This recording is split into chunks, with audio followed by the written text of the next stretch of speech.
tech, crunch, disrupt, tech, crunch, disrupt, tech, crunch, disrupt, tech, crunch, disrupt.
disrupt.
Ladies and gentlemen, please welcome Matthew Panzarino, Editor-in-Chief of TechCrunch, and Samantha O'Keefe, Battlefield Editor of TechCrunch.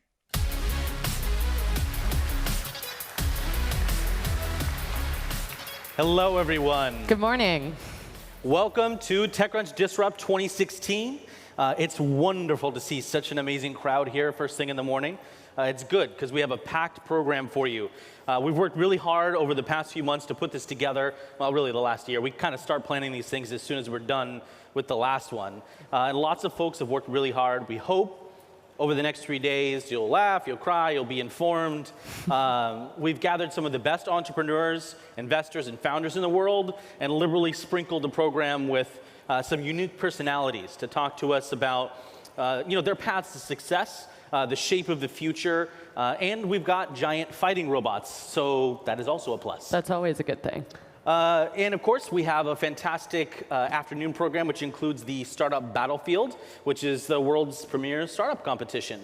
That's right. So over the next 2 days, you guys will see 23 different companies launch for the first time.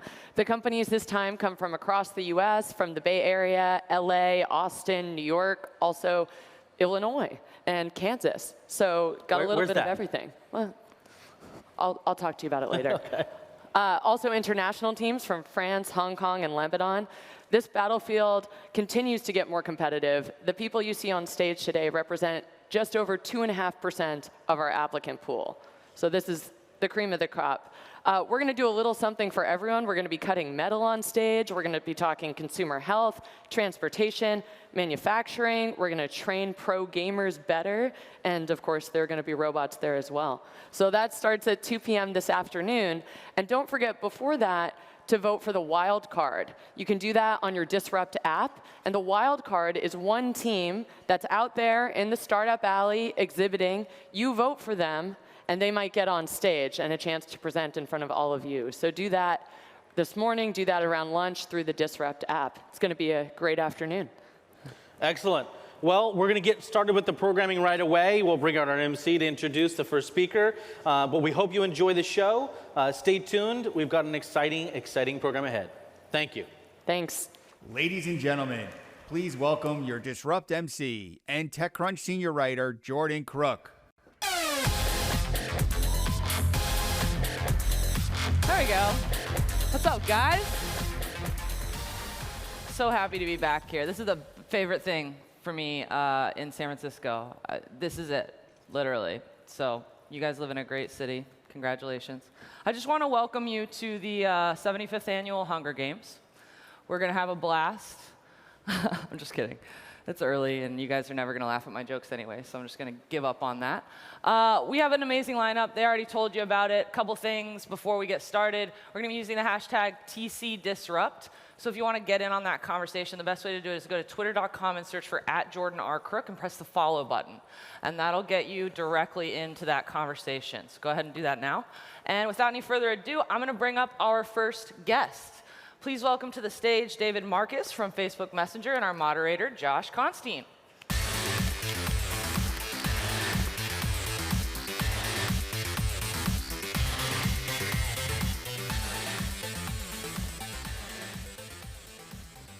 Thank you for joining us today. Thanks for having me. So Messenger has always strived to be differentiated from SMS.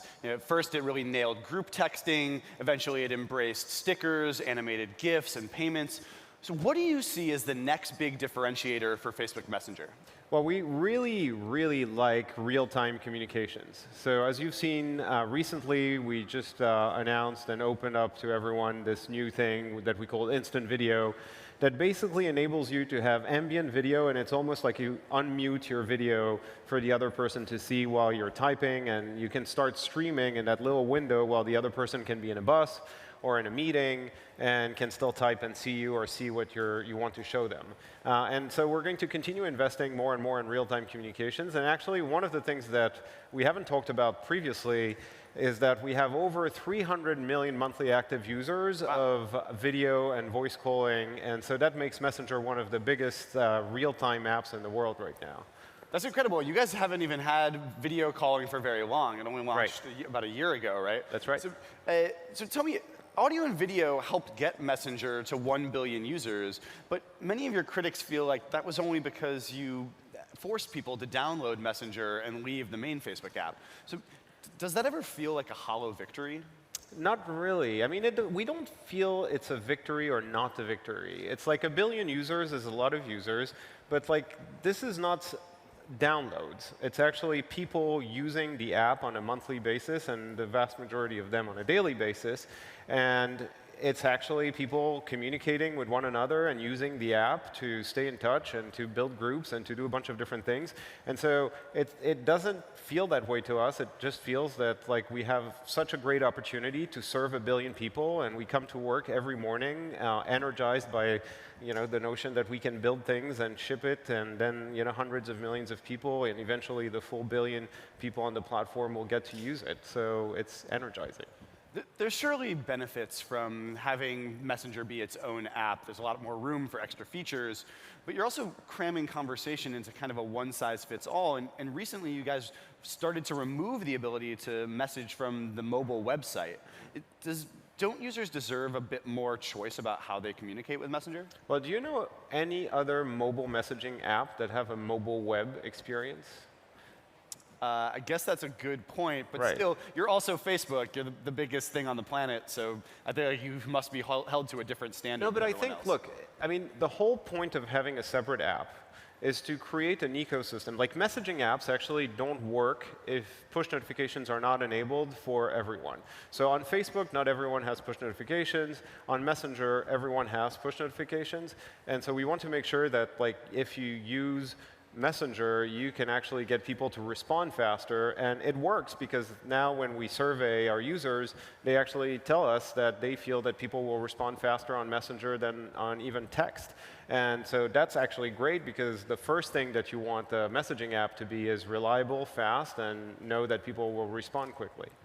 But there has to be some situations where people might only be able to use a mobile website and don't actually have either the time or the bandwidth or whatever to download an app. What do you have to say to those users? Well, so we have been very careful not to remove access for people who are on older Android devices that might not have memory to download the app, or network conditions to download the app at a certain point in time. So like the actual, we stopped serving high-end devices in developed markets on mobile web, but not the other markets. This brings up the point that sometimes you have to make decisions that users might not like, but that Facebook thinks are in their eventual benefit. But at the same time, those things also typically benefit Facebook as well. Being a fast, efficient, reliable messenger is good for people, also good for Facebook. How do you guys balance Facebook's agenda with user benefit? Well, I don't think we ever think about it that way. So, when you build a product, like no matter whether, if you're a startup or a large company, it doesn't matter. When you build a product, you want the vast majority of people out there to use it, to like it, and to engage with it. And that's why you come to work and you build things that are actually solving real problems in daily lives of people. And that's how we think about things. We don't think about, oh yeah, let's do that because we're going to make a bunch of money on the other side, or that's not the way we think about things. Well, you're lucky because Facebook mostly makes its money on the news feed, so you guys pretty much get to just work on bringing people together. But still, you must make decisions thinking about the long road, about whether that's data that you're pulling from users or boxing out other competitors in terms of the newest capabilities like the audio and video calling that you guys are working on. So when you work with Mark Zuckerberg on these features, how do you guys make top-level strategic decisions about where to go with Messenger? Is that mostly your job, or is he doing that? No, so we're doing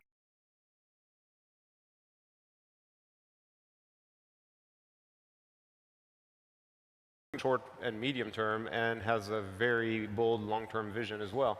So it's been great to work with Mark on Messenger. And so the way we're thinking about things is pretty simple. Like, what are the fundamental things that people want to do when they talk to one another?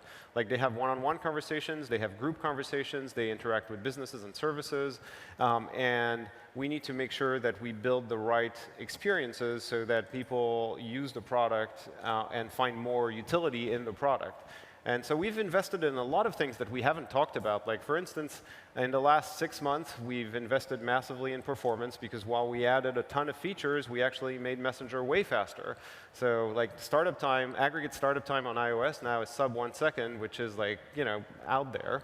And on Android, it's 1.38 seconds. So it's like really fast, and we've cut like end-to-end message sends latency by 30%, et cetera. So like all of those things that we don't talk about are things that we actually continue investing in because we want to make Messenger the best messaging app out there.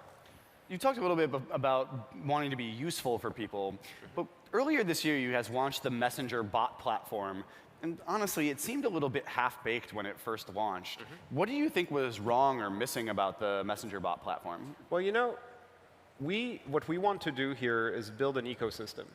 And when you want to build an ecosystem and bring a lot of developers to the platform and bring people to discover new types of experiences and at the same time reinvent the experience and the interaction model at that scale, it's not easy and it takes time. And so what we wanted to do at F8 is put the stake in the ground and enable like all the enablers, all of the companies out there to like come in and start building capabilities and use the APIs. And from that standpoint, it's been successful. We have over 34,000 developers on the platform, and they're building either capabilities for third parties or actual experiences. I think the problem was that it got really overhyped very, very quickly. And the basic capabilities that we provided at that time weren't like good enough to basically replace like traditional app interfaces and experiences. And so what we've done in the past couple of months is that we've invested and built more and more capabilities. We've also provided a lot of guidance to developers on how to build a successful experience. And what we've seen is there are a number of verticals that are working really, really well. So like news is working really well, and engagement on news bots is actually really good, and TechCrunch is like actually one of the best ones out there, and it's true. CNN is another good one, and there are a bunch of others. What we've seen is also that other companies have been able to build experiences that convert users to paid users for their service in a with a much higher conversion than redirecting them to a mobile website or to an app. So Match.com in Europe has built a dating experience inside of Messenger, and they're converting from newsfeed all the way to paid subscriber at 2x the rate of redirecting to a mobile app or a mobile website. And there are other experiences like, you know, there's Nikki in India, which is this bot that does like bill payment and car hailing and all these things, and they're converting 10x the rate of redirecting to mobile websites. And so we're seeing more and more of these things, and today we're actually releasing a brand new update to the platform, so it's Messenger Platform 1.2.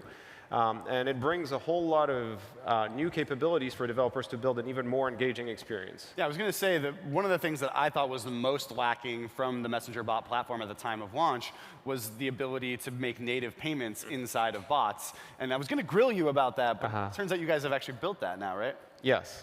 So now Facebook Messenger bots will allow native payments. When you guys are working with some payment networks to build that, right? So it's not all Facebook's infrastructure. You guys are working with payment networks to make those transactions happen.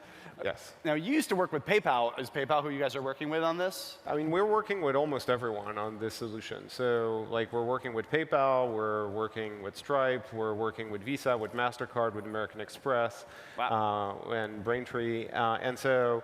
Like what we've done here is like the two main announcements that we have on this new update to the platform is that one, we are releasing a new enhanced web view capability, so you can basically draw a UI and the right UI inside of the thread and determine the height of the window so you can actually have the proper UI still in context of the thread, and native payments. Those are the two main updates, but there are more to this new platform release. And we think that with that, we have the best of both worlds, right? Because inside of a thread, you actually have identity, transactional capability, ability to draw UI, ability to draw native buttons and interfaces, and you have basically different physics to those different spaces. So the thread is there to stay. Imagine that you're actually trying to book an airline ticket, for instance. So you'd go in a thread, the actual intent capture is great in a conversational way. Like, I want to go to Paris tomorrow. And then you basically have results that can come up in a web view that's prefetched aggressively, so it's actually really fast. And then you have native payments, but then you can get your itinerary posted back into Thread, which is meant to stay because it's canonical, and then you can check in and do all of these things and have customer support. So we believe that bringing all of these types of different modal experiences together is what ultimately is going to make the platform successful over time.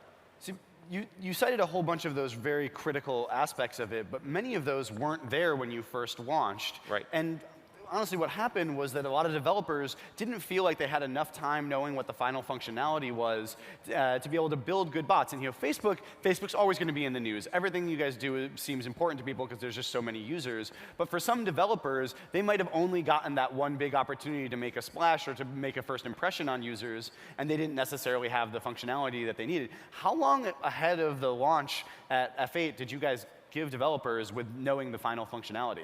Oh, it was a couple of weeks only. Do you think that's enough time to be able to build a great experience? Well, probably not.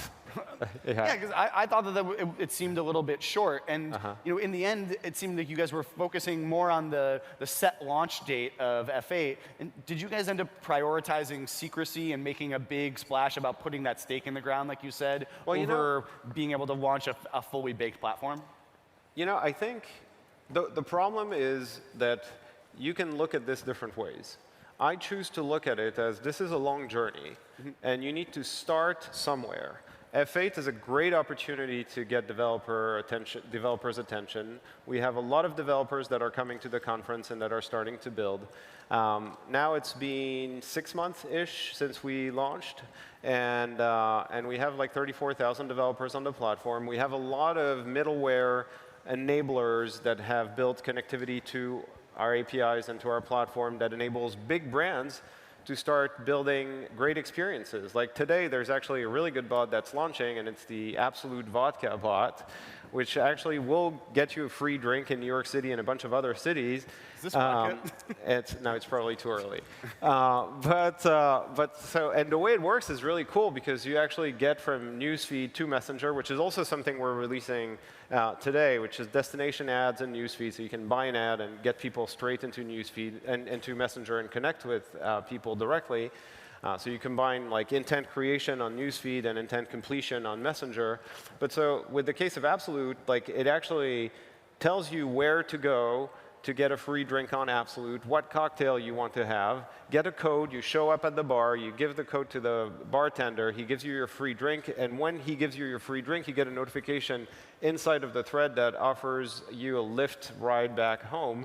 And so like all of these things, when you think about it in the sense of like an app, like that's not an app, right? But it's such a great opportunity for brands to engage their users in a brand new way. And those types of things are actually really working well. I'm sure bartenders are going to love me showing my code to them on my phone and them having to figure out how to make that all work. But when you think about the platform, a lot of people are saying that bots are a fad. What do you think we're actually going to end up using them for? And why is Facebook committed to making sure that bots aren't just a fad? Well, it's not about bots. It's about like, how can you get an experience? So we interact with people, and we interact with services, and we interact with brands, and we interact with businesses.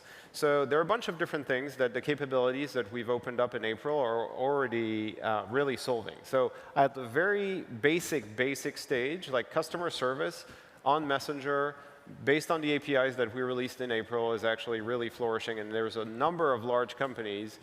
Rogers in Canada, for instance, which is like the largest carrier in Canada, is now providing customer support on Messenger and seeing a lift in customer sat of 60%, which is nuts for a mobile operator. So that's one thing that you can do. News is a new thing also on Messenger, and it's working really well and has high retention. And then like you have all these kinds of experiences that brands are building inside of Messenger that enables them to connect directly with their customers. And if you're a CPG company, Like the ability for you to target a demographic and then get one-on-one with your customers is brand new. I mean, you've never been able to do that before. And then lastly, when you combine all of these capabilities that we've launched and that we're announcing today, you see companies like Hipmunk, for instance, that are going to launch soon an updated version of their bot, where you're going to be able to book airline tickets and hotels in a really fast, easy way. That I think is going to be pretty close to having a native app, and definitely better than mobile web. Well, I'm certainly excited to not have to talk to humans on the phone to get customer service for flights. Right. But voice still is a very fascinating opportunity for Messenger. Where do you guys see the future of navigation and dictation and voice for Facebook Messenger? Well, so this is not something that we're actively working on right now. So like we have the ability, if you're a bot developer out there and you want to use voice, you have the ability to leverage like voice clips and actually process these. But it's an OK experience. I don't feel that it's just great. But at some point, it's pretty obvious that as we develop more and more capabilities and interactions inside of Messenger, we'll start working on voice exchanges and interfaces. Yeah, 'cause I would love to be able to switch between threads by saying, go to my message thread with David Marcus, and it'd switch around, especially if I'm trying to use it hands-free while I'm on the go, while I'm working. Right. Hopefully not necessarily while I'm driving, but you can imagine that would be a big deal. And with Amazon Echo and Alexa becoming such a big hit, do you guys just think that you're waiting a little too long if you're not actively working on this voice stuff yet? It seems like a huge opportunity. Maybe. Okay, so then maybe looking a little bit further into the future, you guys have bots coming out, you're working more with businesses, but what does Messenger look like 5 years from now?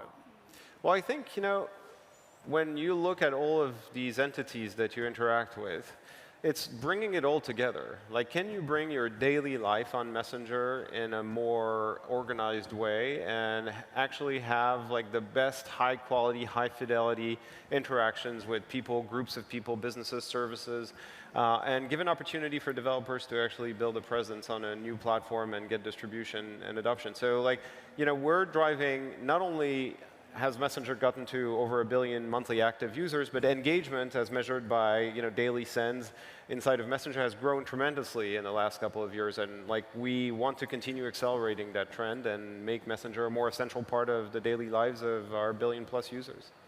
Is group video calling going to be part of that future? That's what I really want. Well, if you look at what we've launched to date, I have nothing to announce, but it's a pretty logical thing to build at some point. I see a nice little smirk smile going on right now, so it seems like you're building this, aren't you? Okay. But thinking about this in the next few years, what is Messenger going to do to be able to kill off, I think, its final foe, which is SMS? Well, it's just a question of reach in messaging. So messaging is all about the ability for you to reach all of the people that you want to reach, not like 95% of the people that you want to reach. And so gradually we're increasing our reach and our penetration and smartphone users. And we just need to grow that and continue growing it. And as we grow it, then people will continue using it. And if you look at the SMS experience on Android, for instance, versus Messenger, it's kind of a no-brainer if you're on Android to want to use Messenger because the experience is just so much better than the traditional SMS clients on Android. You can do so much more. And now with the ability for you to also get your text messages inside of Messenger, you get all-in-one, basically all of your messaging in one place. So gradually building more and more capabilities is the way that we're going to make this happen. Relevant capabilities. So you guys are making good strides. You got 300 million people using the audio and video messaging. You're bringing payments and web views to the platform for Messenger bots, even though you admit that maybe you guys would have liked to give Messenger developers a little bit more time to make something really great. Right. Eventually, the idea is bringing it all together into one app so you don't have to be popping around into a million different things that don't necessarily need their own app, but you can do it all, bring your whole daily life into Messenger. So thank you very much for coming and talking with us. Awesome. Thanks.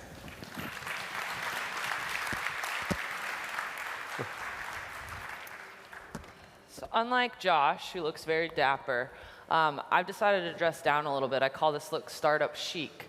And I don't know if you noticed, but I've got a little TC heart on this sweatshirt, which is for sale out front. And if you think that I'm just standing up here hawking T-shirts, that's wrong because this is a sweatshirt. all right?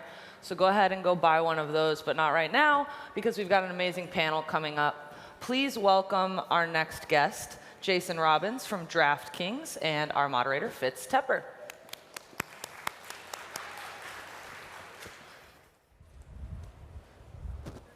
Thank you so much for coming.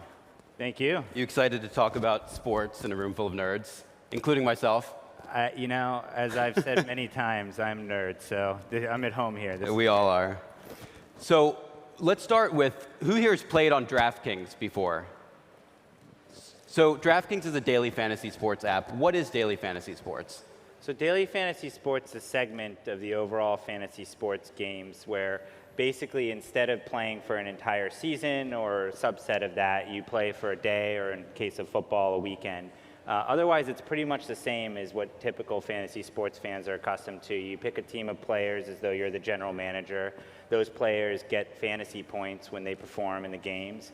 And then you play against people, and whoever scores the most fantasy points wins. And it lasts a day. Then it's over. You win or It lose lasts money. a day, and it's over. And then why you do- can play again if you want, or you never have to. Why do people like that more, only playing Well, for I a think day? that it kind of brings the best of what traditional season-long fantasy sports provided and also eliminates some of the things that people don't like about it. So everyone loves the draft and the picking of the players process. You get to do that every day or as often as you want. People love the scoring and playing against their friends. You get to do that. What sometimes people who, including me, have played season-long fantasy complain about is you get an injury or your team just isn't very good and you're out of it, or on some of the daily sports especially where So it's more very engaging? intense. It's more Is that- engaging because you don't have the baggage of carrying players that maybe weren't, you thought they were good when you Yeah. drafted them and then they got injured. Also, for some of the daily sports, it's very important to have the flexibility. So if you don't want to play literally every single day, you can't play season-long fantasy basketball, hockey, or baseball. DraftKings, you can play when you want. So yesterday was the first day of the NFL season. Big day for you guys. Huge And day. ESPN Fantasy was down all day. Yes. So how did people use your product yesterday? How many people? Give me some stats. So what was most exciting yesterday was we had a big push this year. We've talked a lot over the last several months for moving more towards getting people who like to play with their friends and social play. And that was really the focus that we rallied the whole company around, was driving that. And social play was up 3x year over year, which was really exciting and exceeded what we were hoping for. Like a ballpark number to give people an idea. Are like millions of people are playing each Sunday? So in a given Sunday, we generally have millions of people across both free and paid games. It really depends on kind of what's going on. So yesterday, for example, we ran a huge free contest, and we had about 500,000 people enter that contest. 500,000 alone. people. Yeah. And what was the prize for it? That was a $100,000 total. I think the top prize, I want to say, it was like 10K or 15K. And then we ran a $3 game that was it was actually almost 2 million entrants. It ended up going to about 1.5 million. 2 million in the game, $1.5 million in the game. About 1.5 million entries. And what did the winner win? How much? $1 million in that $1 million. $3 entry, yeah. So when I tell people about daily fantasy sports, and I'm sure you hear this more than me, they say, why isn't this gambling? So why isn't this gambling? Well, there's a distinction in the law between games of skill and games of chance, and anyone who's played fantasy sports probably, I would think, would attest that it's a game of skill. So, it's really just the way that the law distinguishes between games of skill and games of chance. And if there is some chance in there, I mean, if it rains and a player slips and falls, my team's going to be affected. Well, there's And chance that's in everything. I mean, if you play a golf tournament, the wind could pick up and the weather could change between when your key opponent tees off in the morning and when you tee off in the afternoon. There's a lot of things that are, in any game of skill, some chance, but overall, is it a game of skill or not is the key question. I have tried a few times, and I come in last every time, so I guess I kind of attest to it being a game of skill. Let's talk about the company's history and you personally. So 4 years ago, you worked at Vistaprint as a marketing manager, basically. And 4 years later, you're the CEO of a $1 billion company. How? How does that happen? I've always had a passion for sports, for fantasy sports. I grew up loving games. I was a big chess guy when I was a kid. I used to travel and play in tournaments. And this was kind of the dream for me, was to start something in a field I loved, in technology. I had worked in the tech industry before, so I had a lot of good friends that were interested in this and interested in starting a company and really had the entrepreneurial spirit. And I'd always wanted to do it. I graduated school, however, right after the bubble burst, so I kind of went the traditional route and worked in corporate America for a little bit. I wasn't slighting you. I'm saying it's amazing. I mean, Thank you. in 4 years, that's incredible. Thank you. Yeah. So you didn't invent daily fantasy sports, but you've become the biggest company in the industry. So like, what was your initial pitch to VCs when you first raised money?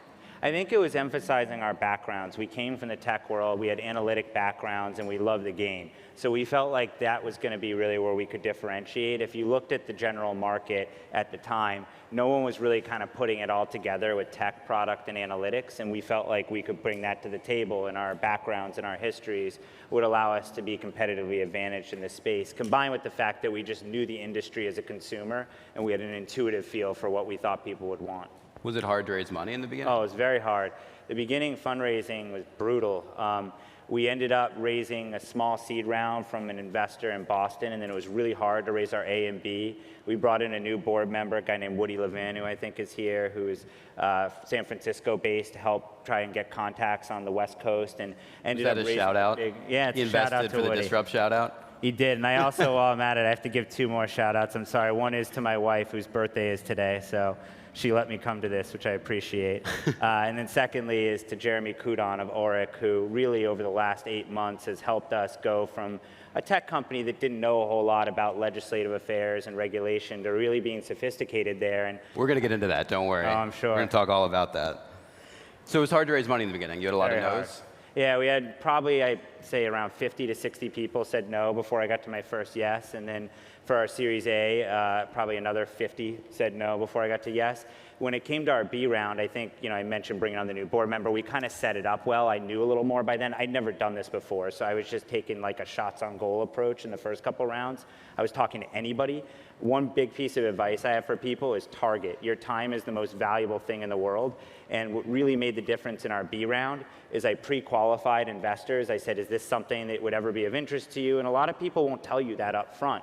They'll just take the meeting, and it ends up being a waste of your time, and no one wants to say no. So I pre-qualified people up front, and by the time I did it thinking I was traveling, so I wanted to limit my meetings, but in retrospect, I should have done that on my East Coast fundraising too. And by the time I got out here, I had a really great qualified pipeline. So then from there, it was just spending the time in the right places, and the B round happened very quickly as a result. And you've raised a lot since then. Yeah, hard to imagine. Is that the number? About even more, million. Yeah. Over 600 million. Yeah. You have some really impressive investors now. So tell me if I'm wrong, but Major League Baseball as a league, Major League Soccer as a league, the NHL as a league, Carmelo Anthony's firm, who was here recently, and the Patriots, the Kraft Group, all invested. Kraft Group, Jerry Jones, the Yankees president, any other Yankees owners of NFL and so like any MLB. entrepreneur would like kill to have one of those people invest in their company. Oh, in our most recent round was Revolution, which Ted Leonsis, who's one of the founding members, owns the Washington Capitals, the Washington Wizards. So we're very fortunate. What's cool for us is that the people in the sports world kind of get it. It's almost easier in a way, like it's part of what's fun, I guess, about having a sports company, but it's also just practically, those are the people that understand what the product is and what it means, and also the people that really can help us get introduced to the right relationships and help us understand how to continue to make the product better. So like, what does having Major League Baseball on your cap table do to the company? Like, how does it help you guys? It helps in a number of ways. One, it brings credibility to our brand. Having an endorsement, so to speak, from Major League Baseball and a belief in our brand and our company is huge. Also, though, there's a lot we've done with them on the integration side. We have this really cool feature where if you're in your iOS DraftKings app, you can seamlessly integrate. So what happens is if your player comes up to bat, Siri will announce to you, XYZ player is up to bat. You tap a button, and it takes you right over to Major League Baseball at bat. If you're a subscriber, you watch that player's at bat, and then you can seamlessly link right back to DraftKings and continue following your scores. Stuff like that would not be possible without them as a partner. When you got that investment from the MLB, that was the first major league to invest in you, right? Were you just like, wow? I knew at that point that this was going to happen faster than people thought. I thought it would take more time for the sports leagues. I thought we'd have to get bigger before we'd really be of interest to them. And they'd be like, oh, that's something small and cool to follow, but we'll see how it goes. And the fact that Major League Baseball right away took interest and then many other sports leagues followed suit, it showed me they were ready for this and they knew that this was something that could be huge and transformational for their product and their content. And what benefit do you bring to them, to the leagues, to the teams? There's a lot of data to show that when people play on DraftKings and play fantasy sports in general, they significantly increase their consumption of content. Somewhere in the neighborhood of 80% of our customers report that they consume more sports content since they started playing on DraftKings. Almost half of our customers say they've started following a new sport that they didn't closely follow before since they've started playing on DraftKings. Those are powerful effects that drive growth for other industries. Part of what I love about fantasy sports and DraftKings is it's this cool industry where, yes, we're disrupting, but we're also lifting these other industries. It's very different when you're coming, you're just trying to take something from someone, than when you're coming, you're actually helping and boosting other industries. And it allows you to create unique partnerships and alliances that otherwise you couldn't create. So I want to get into the legislative stuff a bit, because so far it seems like it's been pretty smooth sailing, like start a company, raise $500 million profit, but it wasn't really like that. So the series of events that I've kind of come up with in the course of a month or two, the first thing that how this all started is one of your employees won $350,000 on a competitor site. And then the next day or two, the Department of Justice opened an investigation into whether DraftKings was gambling. And then the Nevada Gaming Control Board said it was gambling and banned you in the state. And then 3 weeks later, the New York Attorney General issued you a cease and desist. Were you just holy shit, this is over? I think definitely it was a tough time and it was a lot coming at once. But we were prepared for it mentally. We were a company that had... You thought something like that would happen? I mean, I think that we were certainly required to get a crash course in understanding how to navigate those things. And of course, I think there's things that we've learned that we might have done differently, but mentally we were prepared. I remember, so you talked about all the before stuff, and I remember the earliest days when we couldn't raise capital and we were running out of money and it felt like it was going to be the end then. And then I remember this amazing run where it seemed like every major sports league, every team owner, everyone wanted to invest in DraftKings, and capital was endless, and the growth was off the charts. This was before. Before that. So as we were getting into the start of the NFL season, I remember I stood up in front of the company and I said, the numbers are skyrocketing. We were up over 10x in user growth year over year. Everything was just through the roof. It seemed like it was just like we were a darling, really. It was just awesome to run everything, investing, growth, media, it was all good. And I remember feeling hey, just 2.5 years ago, I wasn't sure we were going to be able to raise our A round to get to the next level. That was the most stressful I've ever felt. So I remember I talked to the company, this was around September of last year, before any of the stuff you're describing happened. And I said, this feels great right now, we should celebrate, we should enjoy it. But building a big company is about ups and downs. You can't get too high, you can't get too low. It's not going to always be this way, so let's remember that. And when we have a low moment, let's remember what this felt like, because it can go to either extreme. And lo and behold, a month and a half later, everything you described happened. And I remember just thinking back to that and thinking back to the early days when it was so hard to raise funds and thinking, all right, this is another phase that's going to be challenging. And I think we have the right people here and the right mental makeup to get through it, but it's going to be challenging. I'm geared up.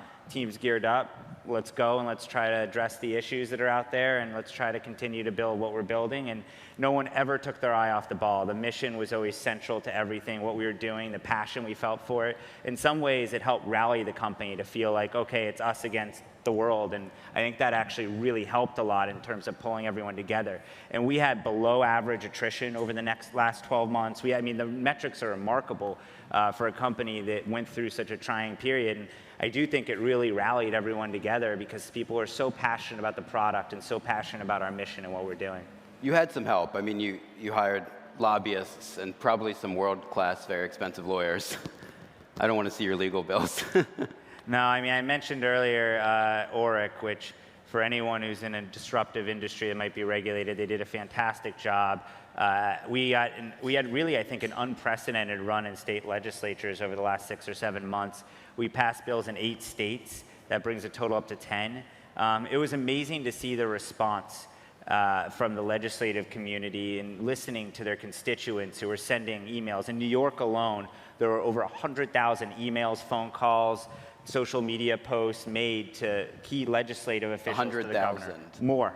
And that alone is just one state. If you look at it across the country, it was close to 1 million plus that were sent out. And I think that really lets legislators know. I remember when I was in New York, a legislator walked up to me and they were considering some really tough issues in that legislative session. They were dealing with the heroin epidemic, like other really tough things. And he said to me, I never have gotten, in my entire 25 years in the legislature, I have never gotten as much outreach in support of something as I did for this.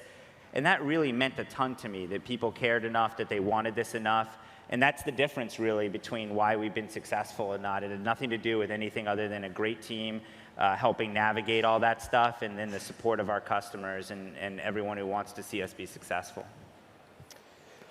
During that time when things were really bad, I think like a lot of the media was having a field day, and there were rumors of you merging with FanDuel, which is like your biggest competitor for anyone that doesn't know.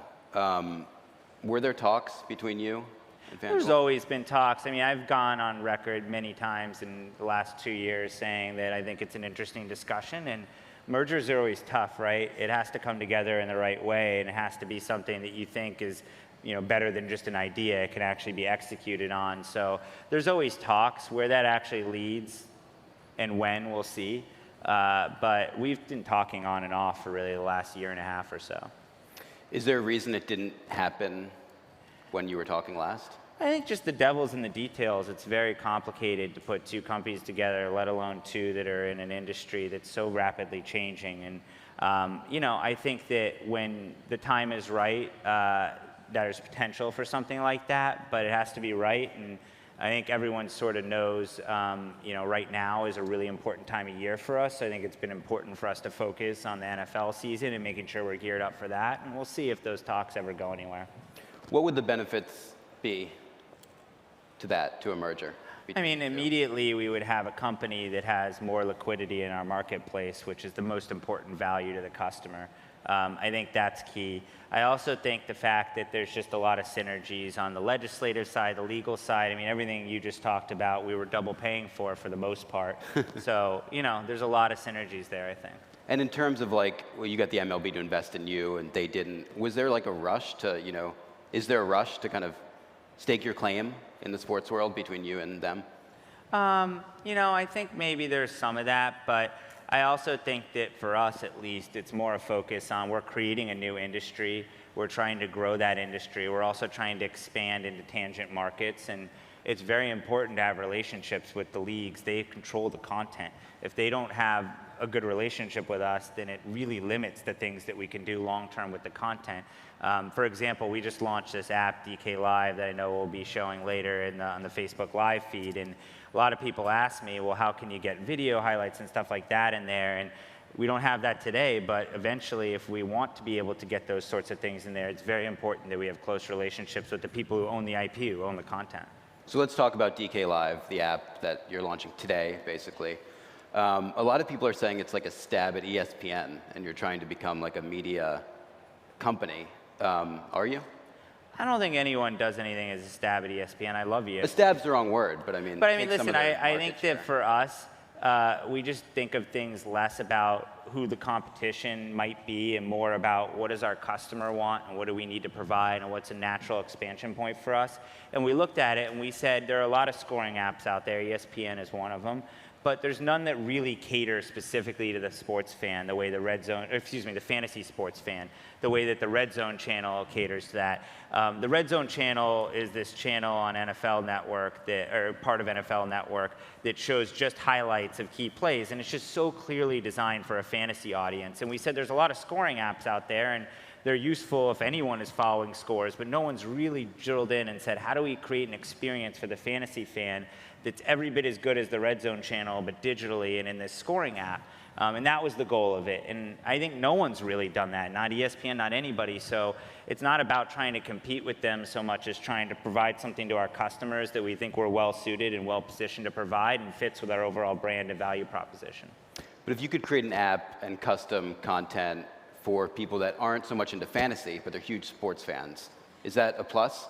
Eventually, yes, but right now that's not the focus. The focus of that app is really for fantasy fans, and good news is that we have about 7 million customers. There's about 57 million people in North America alone who play fantasy sports, so it's a huge market for us to address and much bigger than our current customer base. Obviously, our current customers are a natural point to promote to, but for us, it's more about trying to reach that audience of 57 million playing fantasy, and then we'll see once we tap that if it makes sense to expand into broader, more general sports consumption. But right now, the focus with that app is on the fantasy audience and building something that if you're a fantasy fan, you say there is no other app out there that's built for me the way this is. Got it. Well, thank you so much for sitting down with us. Congratulations on the growth and getting through all those legislative issues, and we're excited to see where you go next. Thank you. Thanks so much. Thanks.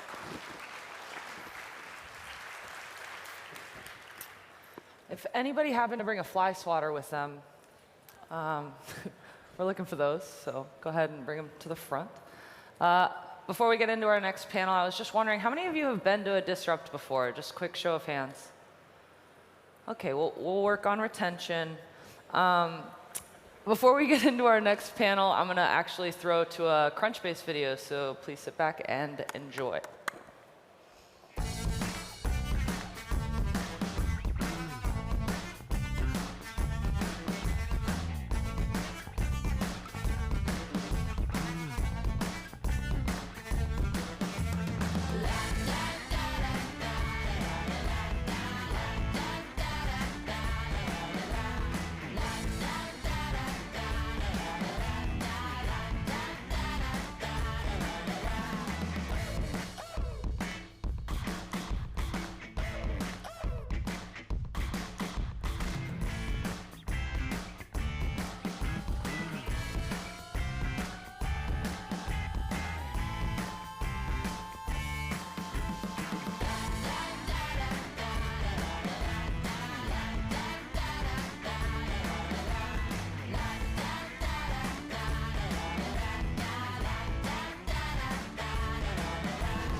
Okay, big data around funding has never been that sexy. Please welcome to the stage Jagger McConnell from Crunchbase and our moderator, John Schieber.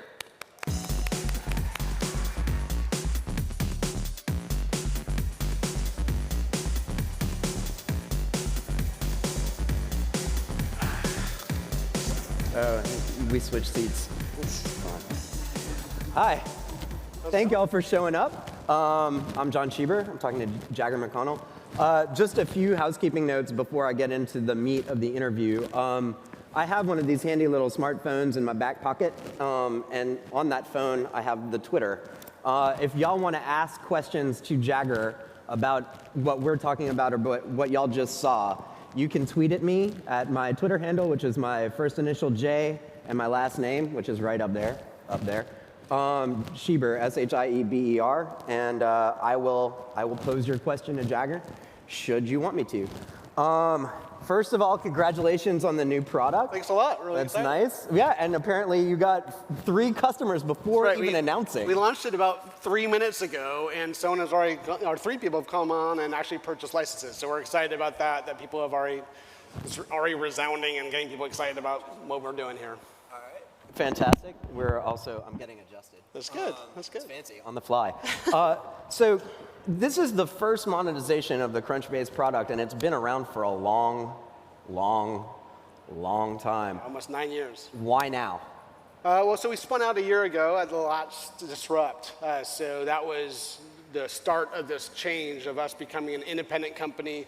That means a business model. And we realized that with 25 million users, let's listen to them, let's see what they want. And Crunchbase Pro is the culmination of all that effort. In that time, y'all were initially sort of the first to market with this low-end version of a data set covering venture capital, tracking new startup companies. In the interim, you've got Mattermark, you've got CB Insight, you've got Owler, and like 100 other companies that have launched around this thesis of doing sort of data and analysis.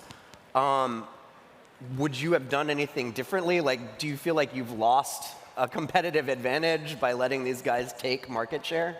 I don't think so. I mean, we still have, I believe, by far more users than any of them, right? So we have about 1 million active users a week.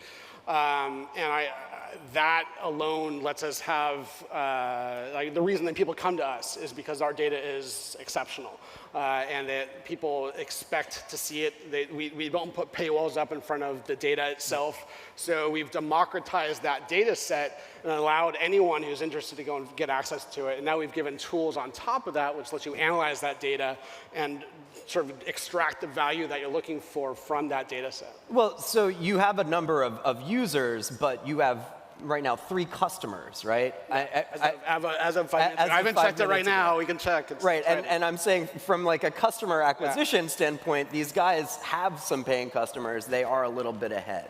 Sure, so we just launched our application. We do have other revenue streams. We have a licensing business, for instance, where we have almost 100 customers who are paying for deep access of our APIs.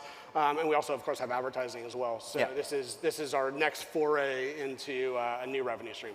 So would you, if you had been the CEO years ago when Crunchbase was developing, would you have done anything differently? Or? I don't think so. You know, the cool thing about what we've done is we've built up all these users, all this data, all this, frankly, this SEO. So when you search for a company, we're one of the first things that you see when you search for an emerging company.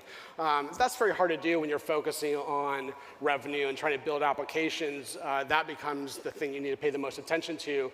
I think this is the right focus. We have the right focus for now. Now, I've seen, I see a lot of other names of companies that are doing this data stuff get referenced in the press, right? Sure.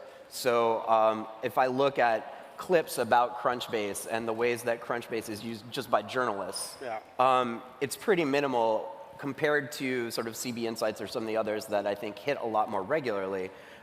Is that something that you think is going to change with this new product set? Yeah. Are you looking to open it up more to, will it be more accessible? Are you looking to partner with other companies to get that data out there in circulation a bit more widely? Yeah, one of the coolest features about Crunchbase Pro is that you can make any sort of search or any sort of list and have it be very complicated, and that's great. But you also go and take it and share it. And it's not just share it with other users of Crunchbase Pro. You can actually go and make a search and say, let's say it's drone companies that are emerging that are really cool. You can go and take that same search and go and post it right onto Twitter, and people can go and access it, see the results, and see what query you used. The thought is that journalists, as an example, might decide to go make those searches and make those lists and then put that along with our article. Like, here's the data that proves what I was just talking about. We're certainly going to use that at Crunchbase, and we think that other people will use that as well.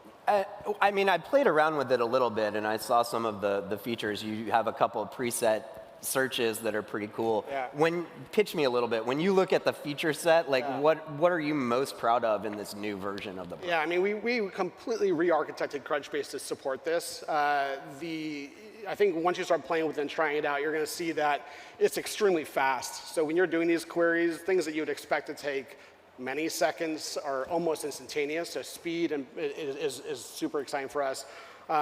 Another feature is the ability to do relationship searches. So a lot of our competitors will let you just look at the top layer. Show me all the companies in a certain area or maybe with a certain amount of funding. That's all top level questions.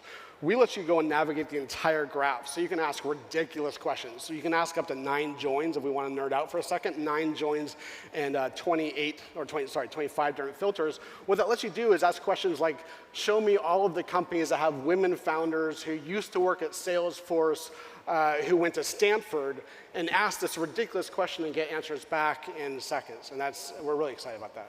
How many of y'all use Crunchbase? Anyone? Raise your hands. Looks like yeah. Oh, wow. All right. That's all right. So y'all are engaged. Y'all want to know. Y'all are excited about this stuff.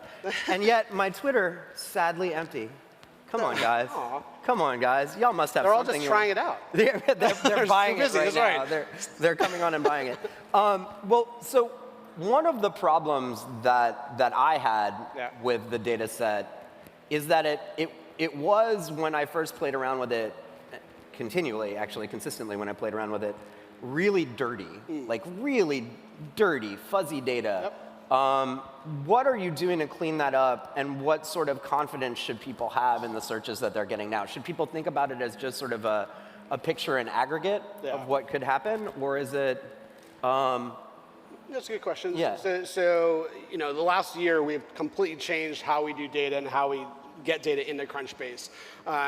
Way back, it used to be very community-driven. Just community was going and putting in the data. There was very little checks and balances to see if the data was any good. But as of a year ago, we have a new strategy, and that strategy is we have 4 pillars of what is a good data set. The first one is community. Certainly, we have 300,000 contributors going and adding in data into Crunchbase. It's usually the entrepreneurs themselves going and putting their own data set in.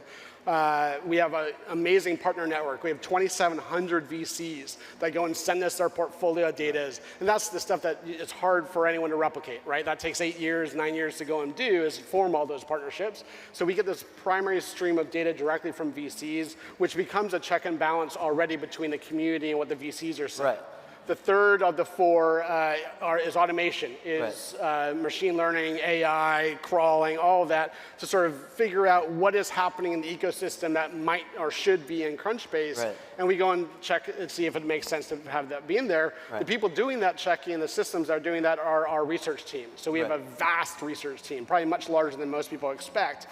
Looking and double checking and seeing what data should or should not go in. The algorithms say this looks spammy, this looks suspicious, and the way we do that is pretty complicated. That research team double checks, and really all of it becomes a checks and balance with each other. If something is wrong, someone might go and say, that's not right, and I'll just go and change it, because this is their representation of how they look to investors. So you want it to look right, and you want it to look good, and if you start fudging things and start lying, investors are going to figure that out, and then you lose all credibility. You know, I don't want to be a killjoy, but I noticed a couple of companies that are in Crunchbase that I might not have expected to see, like Aviato and Pied Piper. There's a few jokes in there. There, you know. Let's call those Easter eggs. I mean, there certainly is some fun data in there and frankly, that a lot of hits come through and check that out, which is cool. By the way, they're both very cool companies. I think they're very good. Super amazing.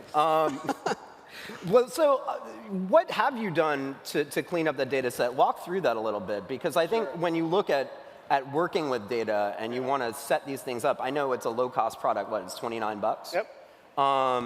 You want to have a sense of accuracy. So how is that working? I mean, when we knew we were building Crunchbase Pro, we knew it would also allow people to analyze our data set en masse, right? So we had to make it look good. So we really, I mean, a large part of our funding went towards making sure that the data looks good. We have spent a decent amount of cash on that process. We've done something like 8 million edits on all of our data over the last year. 1/3 of that came from the community, 1/3 of that came from the automation, and 1/3 of it came from our own research team. So if you add up all those edits across this data set, you can tell we've been doing a lot of work. No, for sure. And it shows. It shows. It's a much nicer looking product than the one that I was forced to work with years ago. Good. Not that I'm bitter. I'm not bitter. I'm totally happy with it. But one of the things that people really liked about Crunchbase was that it was so open, right? And that the data sets were all available, and the API, there was more of an ability for people to build on top of the data. And that seems to have gone away. Are you worried at all about this move from like free to freemium and what that may mean for the user base? So thank you for the opportunity to respond to that. So we still, like, there's a rumor on the internet saying that we don't have free APIs. We absolutely do have free APIs. We have 10,000 companies and developers all over the world using our APIs, about 1 billion API calls in a year. So the short answer is yes, the data is still available. Not all of it. So some of the premium data we go and put behind a paywall, and that is sort of part of doing the business here. On the functionality side, Crunchbase.com, the free stuff that you've had and how you've used Crunchbase, all of that is exactly the same. So that was one of the original starting points of what is Crunchbase Pro? Well, what it can't be is taking Crunchbase and putting paywalls in front of it. Right. So let's go and build something supplemental, add features on top of Crunchbase, and charge for those. And by the way, we also give some of those features that we've built in Crunchbase Pro, we give them away for free. So anyone without a trial, without a credit card, you just can go on a Crunchbase.com on the left side, click at any of them and try out a search. And we let you do your first filter and up to 1 join deep. So how many companies have female founders in Crunchbase? You can do that search and we'll see the answer. I mean, well, I'm super lazy. I'm a reporter, right? So Sure. obviously I'm shiftless. But one of the things that you're describing is a functionality that still seems to me to be a little awkward.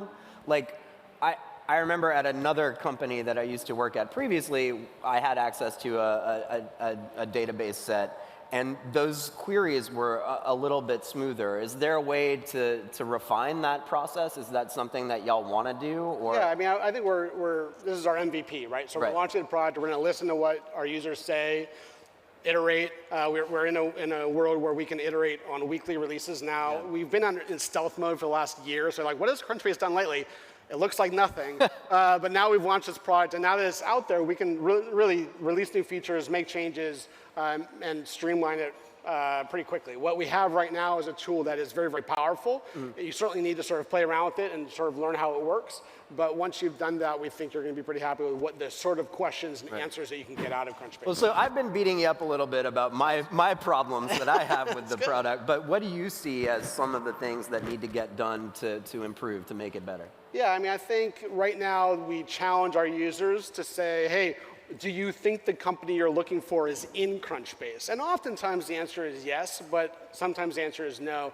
I like to remove that barrier. So one of the challenges we have is how do we go and expand the breadth of the data? A lot of companies will talk about how many hundreds of thousands or millions of companies they have in their data set, but the reality is you need to have a level of quality that is up to our standards before we consider it acceptable to import into our system. So we want a large number of companies that have that high quality bar and not have the user have to figure out what's in there. Is Alaska Airlines in Crunchbase? Yes. Weird. We don't want that to be an expectation. We just want every company to be there. So how do you get every company in there? Yeah, sure. So we have a series of partnerships that we're thinking about. We're improving our machine learning, all that side. But on the partner side, that lets us go wide and deep. So we actually just today we were announcing that we've formed some great partnerships. The data isn't in Crunchbase yet, but we're getting it in there. Companies like Apptopia, companies like Enigma, SimilarWeb, even Glassdoor and Product Hunt, all these different data sets, we're going to go and bring in huge amounts of their data into our system and allow you to analyze it along with all the other data sets. So really trying to get people thinking about Crunchbase as the master record on the internet for companies. We think part of that story is let's become a channel and bring all these different data sets into one place. So is the idea to become the LinkedIn of company? Do you want to be like a LinkedIn killer? Or? I think that's cool. I think LinkedIn for people is really cool. LinkedIn for people is LinkedIn. Right. If we could become the LinkedIn for companies or the Facebook for companies and help companies connect with one another, I think is a really interesting challenge that can take us into the long term. What does that long term look like? So 5 years from now, what does the Crunchbase product look like? What's on offer? Sure. I mean, I think if you think about every company should be in Crunchbase at that point. We're going to focus on having companies care more and more about what their profile looks like. We're always going to have that community aspect, but allowing companies to go and put on applications, if you will, put in parts of Crunchbase that allow users to access different parts. Like imagine if there was a press release section that a company is controlling, or a RFP section that maybe only certain types of companies can have access to. Those are ways that companies connect with other companies, and you need to have a whole lot of users using your stuff before you can start rolling those sorts of features out, because adoption becomes so critical. One question that I got that I would love to hear the answer to as well. When are y'all going to do mobile apps? Okay, great. Well, 3 weeks ago, we launched our mobile iOS app. So if you have not tried out our mobile iOS app. Did you plant someone? I know, that's a great question, Crunchbase employee. Thank you. So a lot of people don't know, we did launch it. And that sort of shows that we continue to iterate on the free stuff as well, right? Yeah. So that's available for everyone. There's no login, just download it. You can navigate our entire graph. We have a new version that's going to go out as soon as the Apple Store releases it. So you'll be able to do peek and pop and all sorts of cool stuff coming soon. Then Crunchbase Pro will probably have a mobile version of that in the next few months. Yeah. Now, Crunchbase tracks a lot of companies, almost every company that raises money. Yeah. When is Crunchbase going to be on Crunchbase again? Well, we're on Crunchbase now. I think you're asking when are we going to raise? Yeah, for another. You know, right now we're not in a position where we really need to raise. So it's more of let's just find the best partners who can sort of see our vision and get excited about our vision with us. And when I meet those people and I have those conversations, we might raise them. But there's no real pressure right now. Among the features that you have on Crunchbase, there's a lot of stuff about who's raised what, who's. And again, not to be a killjoy, but I am a killjoy. Do it. I want to know about companies that have shut down, Sure. because we are in a bursting bubble right now. It's collapsing, right? Yeah. So, or at least some people say so. So can you give me a list of the companies that have closed in the last month, Yeah, like for right sure. now? Yeah. Oh, literally right Yeah, now. I mean, I don't know. All right. How much time do we Let have? me, Nah, we only have 30 seconds. We'll wrap it up. We'll keep it secret. All right, we'll do it secret. The short answer is yes. Like, so there's a bunch of feature lists on Crunchbase right now. Right. Anyone can go and check them out. One of the ones we thought about doing that we didn't do, Please do it. was bring it like back. the F company list. Yeah, for It's easy to do. You would look for companies that have closed in the last 90 days, maybe sort it by funding raised, and you'd see some interesting stuff. Cool. And on that Debbie Downer of a note, I think we're done. Thank y'all so much for listening, and thank Awesome. you, Jagger, for being here. Awesome. Appreciate Thanks a lot. Take care. it. Yeah. You good? All right, take care. Now.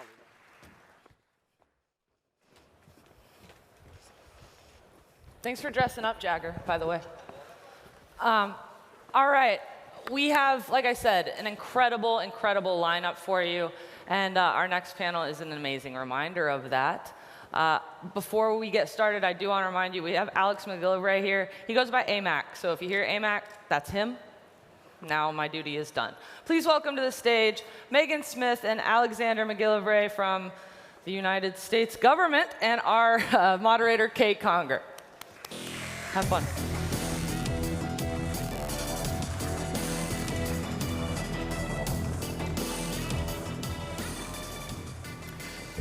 Hello, Disrupt. I'm really excited to be here today with Megan and AMAC. We have a ton of stuff to get through, from tech policy to open government to expanding access to technology. So let's get right to it. I want to get through everything. Megan, when you first started out in government, you talked about it feeling like the early days of the internet, when no one really knew what it was going to be, but there was excitement about the potential. You said it kind of felt like 1997, 1998. Yeah. If we're sticking with that timeline, where is government at today? Yeah, you know, it's interesting. Alex and I were just talking about where we were all the way back in 2008 as an industry and the government itself. So we'll jump into a little bit of stuff we were talking about in a minute. But the CTO office, our team, our job is to harness the power of data, innovation, and technology on behalf of the American people. So it's a really broad mandate. And so we're working on tech policy, we're working on modernizing government. You see things like the United States Digital Service and 18F and the federal CIO and really this IT shift. And also, how do we solve the harder problems there? So we're busy working on all those pieces. What's been really exciting is neither of us had planned to go to government until they came and kind of collected us. It's been incredible. It's an honor to do these jobs. And really wanted to come and encourage people to come in and join, because it's really the beginning of digital government. We were in South Africa for the Open Government Partnership, which is something that the President and Ambassador Power started with 7 countries a bunch of years ago. Now it's 70 countries. And we have a digital tech track. People are not only doing open government FOIA, those kinds of things, but really sort of sharing code the way Estonia, us, UK, Chile, Kenya, South Africa, others are really starting to move in this place where the service delivery and the data science and the data-driven government and the quality of what we can use these incredible governmental budgets and access points for is really going to be realized. And so it does really feel like, you know, that 1997, 98 time around here, maybe in 96 once in a while when it feels really early and we feel really behind. But we're on that path, and we got to IPO this thing, you know, and get to the point where we get what the American people really deserve. Mm-hmm. There's still a lot of work to be done, obviously, when it comes to bringing technology into government. And you guys only have 3.5, 4 more months left. Amick, what are some of the projects that you are rushing to finish before you leave government?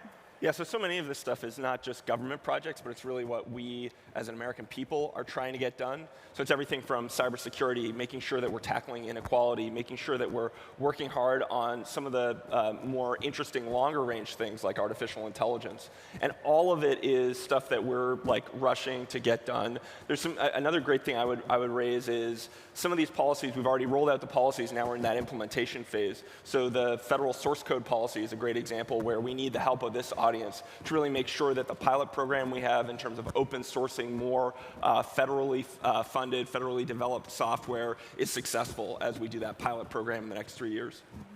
Are there projects that are going to be left unfinished, left for the next administration to take and move forward? Yeah, you know, I think that's the history of our country, is kind of the handoff, right, as each administration comes. And the use of technology and tech innovation is at the core of, like, President Washington started the Army Corps of Engineers before the country was founded. I was just in Boston area, we were driving home, so we were just at John and Abigail Adams' house. I mean, these people, you know, he started the Surgeon General. There's so much of a long history. Vannevar Bush with FDR. President Obama, of course, gets the internet and has been just doing an extraordinary job of pulling in, we call it TQ, like IQ and EQ. Tech skills, all of us coming into government, there's over 400 people who've already come to serve in the United States Digital Service, 18F, the Presidential Innovation Fellows, who are like entrepreneurs in residence across, and a whole sets of things. There's great work. There's also one of my favorite things that's going on is the Social Security Administration has started doing coding boot camps with the teams. And so we have 110 feds, federal employees, going through coding boot camps right now this fall. New employees are doing 4 weeks, or 12 weeks, and current employees doing 4 weeks. But sort of how do we upgrade everybody's skills? So I'd say the reference there to history, it's a work in progress. So we've started and we set up a lot of amazing things that'll continue, those will grow. You know, Mikey Dickerson, the head of US Digital Service, was just talking about how kind of this Navy SEALs-like team that works together with all of the CIO and other leadership teams in the agencies is now, feels like a real thing, and it's scaling. And so how do they now, as we transition, set it up to live for a very long time, which is what they're up to. That really also brings up the sort of 3 parts of the CTO's job. So part 1 is definitely that, as Megan was just saying, building that capacity building within government and taking a lot of the building blocks that are already there and trying to get them to scale. Right. And then, you know, step 2, the sort of second part is the tech and other policy issues that come up in government, which are really important. And then sort of number 3 is making sure that we're capacity building throughout the nation to make sure that more and more people have the opportunities that this crowd really enjoys. One of the things in the policy arena that's probably worth touching on with this community is something that the President and Chief of Staff Dennis McDonough and others gave us as a resource, as a new American resource within the Executive Office of the President's team. There's policy councils like the National Security Council, the Domestic Policy Council, National Economic Council, incredible colleagues leading those. Of course, we are in the Office of Science, Technology, Policy with the President's Science Advisor, Dr. Holdren. They added an extra policy convening called the Tech Policy Task Force. I'm the chair, Alex is the vice chair. People like Jason Goldman, Office of Digital Strategy, David Ricordan, the White House IT teams, USDS with Mikey Dickerson, the federal CIO, Tony Scott. All the tech folks in the White House team are on in the White House Council with our colleagues and DPC and the other groups. That lets us lead a technical attention, like open source, AI, other topics. So we can really drive the best quality that we need and have real engineers, that quality in the room as we decide policy. Because we want to make sure that the policy is informed by the best technical skills that our government has, and we can reach out to our own communities together with those who know their other topics and really drive what the American people deserve is the best. We have those Americans in our country, let's have them in our government leadership. I mean, you have all these projects that you're working on, the open source, developing tech policy, international collaboration, and we're in the middle of an election right now. Are there any of these projects that you worry about being undone by a future administration, or things that might not see it through to completion? You know, it's the fourth quarter. The president says, you know, great things happen in the fourth quarter. The Olympics just happened. You know, we have the baton. So we're running as fast as we can. We're not really involved in any way in the election. But these topics are so bipartisan, you know, operating more effectively, higher quality service delivery, you know, the kinds of things the U.S. Digital Service team is doing together within the Veterans Administration, for example. You know, now it's gone from 45 minutes to 10 minutes to sign up for healthcare on a beautiful web app that isn't, you know, impossible for people to use. Just the kinds of quality there. So, you know, Congress has been recently doing some work about, you know, instantiating USDS and others. So we're pretty confident. There's an executive order for the Presidential Innovation Fellows who are doing amazing work. You know, they're doing work on child welfare. They're doing work in the Department of Transportation across the board. So this is an idea whose time has come. As we started, you know, it is the beginning of digital government. That's just going to accelerate. So we're pretty confident that whatever happens, it continues. That's great to hear. I wanted to ask you about the Office of Personnel Management hack that happened last year. 21.5 million records of government employees like yourselves were lost. And you talked about this as a learning experience. What did you learn from this hack? Yeah, so I think this is not something that's unique to government. We've had more and more problems with cybersecurity across our industry, across government, across the nonprofit space, and it's something that the president has been focused on. How do we make this better? How do we really get to the next level here? And we rolled out a cybersecurity national action plan. We also took some concrete steps. One of the biggest there was proposing in the 2017 budget to make a huge fund, a $3.1 billion revolving fund, to help the federal government be able to get rid of some of the oldest legacy services and move them into more modern, more secure services. The thing that I would stress there is that another thing that we really need to do as a country and really as a world is grow many, many, many more cybersecurity folks. Because if I were to say, great, everybody, all the cybersecurity professionals come join government, that would be really good for government, but then the private sector wouldn't have this important talent. So we need to get more cybersecurity professionals all over the place. We also need for that talent group to be more diverse. We find that these diverse teams are the best teams, and cybersecurity is one of those places where it's really important to have diverse perspectives to be able to tackle the problem and move it forward. Yeah, and I think cybersecurity is one of those issues where technologists feel a little bit of tension or distance with the government. They think that the government is sort of on the opposite side of the table when it comes to cybersecurity, when it comes to encryption. You know, President Obama was at South by Southwest last year, and he talked about trying to find a way to make a compromise on encryption and engineer a secure backdoor for encryption so that law enforcement could have access. And this is an issue that technologists have really struggled with.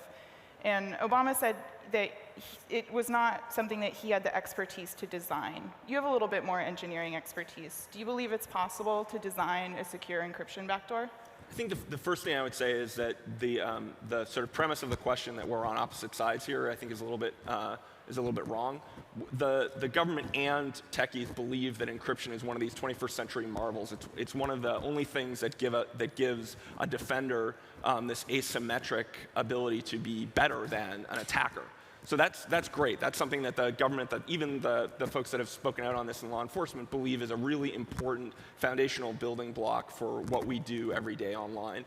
The law enforcement community has certainly had many challenges with encryption, and as a government, our stance is that we don't think legislation is appropriate at this time.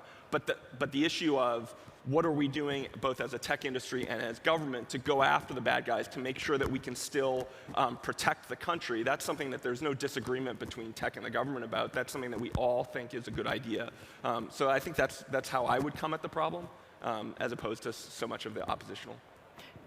One of the things that's great is Secretary Carter will be here. The work that's going on with integrating the communities. So the DIUX, the accelerator that the Defense Department has just put here in Silicon Valley, it has a lot of national security and military leadership teams, talent, together with venture capital and serial entrepreneurs and other people bringing that talent together. There's so many topics in the security area. Cyber, encryption are some of them, many others. We need to keep advancing the skills and the quality and the implementation skills across the whole federal government, across law enforcement, across our private sector.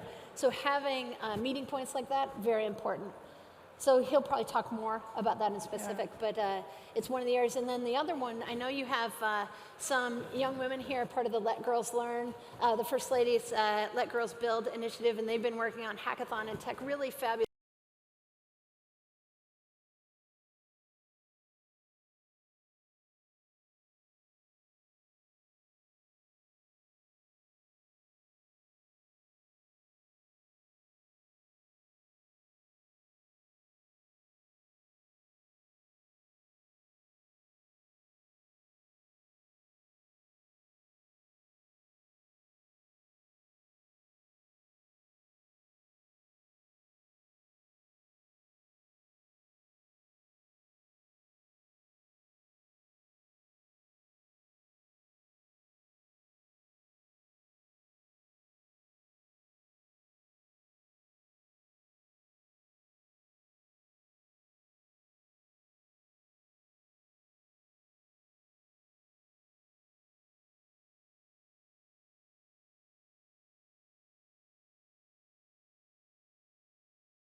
7 men and 4 women. All of the women in the photos are not in the movies, and all the men have speaking roles.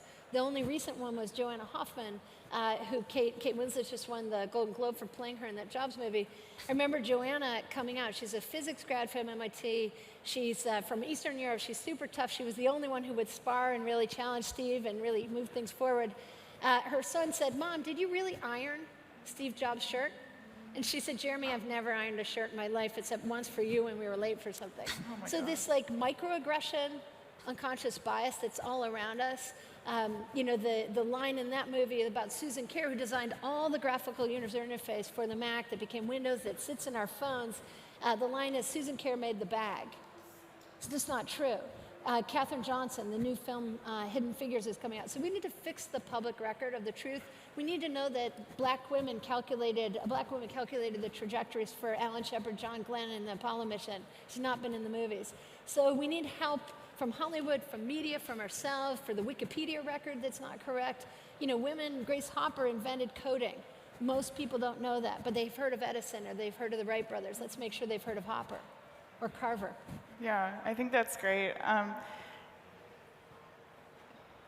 And Amek, you came to the government from Twitter, where you really championed free speech as a core value of the platform.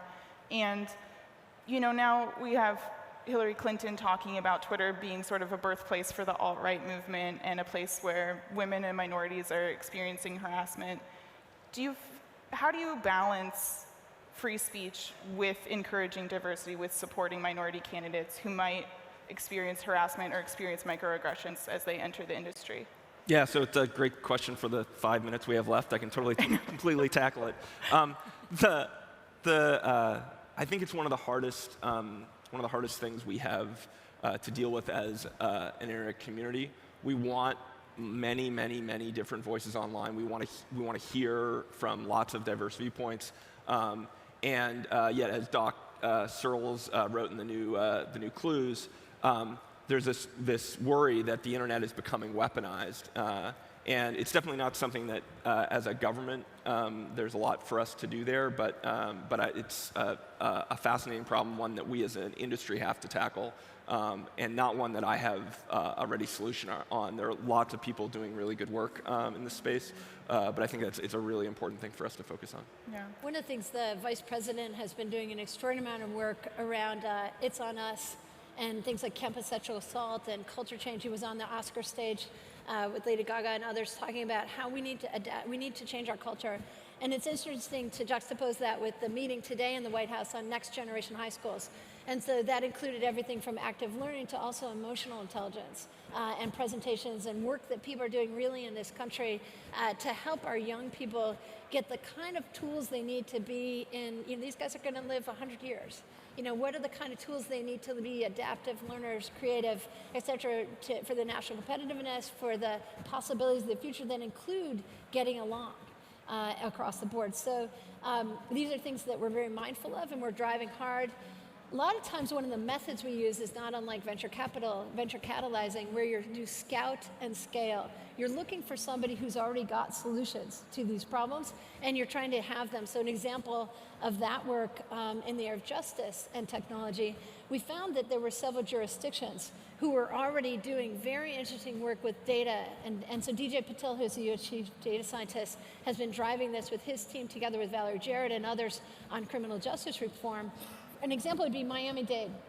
They had gone from 7,000 people in prison to 4,900, you know, closed a prison and changed how they were dealing with those with substance abuse disorder and mental health challenges and opened a 12-bed stabilization unit in the hospital. So our incredible police officers, you know, they have a choice when they have someone in that state to take them to jail or to take them to the emergency room.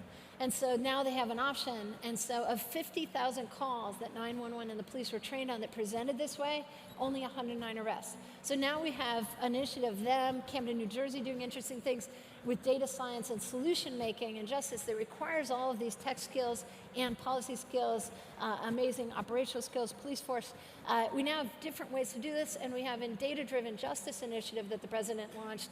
Over 25% of the jurisdictions in the country are now participating in a bi-weekly peer learning, conference call, and online community where they're cross-sharing these great things. So whatever topic it is, whether it's diversity, inclusion, justice, and learning, et cetera, we can use these new internet networked methods to try to bring the different people to the table and solve things faster by scaling the stuff that's working. And it's a great example, too, of the diversity of different areas for which the skills of the folks in this room would be really useful to apply. Sort of the next step of the Andreessen Software Eats the World is software is sort of eating a bunch of these social problems that we are working on making real dents in, and we need more technologists to come in on the area that they're passionate about. So not everybody is passionate about criminal justice or some of the other things Megan mentioned, but figure out what you're passionate about and go make a difference in that space.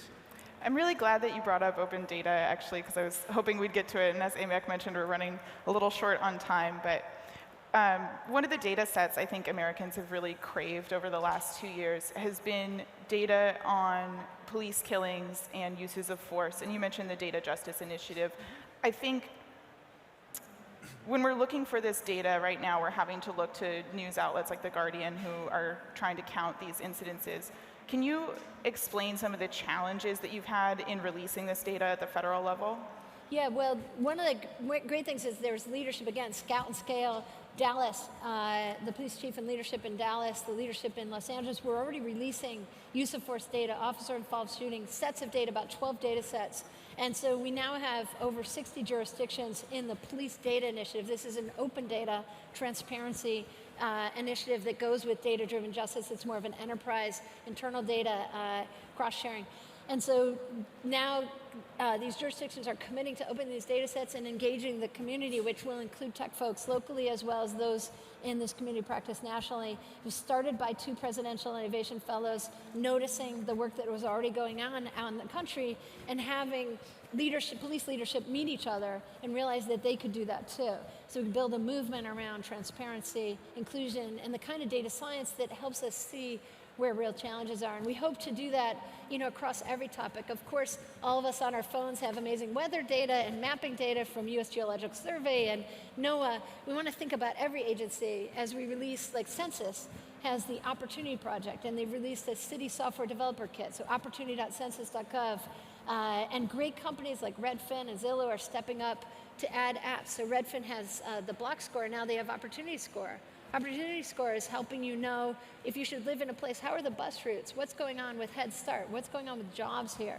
So we really can bring the most modern thing. It's what the president in his South by Southwest address was, love restaurant delivery apps, let's do that, and I need your help over here. Right. If the tech company could have solved it on our own, it would have. You need the policy and other colleagues, and it's these harder problems that we have to dive together in. Boston just had an opioid hackathon this weekend with their medical, tech, and all kinds of communities. So let's dive into this stuff with our new methods. Well, I'd love to stay out here and chat with you guys all day. I think we're about to get sheep hooked off stage. But I wanted to ask you one more question. You've spoken about government as a second act, and for all these amazing technologists who have entered the White House over the past few years. What's the third act for you guys? What happens to you in January? We have I'll speak for myself. I have no idea. We're sort of heads down focused on completing this our last part here, the fourth quarter. And so it's hard to even think about anything else. I'll take a breath, see my kids more, that sort of thing. Yeah, I think Amak was talking about a recent piece that Anne-Marie Slaughter wrote about triathletes. And this idea of techies and others who would flow into the commercial private sector, startups and big companies, whatever, techies who would flow into the government, state, local, federal, UN will be meeting next week, or in 2 weeks, so that's that. And then the nonprofit sort of sector. How do we get people flowing amongst all those areas? I really have always loved working on technology that can improve people's lives and technology that can reduce our impact on the planet, so very aligned with the president's climate work. So I think anything we can do around accelerating all the sectors, as well as making sure that all people, back to the missing histories, as this film Hidden Figures comes out, Tara G. Henson, who plays Cookie on Empire, amazing actress, is playing Katherine Johnson, and she said, she grew up in a very poor community, and had she known, the woman she's playing, had she known that Catherine existed, she might have been a scientist or a techie or others. So let's make sure that we're tapping everybody in through things like Tech Hire and Code Boot Camps and anything we can do to reach out to everyone to make them creators and makers, which is the president's great hope. Because knowing that the American people always get things done, let's include all of us, and it really makes us, it just changes the whole future for our country and for the world. Well, thank you so much for being here. I think it's, almost an impossible task, but you make me feel hopeful about government. So thank you very much. Good. Thank you. Thanks.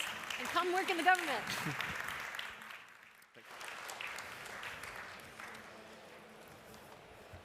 Well, I hope that was exciting for you guys as it was for me. I've had a crush on Megan Smith forever, but please don't tell her. I'm sure she can't hear me now. We're going to keep it moving along because that one went a bit over. So please welcome to the stage Morgan DeBon from Blavity and Megan Rose Dickey.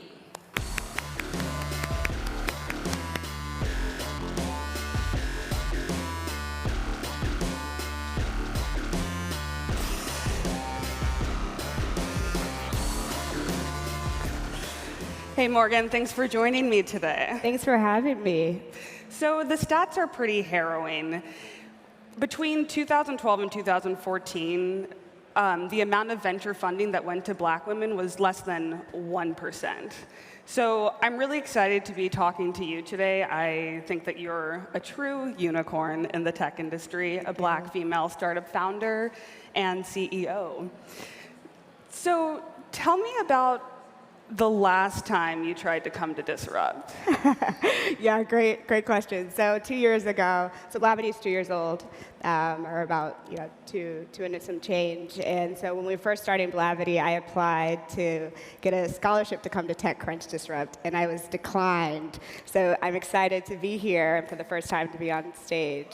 Yeah, yeah, give her a round of applause for sure. And let's talk about visibility. How important is it that you're up here right now on stage as a black female startup founder? Yeah, I mean, I think being visible is, part of any startup life, right? You want to get press. You want people to know what you're working on.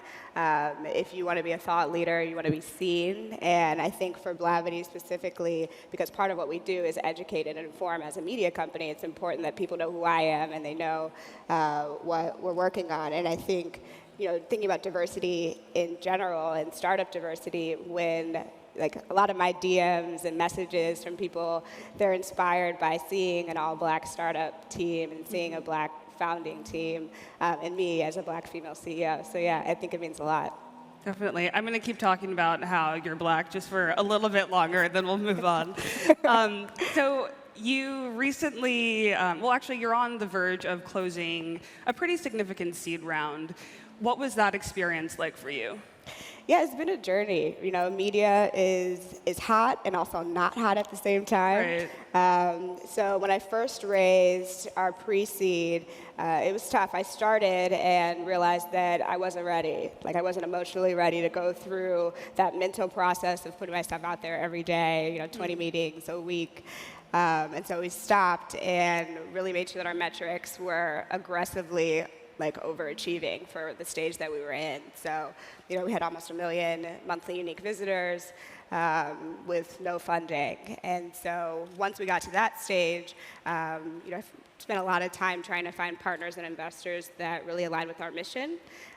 Brought some really great people on board, like the Knight Foundation, New Media Ventures, Macro Ventures. And now, as we go into our seed round, looking for a lot more strategic partners. And yeah, it's been an interesting run. I just finished 500 startups as well, the last batch, which was helpful. What do you look for in investors, especially in terms of remaining authentic to the black community? Yeah, I look for people who get it, right? You can tell in the first 5 minutes of a conversation with an investor if they understand and agree with this kind of premise that Blavity is built on, which is that black people influence culture, that they're underrepresented in tech and consumer tech products, and therefore we have a blue ocean opportunity to really build something interesting for an audience that is incredibly influential in our culture. So you mentioned black people are underrepresented in the tech industry across startups and big tech companies, and probably even more so, if not comparable, in the venture capital industry. Do you have any black investors? Yeah, absolutely. Charles King, Macro Ventures, absolutely. That's part of how we have designed our team, and that includes our advisors to make sure that it's reflective of what we care about. Nice. You've previously mentioned that you do receive some criticism even from the black community. What is that about? Yeah, I think because we are so visible, Blavity is a media company, right? So it's our job constantly to be creating content and pushing things out there. We also have a user-generated content platform, so a lot of our content is submitted from our user base, and so not everything that goes up is going to be completely aligned with me personally or with other people in the community, and so there's conflict. There was an article that happened this summer, and we started trending on Twitter because people were upset that the article... Which article was it? It was about Hidden Colors. It was about a Netflix documentary, and the guy behind it, a lot of people don't agree with his personal statements about what... Yeah. So it was tough. It was a tough day. And how did you handle that? I listened to what people were saying. We talked to the writer. Ultimately decided to take the article down, and then I explained, what our process was, and a little bit more about Blavity as a whole. Because we are a media company and we do have user-generated content, there will be things that aren't always aligned. Was that the first time something like that had happened, where you took down an article based on the feedback from the community? It was, yeah. It was a tough, editorial decision. Right. Yeah. Do you envision that you might have to do things like that in the future, or what's your process around that? I'm sure we will. We make so much content every day, and as we grow, we'll continue to put out a ton of content every day. So, I think it's really about having a strong editorial team and having community guidelines about what's okay and what's not okay. And so, if something is flagged, it's not a surprise. Right.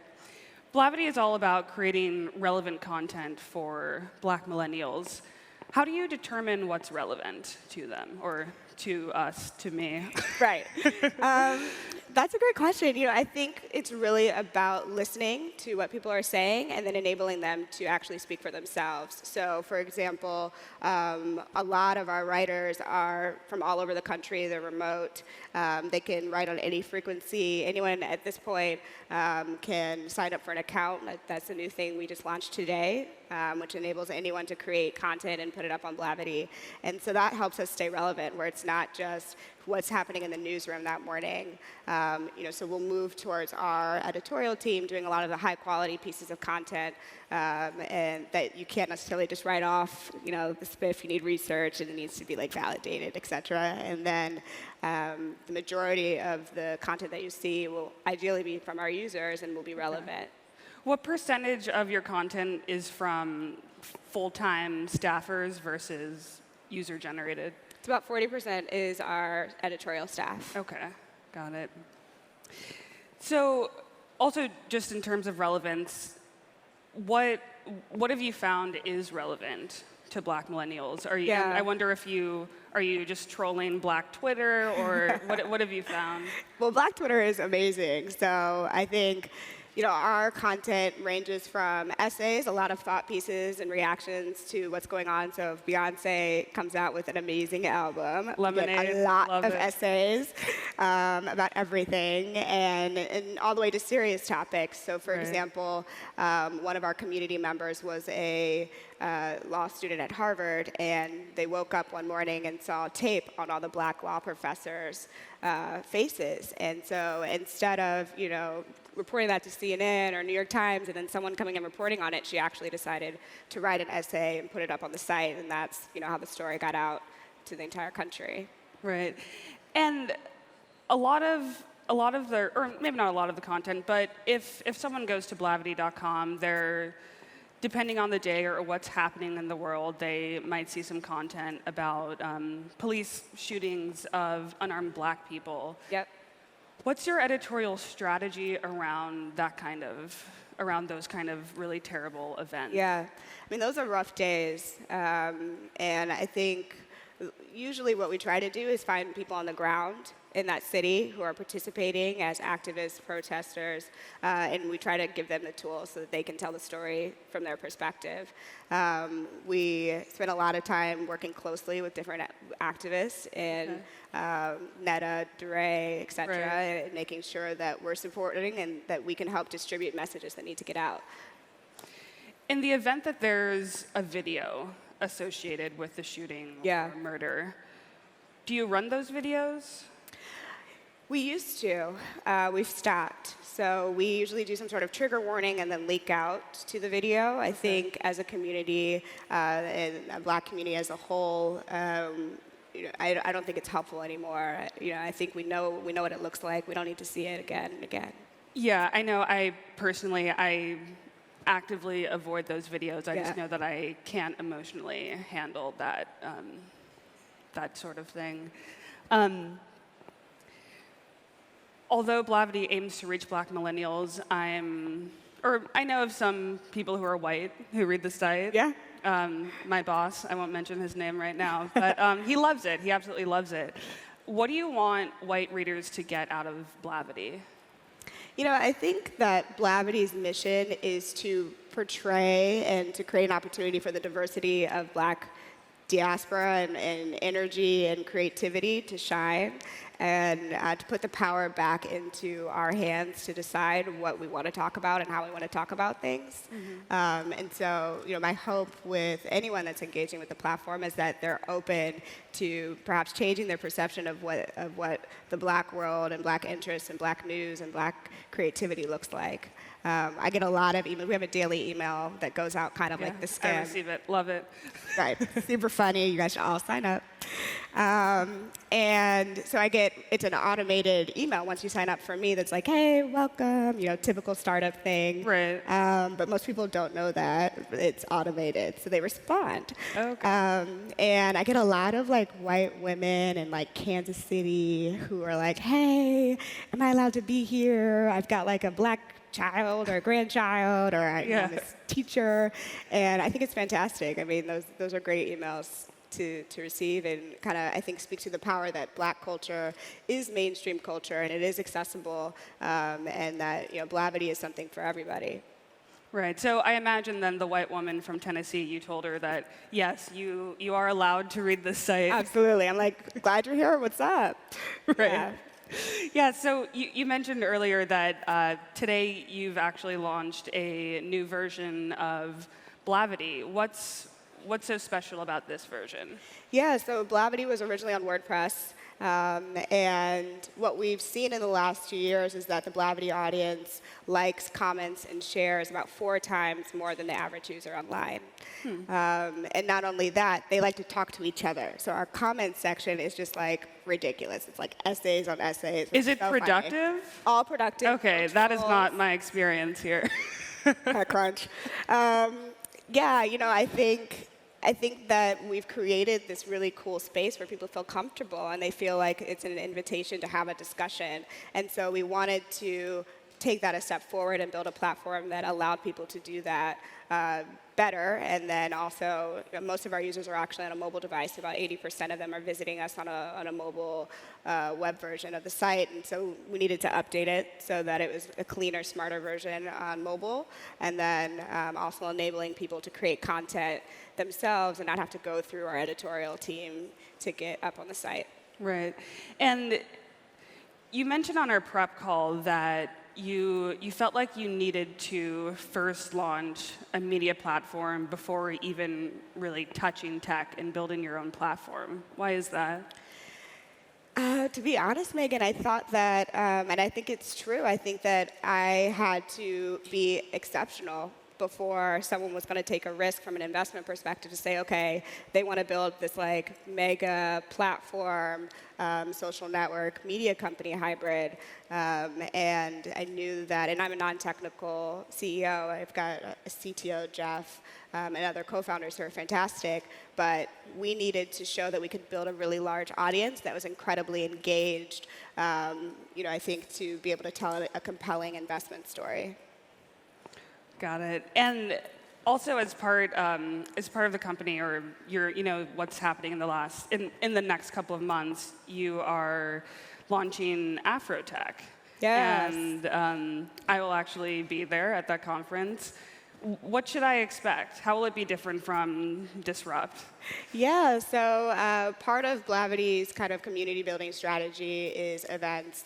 A lot of media companies have kind of had this strategy of creating conferences. We did one last spring called Empower Her, which was for Black millennial women influencers. And it was fantastic, sold out. It was in New York. And so as we think about how we want to move forward and kind of build these subcultures and communities, I think the technology and startup space is growing quickly in the Black community. And there weren't any real moments where we could all come together, right? There are some fantastic startup CEOs. There's some fantastic venture capitalists that are raising their own funds, raising Black funds, Black and Latino funds. And so we wanted to create a space where they had a platform and we could leverage Blavity's distribution, the energy of San Francisco, and kind of create this really cool experience. So what you could expect is discussions, fireside chats about success and tips that people have used to get to where they are. So we will not have any diversity in tech panels. You will not have any. We will not. No. We will talk about tangible tips and tools to get to the next level. Okay, nice. And we talked about this a bit before, but so you're about to close a seed round. About how much money are you thinking you'll? Yeah, so our total amount raised will be over $1 million. Okay. And yeah, we're super excited. That'll be to fund more engineers to build out the platform and also to make more video content. Okay, great. Yeah, Blavity has really great video content. I've been really impressed with it. So in terms of the future of Blavity, you've launched this new version of the site. You're having these tech conferences. You're doing original video. What else do you envision for the company? Yeah. So I think as we grow, we're going to learn a lot more about how Black millennials specifically engage online, and that's going to give us access to a lot of data. And we're basing the company off of this premise that Black people influence culture. And so if I can get a large enough of a population of people engaging with Blavity content across our ecosystem, whether that's the web, mobile, in real life, we can create some interesting insights about what might be happening, what are the things that people are talking about, what's the pulse of the culture, which will allow us, I think, to kind of create a compelling marketing and content story in the future. Blavity reaches about 7 million millennials a month? Yeah. What does that mean exactly? Like, where are you reaching them? On the website, right. On social media, or where? So we reach about 1 million people on the website a month, unique visitors. And then we have 5 Instagram accounts, 3 Twitter accounts, Facebook page. And so those are actually unique engagements of users. So our total reach is around 30 to 40 million on any given month. And then, uniques are around 7 million people reached. Okay. And I know that you have a good number of partnerships. Like, I believe Google is a partner Not of yours? Google. No? Tell me more. Tell me more about partners. Not yet? Well, who are your partners? Yeah, so we have content partners, right? So we've worked with Teen Vogue. We've worked with Change.org. And those content partnerships are usually around what's an interesting demographic that may not have access to Blavity's content, maybe looking for an authentic voice, a Black voice for their audience. So for Teen Vogue, we'll do article swaps and engage there.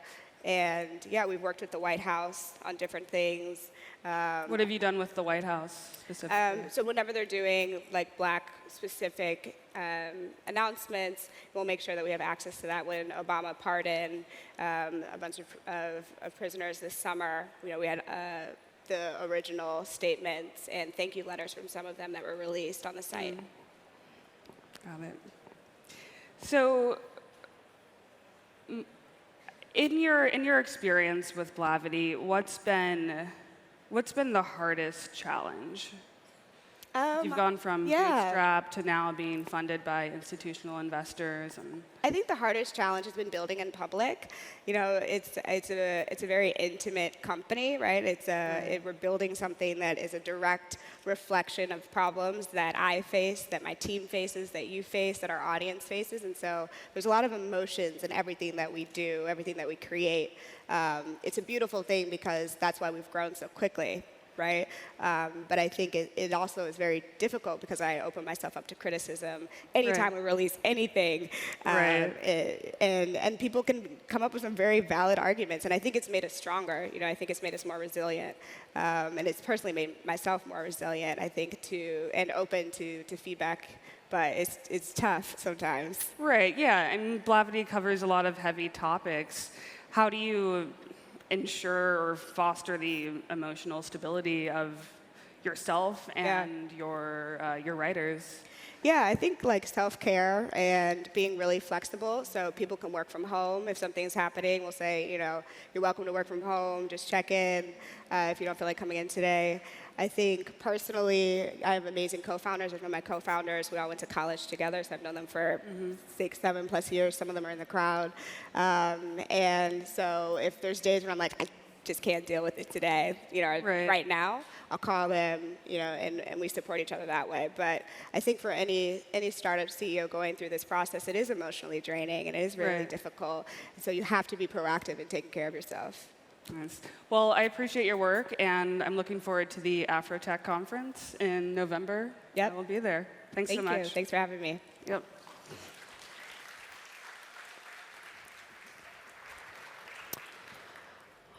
All right, who's having fun? You are, sir. Thank you. I appreciate that. And the TechCrunch staff, I also appreciate that you guys are having fun while at work. Yep. Actually, can we get a big round of applause? We work through the weekend, which bloggers aren't used to. Thank you. They're the real heroes. A couple friendly reminders before we get into our next panel. Follow me on Twitter, @JordanRCrook. That's an important one. You can also follow along with all the action on our Snapchat and Instagram. I think people forget that we have that. So it's just TechCrunch, both of the accounts, and the hashtag is the same. #TCDisrupt. Without any further ado, we're going to bring on our next panelist. Please welcome to the stage Jeff Lawson from Twilio and our moderator, Frederic Lardinois.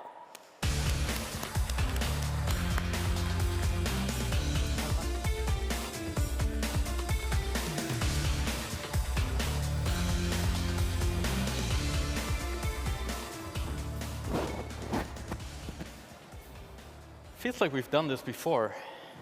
Little deja vu from London? It is, Sure. it is. So the last time we did this was at Disrupt London last December. And at the end of that conversation, we talked about how you might IPO at some point in the future when the time is right. Since then, you've IPO'd. What led up to that? Why was the time right at that point? Yeah, it's interesting. I mean, for us, what we had always said leading up to going public was that job number one is to build a company that is capable of going public and is worthy of going public, and that means great customers, great product, predictability, dot your I's, cross your T's, all the governance and all that kind of stuff that you need to do. And so we had been doing those things, but really because doing those things helps you build a great company, right? So that was step one.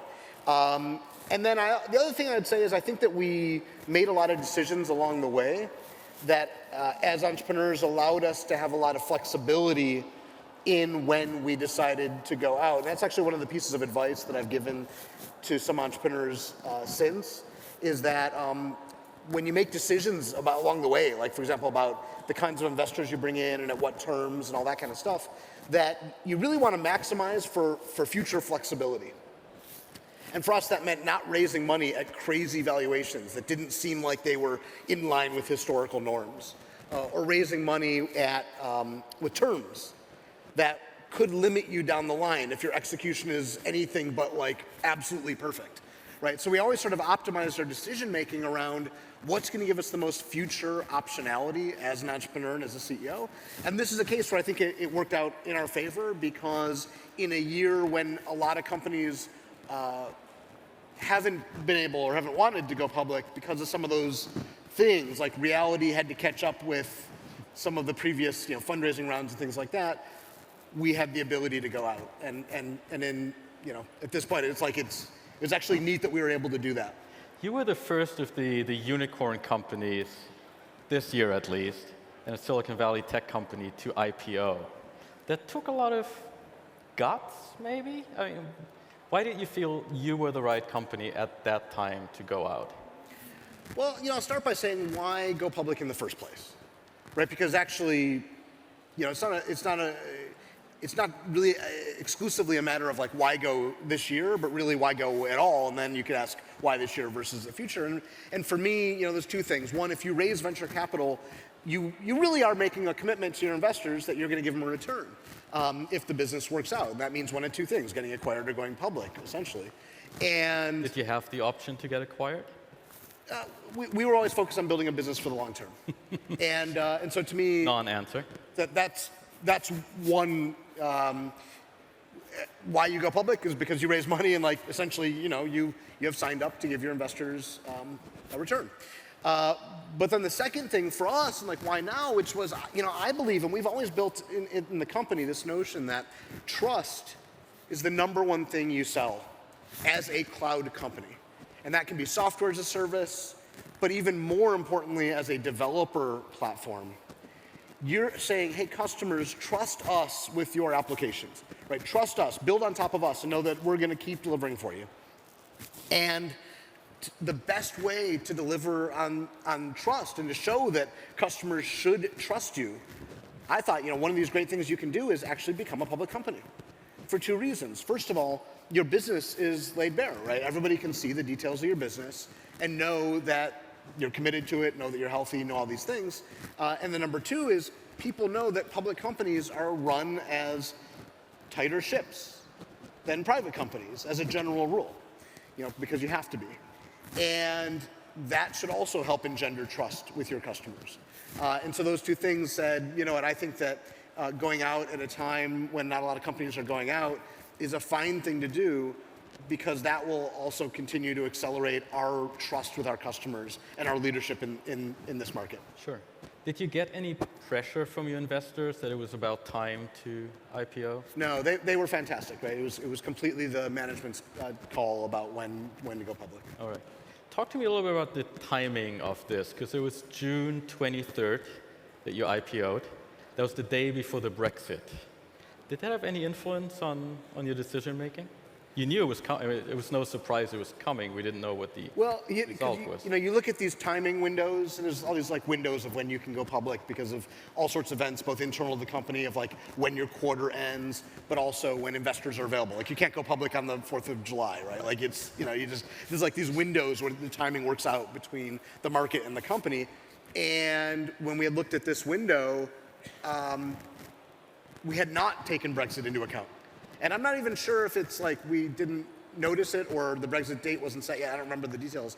But there was a moment when we basically picked this timeline, and then somebody said, oh shit, the Brexit vote is the day that we're going to be pricing. And we just started to say, well, that can't be good. Because you want stability, right? You want things to be normal as much as possible. Sure. when you IPO. So we moved our IPO up a date. The pricing event was the night before, so we priced the day before Brexit. And by the way, the whole time leading up to it, we were looking at it saying this is a non-issue, right? Like, oh, this is not, this is going to fizzle, like nothing's going to. And then the day over, like, oh my God, I'm glad that we moved it up a date, because like the whole world just got turned upside down for turns out for 2 days, and then it was kind of back to normal. Sure. But who knew that was going to happen? Worked out all right for you guys, though. I mean, the stock was up 90% on the first day, so. It was all right.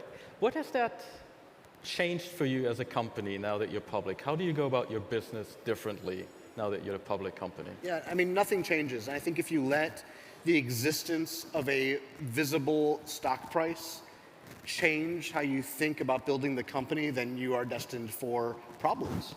And that's the short answer, and that's what we tell internally Twillions all the time. You know, our business is to control the things that we can control: customers, product, revenue. And the market does what it's going to do, but that's noise. And I liken it to, let's say you were playing a game of basketball. And I don't know why I picked basketball, I just did. But like you're running up and down the court, and the scoreboard's just randomly changing numbers. Like pretty quickly, you'd lose interest in this game if you were paying attention to that scoreboard. So that's essentially what being public is. You're not looking at the stock price every day now? No, because you know, that is noise, right? Over the long term, right, revenue, customers, products, those are the things that create value. But over any sufficiently short term, there is so much noise in that has nothing to do with the company that you can't focus on it. Because you can't believe that when the stock price doubles, you're twice as good as you were yesterday. And when the stock price gets cut in half, you're half as good. Right? If you actually, on the way up, if you actually drink the Kool-Aid and be like, wow, we're amazing, the danger there is that eventually everything has gravity, right? And so it'll go down too, and you'll then believe suddenly that you're horrible, right? And you can't have people in the company, employees, thinking that way. Sure. That's too much of an emotional roller coaster. And so what you have to really recognize is that in any sufficiently short-term period of time, it's noise, and it's out of our control. Has it changed anything for you personally, though? Because you've made a few dollars out of this at this point. I mean, you still own a large part of the company. No, I mean, you know, first of all, like when you go public, you don't generally sell anything there. So on paper. Nothing has changed for me, right? And again, this is another pitfall, right? If you look at the stock price and you're constantly trying to ascertain the personal impact of that, right? Again, you will go crazy, right? And you will focus on the wrong things because, again, that's not reality, right? So you focus on business and you focus on what matters, you know, customers, revenue, employees, products. And those are things over the long period of time when actually your wealth may matter, right? That's the thing that's actually going to impact that over the long term when it actually can have any meaningful difference. All right. One thing I love about companies going public is that they do have to disclose some numbers, right? One of the numbers that 200 pages of that and I read through all of those, but one number that stood out for me was how important a very small number of companies are for your revenue. Right? WhatsApp alone accounted for about 17% of your revenue in 2015, a little bit less in the last 6 months. 10 companies alone make up around 31% of your revenue. Does that worry you? Because you're dependent on a very small number of customers. It's pretty common for B2B companies to have bigger customers and have other customers as well. You know, for us, that's been very consistent through the years.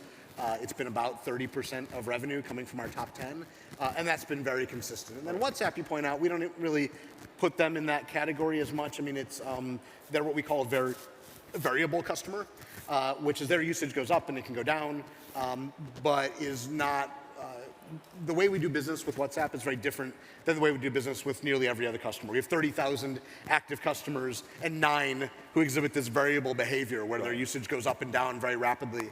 And so we really focus our team and our employees and the business on the base customers. They're the reason why we wake up in the morning. And then we've got sort of this gravy over here, which is our variable customer base. It's a very lucrative gravy, though. I mean, you must want to get a few more of these big whales on your board there. Well, let's separate whales from gravy to mix metaphors very nicely. Of course, we want big customers and happy customers and customers who have a lot of predictability to how they do business with us.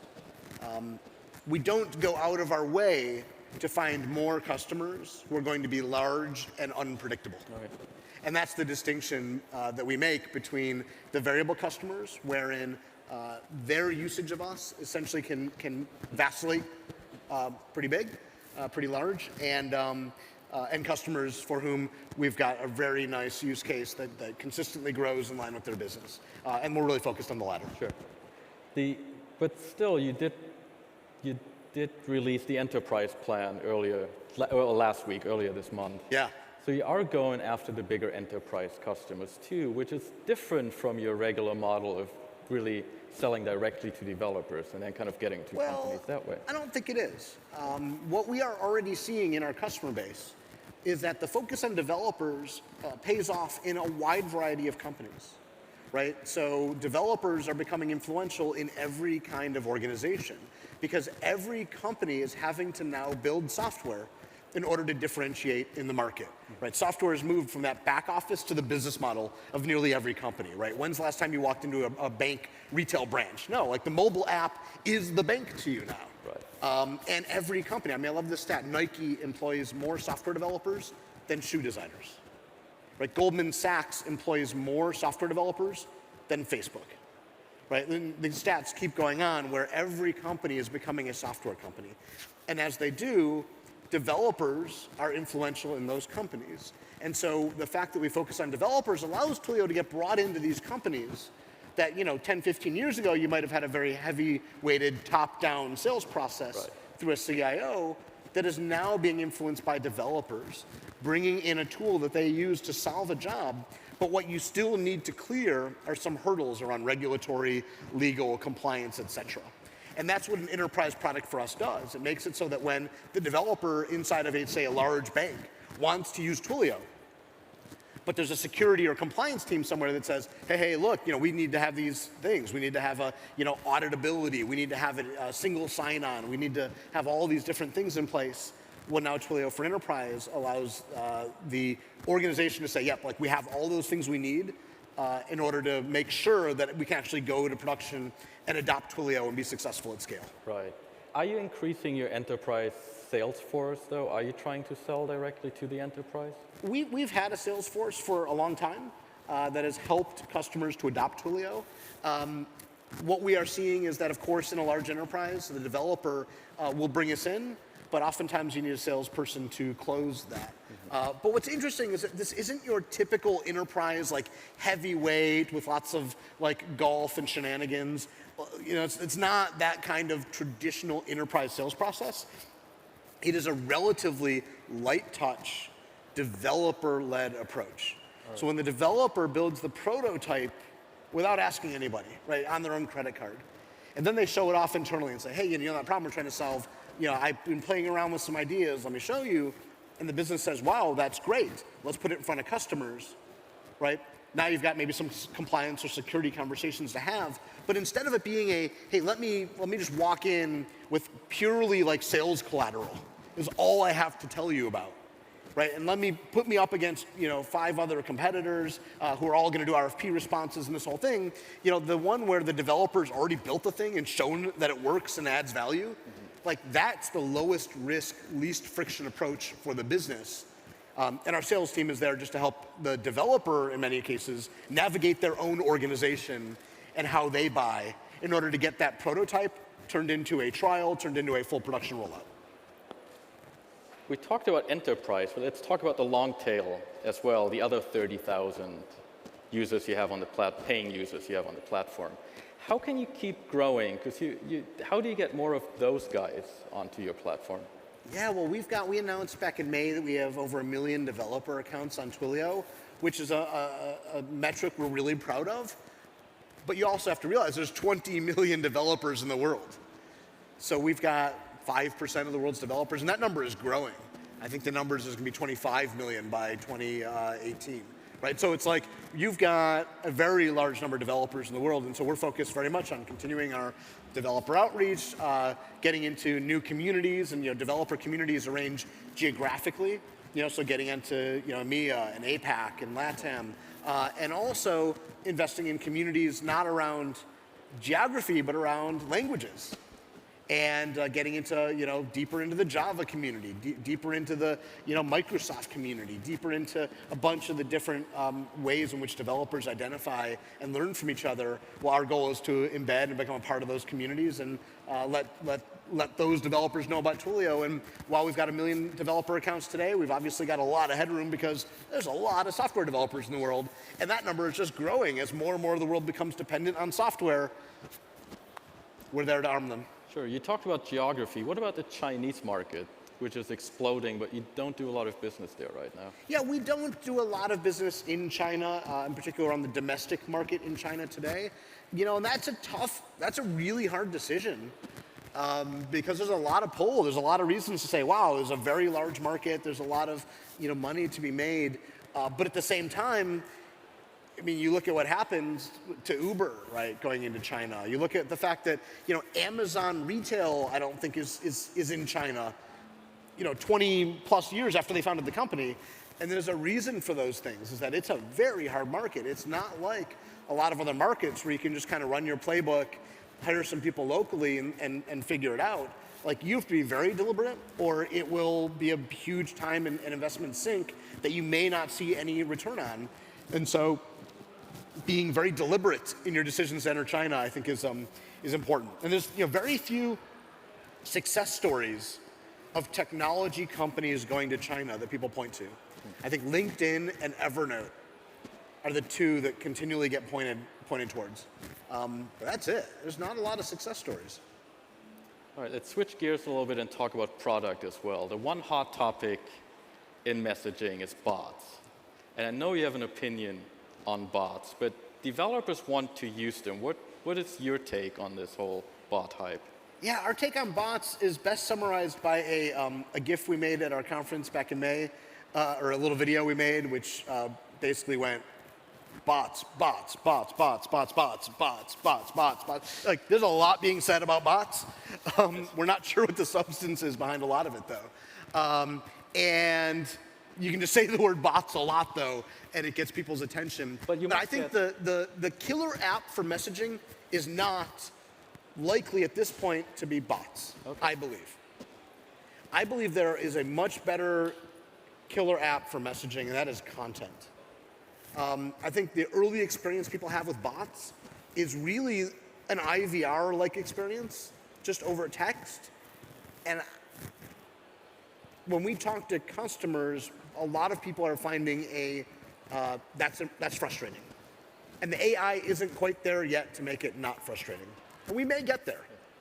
But content is an amazing app for messaging. When you say content, what do you mean by that? It means that messaging is a great way to consume content. For example, the New York Times coverage of the Olympics over SMS was really cool. So this was an app that was powered by Twilio.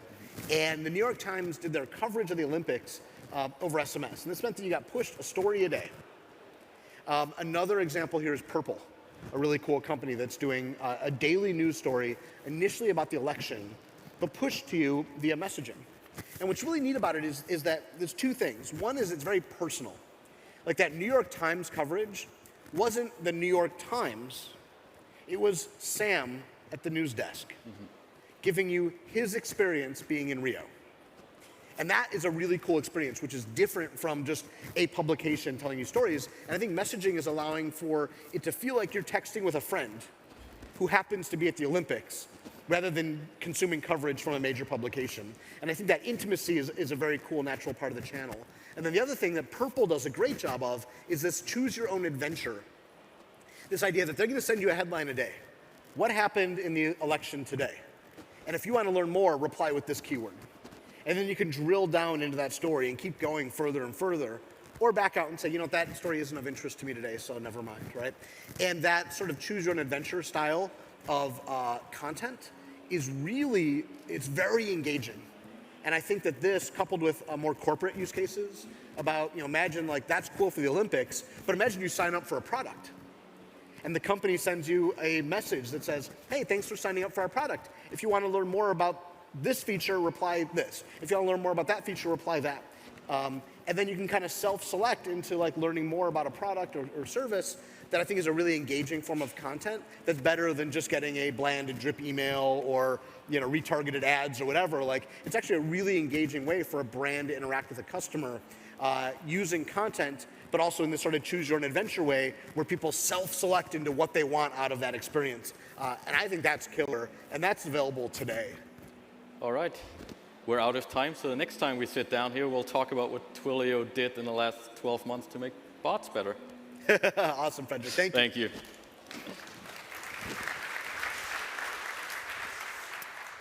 All right, well, I hope you guys learned a lot about the future of communication as well as the extremes of men's hairstyles.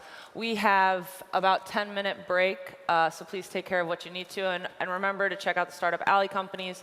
They're really eager to meet you and get your vote, so you can use the information behind me. It's too much to remember. And if I were you, I would solicit bribes. I will see you in a few minutes. Bye-bye.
Ladies and gentlemen, please take your seats. Our program is about to begin.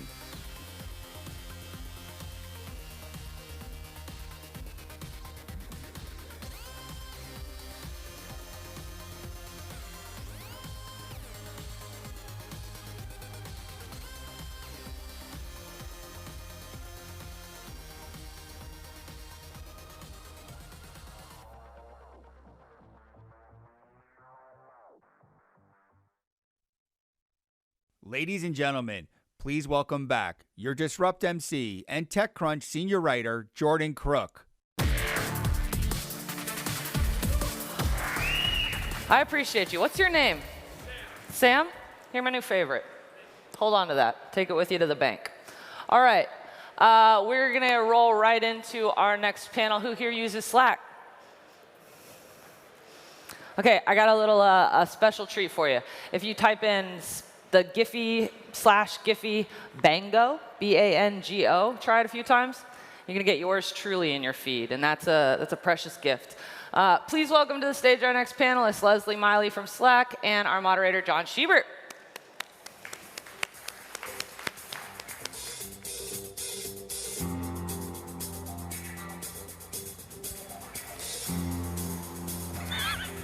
This is the best intro music ever. This is amazing. Thank you. I'm in love. I want to do this all the time. This should be the soundtrack to my life. Oh, we have so much to talk about. First of all, thank you for being here. I appreciate it. Thank you for having me. Also, that was kind of a tepid response. We can raise the roof. I mean, come on. We're about to head into lunch. Things are happening. This conversation is going to be amazing. Leslie in his picture looks like he has a terrible headache, probably brought on by Silicon Valley. But we'll talk about that in a bit. First question, because you're one of the senior most developer guys over there. Why can't I do threaded conversations on Slack? Why? Why? Why? It's a good question. It's a hard problem to solve. And as we try to do at Slack, everything's done with craftsmanship. So it takes time, it takes effort. And these are things that we're working on. Yeah. So hopefully soon. Can you give me a timing? Can't give you a timing. Hopefully you'll still have hair when it comes out. 2017? My hair isn't going anywhere. Unfortunately, this is all Eastern European. Help out. Help out here, please. So what about bots? Bots have been the hot thing for the past year. Where do you fall on the bot spectrum? What role will they play within Slack? I don't know if I can say what role they will play. They're definitely a technology we like to use. We want people to get used to using bots. We've actually done some experiments and seen how people are they're very accepting of suggestions. They're very accepting of Slackbot giving them suggestions and asking them questions and taking them through. And we will continue to experiment in that. We will probably roll some things out in the near future with bots. But it's definitely a way for people to learn more. There's a great bot out there right now called IntroBot. Not shilling for anyone, just saying it's a great way for people who join a new team for them to figure out who they are, where they came from, what their interests are. And I think you're going to see more and more of that. This is actually just the obligatory questioning period where I throw a bunch of buzzwords at you about things that are hot in tech right now and make you respond. So I apologize for that. Nope. What about AI? What about AI? When it really works, I think we'll use it. It's still not quite there yet. No one wants to unleash Skynet on us. Right. So when we get a little bit better. But I mean, is there really going to be this robot overlord future where Skynet takes over everything and we're all just slaves to the machine? Oh, we kind of are already. We kind of are, yeah. It's like you were asking where your phone was before you came on stage. Right. So yeah, we're slaves. Well, that was more to connect with this fine audience because I wanted to give them a chance to ask you questions through the whole magic of Twitter. Ooh. Although they could have Slacked me too, I guess. I could have set up a Slack channel for the room. Yeah, we should probably have one, right? Well, we should. Maybe we'll do that next year. Things to think about for TechCrunch Disrupt 2017. So, AI is tricky. It's a hard thing. You say it's not quite there yet. People are trying to recruit talent, and there's only a select group, or hypothetically, there's only a select group of people one can pull from for this talent. Is that hypothesis correct? Or can you find great AI engineers across the country? Where would you look for great AI engineers? Wow, that's a good question. I would just look around. I mean, definitely, just look around. Look around the room. I'm sure there's some in here right now. I think where I would look is any place that's doing that type of work, right? And it's not just confined to, MIT or Stanford or Cal. It's happening in Detroit with what the auto manufacturers are doing. It's happening in Richmond, Virginia, with what Capital One is doing for credit cards. So it's happening with the U.S. government in Washington, D.C. with them surveilling everything we're doing. Right. So you can, so you can start looking everywhere for talent like that. Where are you as Slack looking for talent right now? What's on your agenda? What's on my agenda? I will speak for me. I cannot speak for everybody at Slack, but I think we look for people who can, essentially who are good at what they do, who are good programmers from an engineering perspective. We give everyone a coding, I hate saying coding exercise, it's more of a coding exercise, and then it's something that's graded blindly. Right. So we don't know who they are. Right. The graders don't know who they are. The graders don't know where they went to school. The graders don't know if they went to school. The graders don't know if they're a man or woman or other. They just know that that they did this exercise, and then we grade them. And then if they do fairly well in that, based upon their ranking in our internal ranking system, we have a conversation with them and bring them in. Now that's the way that Slack has privileged sort of diversity on one level, right? And has managed to create one of the more diverse workforces in the Valley, I think in tech in general. But there's also a geographic diversity to the things that you're doing, and I wonder if y'all are looking to expand that at all. So are there places where you would go as Slack to try and recruit new talent or open new facilities to get things done? Just softball that one to me, didn't you? Yeah, there's some tough ones. They're coming. I mean, definitely we look all over the country for talent. We look just not in Silicon Valley, but I think I just had somebody start who was coming from Tennessee. Since you softballed the question to me, we are opening up a facility in the most diverse city in North America. And before anybody tries to figure out what that is, it's actually Toronto. Toronto in Canada has one of the most diverse populations in the world. 47% of their population is foreign-born. It's an amazing city. We are partly a Canadian company. Stuart Butterfield, as you know, is Canadian. So it makes a lot of sense to have a presence there as well. So how important to the company is something like economic diversification among socioeconomic sort of privileging? Because when I think of Toronto, I don't think of that as a city that's really struggling economically or financially. This is just a sort of nod to the diversity of the city itself. Is that why y'all are setting up camp there? At the end of the day, we're a business, and we have to look around for places where we think we can have the best business climate in order to grow in office. Economic diversity is as important as any other diversity. I mean, you look around this country and you can tell that there are cities who have been totally left out of the tech ecosystem. Would I like to be in other cities in the United States, like Detroit, like Richmond, like Nashville? Of course. And I think everybody would. And I think in the future we can look to do that. But right now we chose Toronto. No, but I was watching an interview that you did with the guys at Ours. I guess like a couple months ago, maybe a couple weeks ago. And you talk about the ways in which Oakland is changing. And you kind of had some harsh words for what's going on in Oakland. And I'm wondering if that's if there are ways to do economic diversification poorly, or ways to go into an urban environment and not do it right, and that's what you saw in your experience when you went back to Oakland, or if there's something else going on there.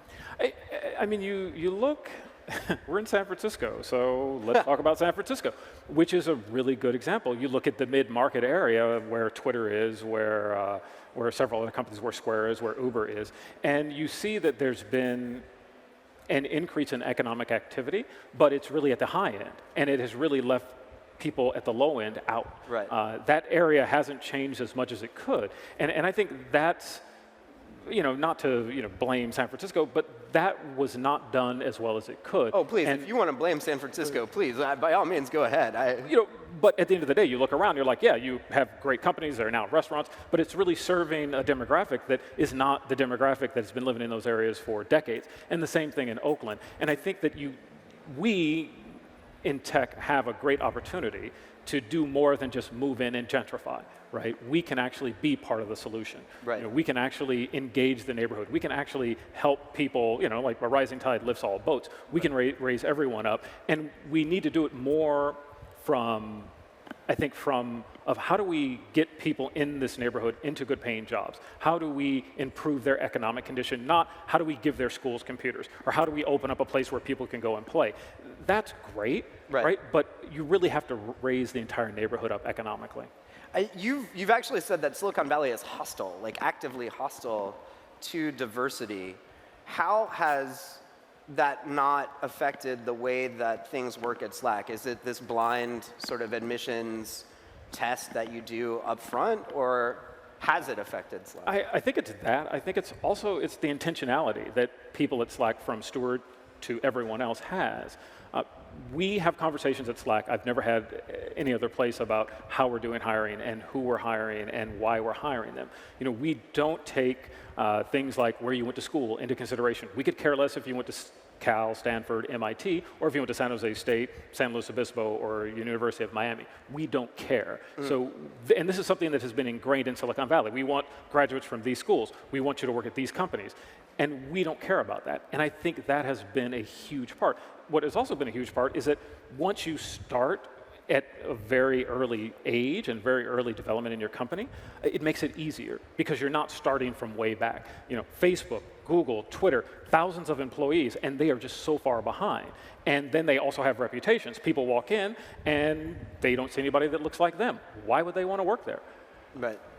Well, so how does one solve that problem? I would think, because things are so woefully bad in Silicon Valley, and they really are. I mean, if you look at the diversity numbers from any of the top tech companies out here, it's really bad. And when you look across at what happened in the American education system, if you look at what happened with American manufacturing, there were actually people put in place quotas, and that's what managed to change the game in these companies, these big industrial companies, and in American education.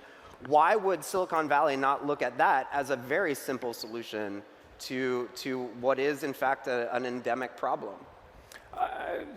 Quotas are just wrong, and they're bad, and they don't work. And they don't work. Do they not? Do they not work? I don't think they work. And in particular, I think it's another way of saying we won't, that we won't lower the bar, right? It plays into that exact same argument. It's like you have to have quotas, so we're going to get people who aren't qualified.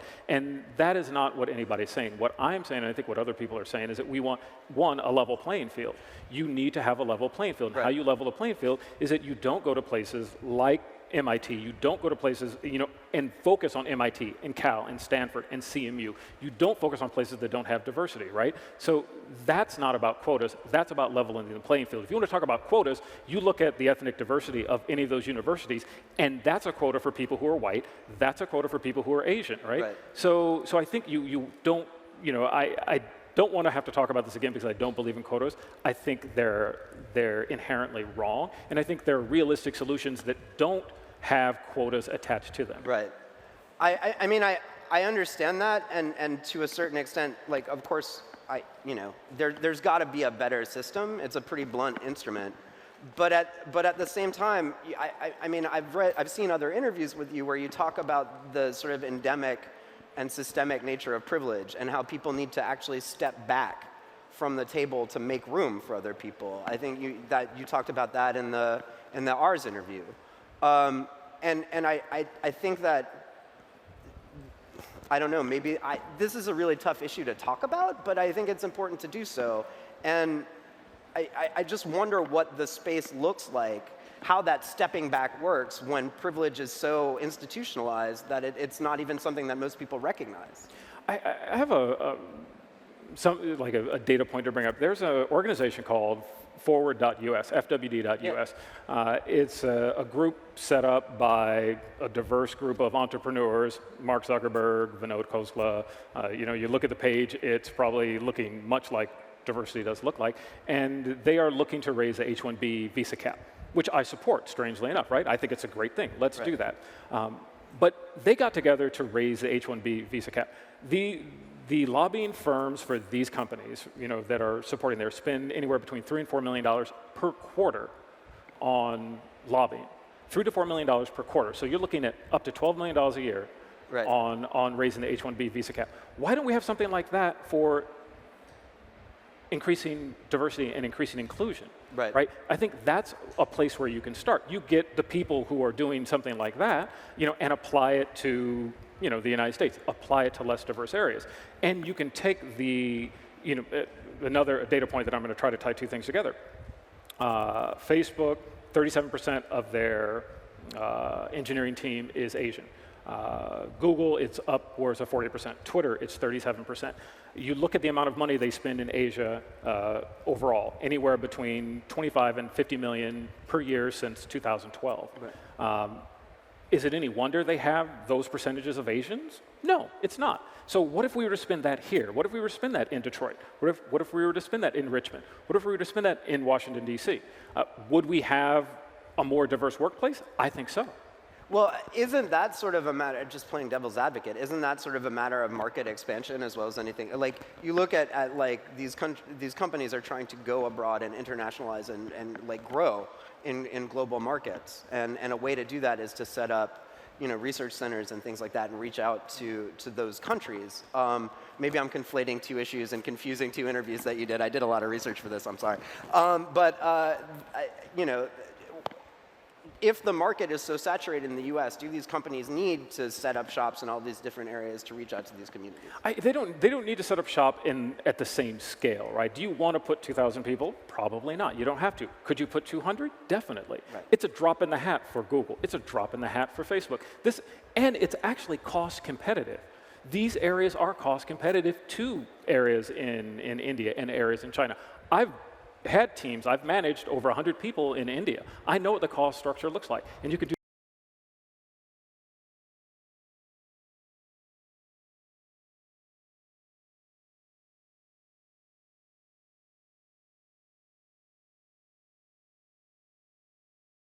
that have large, diverse populations. All of a sudden, you see people in those neighborhoods. People see their neighbors in these well-paying jobs. And they start to aspire to that. That's number one. Number two, people who want advancement know they have to come back to headquarters. So you're going to have people coming to San Francisco. You're going to have people going to Cupertino, going to Menlo Park, going to Mountain View. And what happens when you hire diverse people and you create an inclusive environment? They talk to their friends. Right. And their networks are going to look like them. And they're going to hire their friends and they're going to hire their associates who look a lot like them. And then you start to make inroads into this problem that these companies have spent the last 3 years and tens of millions of dollars and have made virtually no impact whatsoever. So we've been beating up on a lot of very large tech companies. Let's go down a level and beat up on some other people. Criticism, it's healthy criticism.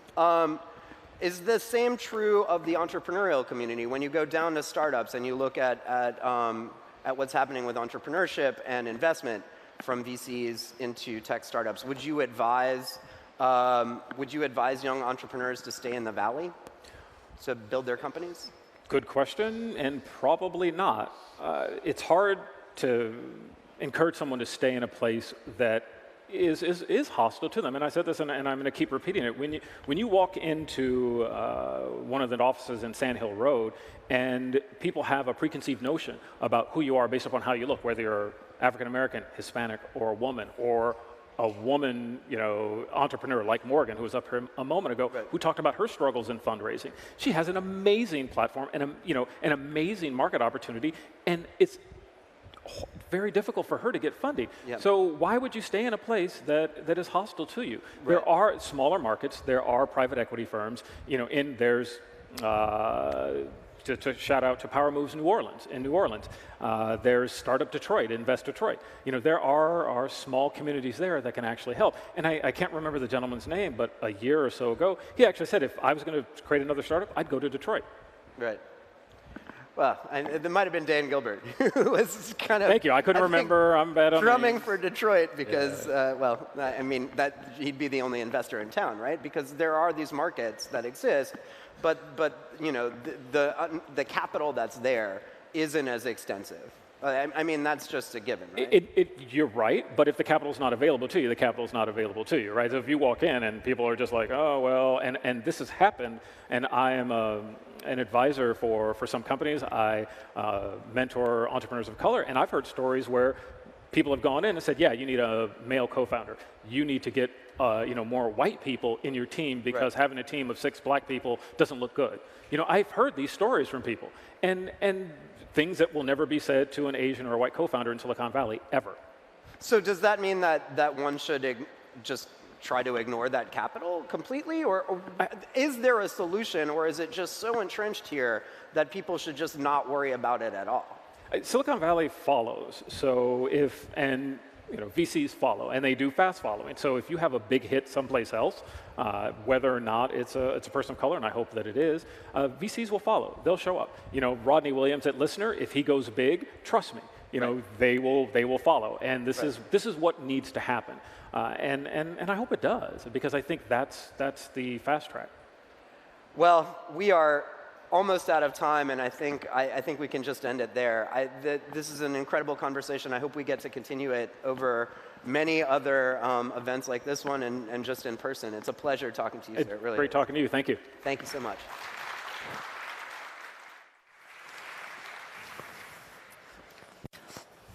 See if we can pit him against David Marcus backstage and see what happens. Our next guest is from Razer, who's into gaming on the PC. You guys seem really engaged. Hey, Sam. What's up, man? All right, let's just get it started because you guys are bored of me. Please welcome to the stage Min Liang Tan from Razer and Ingrid London.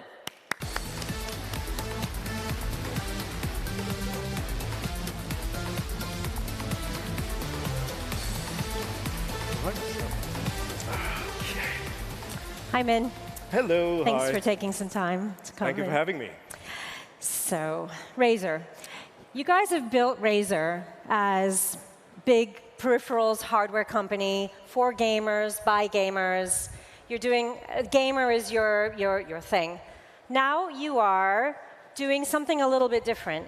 Tell us about you've got some news today. Why don't you tell us about what you're doing? Sure. So very quickly, I think in the past couple of years, we're a bit of a startup with a bit of a longer pedigree of sorts. So we've been around for about 10 years since we were founded. And we've done everything from hardware. So we've shipped over 20 million connected devices worldwide. We've got a massive software platform of gamers. We've got about 20 million active gamers that come online every single day to connect with us. And I think one of the questions that was uppermost in our minds was, what's next? What else can we do? So today, we're announcing a corporate venture fund. We're calling it Z Ventures. So it's a $30 million fund from Razer. We're investing it off balance sheet, really focused at early stage startups that Razer, with our kind of structure, can bring value add to the startups that we invest in.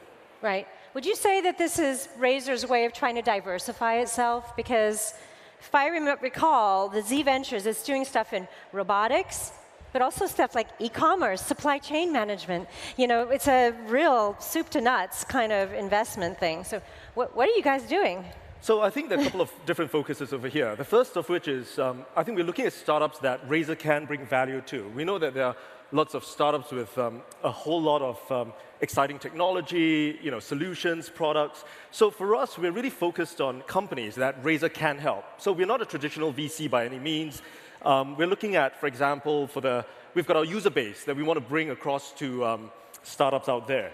Now, over and above, we've got a lot of experience in the hardware and software, and hardware is really hard. Everything from prototyping to EVT, DVT, mass production. These are kind of the things that we want to bring across and help the startups. Now, of course, on the other end of the spectrum, we're looking at things like software that we can help the startups with. And finally, I think specific in terms of companies that want to scale, beyond where they are at this point of time. We've got a global distribution network that we can bring across to the startups too. Right. So a third of our business today is in North America, a third of it is in Europe, a third of it is in Asia. And we work with, for example, retail chains like Best Buy in the US, Media Saturn in Europe. We've got Jingdong and Tmall in China. So these are some of the benefits that we're trying to bring to the startups, as opposed to a traditional VC that may be primarily focused on financial returns. Okay, so Razer is your target audience are gamers. Do you see yourself as a mainstream company now, or do you see yourself kind of aiming at like really niche, specialized gamers? Do you want to be a mainstream company? So for ourselves, we've created a bit of a cult brand of sorts. We've got gamers that tattoo the Razer logos on themselves. They set up Razer shrines, and we have a huge following. And that's really the core of what the company is. For gamers, by gamers, and that's what we want to continue focusing on. The enthusiast segment, the gamer who's passionate about design, who's passionate about technology. And that's really what we want to focus on. Now, what we've realized, however, is that while we don't necessarily want to go mainstream is coming to us from the premise of, if you see things like Pokemon Go, for that matter, people who don't necessarily identify themselves as gamers are slowly looking at gaming being one of the most engaging forms of entertainment. Now, on top of that, and maybe to segue back to the conversation on Z Ventures, the gaming community or the gamer community is also the perfect user base to test new technologies on. Now, if you look at it historically, you've got motion sensing, from the Nintendo Wii. We've got VR, like Oculus and stuff like that. So gamers tend to be tech savvy. They're very comfortable beta testing technology and, more importantly, evangelizing it to the entire gaming community. Right. And the way we see it, that there will probably be more gamers in the future than any other segment of entertainment. Okay, you mentioned Pokemon Go. Huge success. We're going to have John on stage, I think, tomorrow. Do you want to build something as successful as that? Do you want to build a Pokemon Go ever? Is that like in your sights? Could you do it? I think traditionally for us, we want to continue doing what we're good at, which is focusing on gamers, building great product, software, and services for gamers.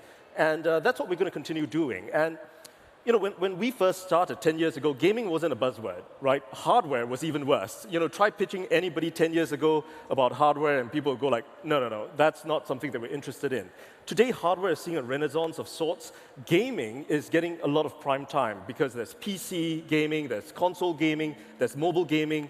Gaming is bigger than movies, it's bigger than music, and there's a huge amount of interest in gaming right now. And so for ourselves, we've been in an opportune position to take advantage of that. But while there are masses coming into gaming today, these masses will probably leave when there's something bigger, newer, shinier to look at.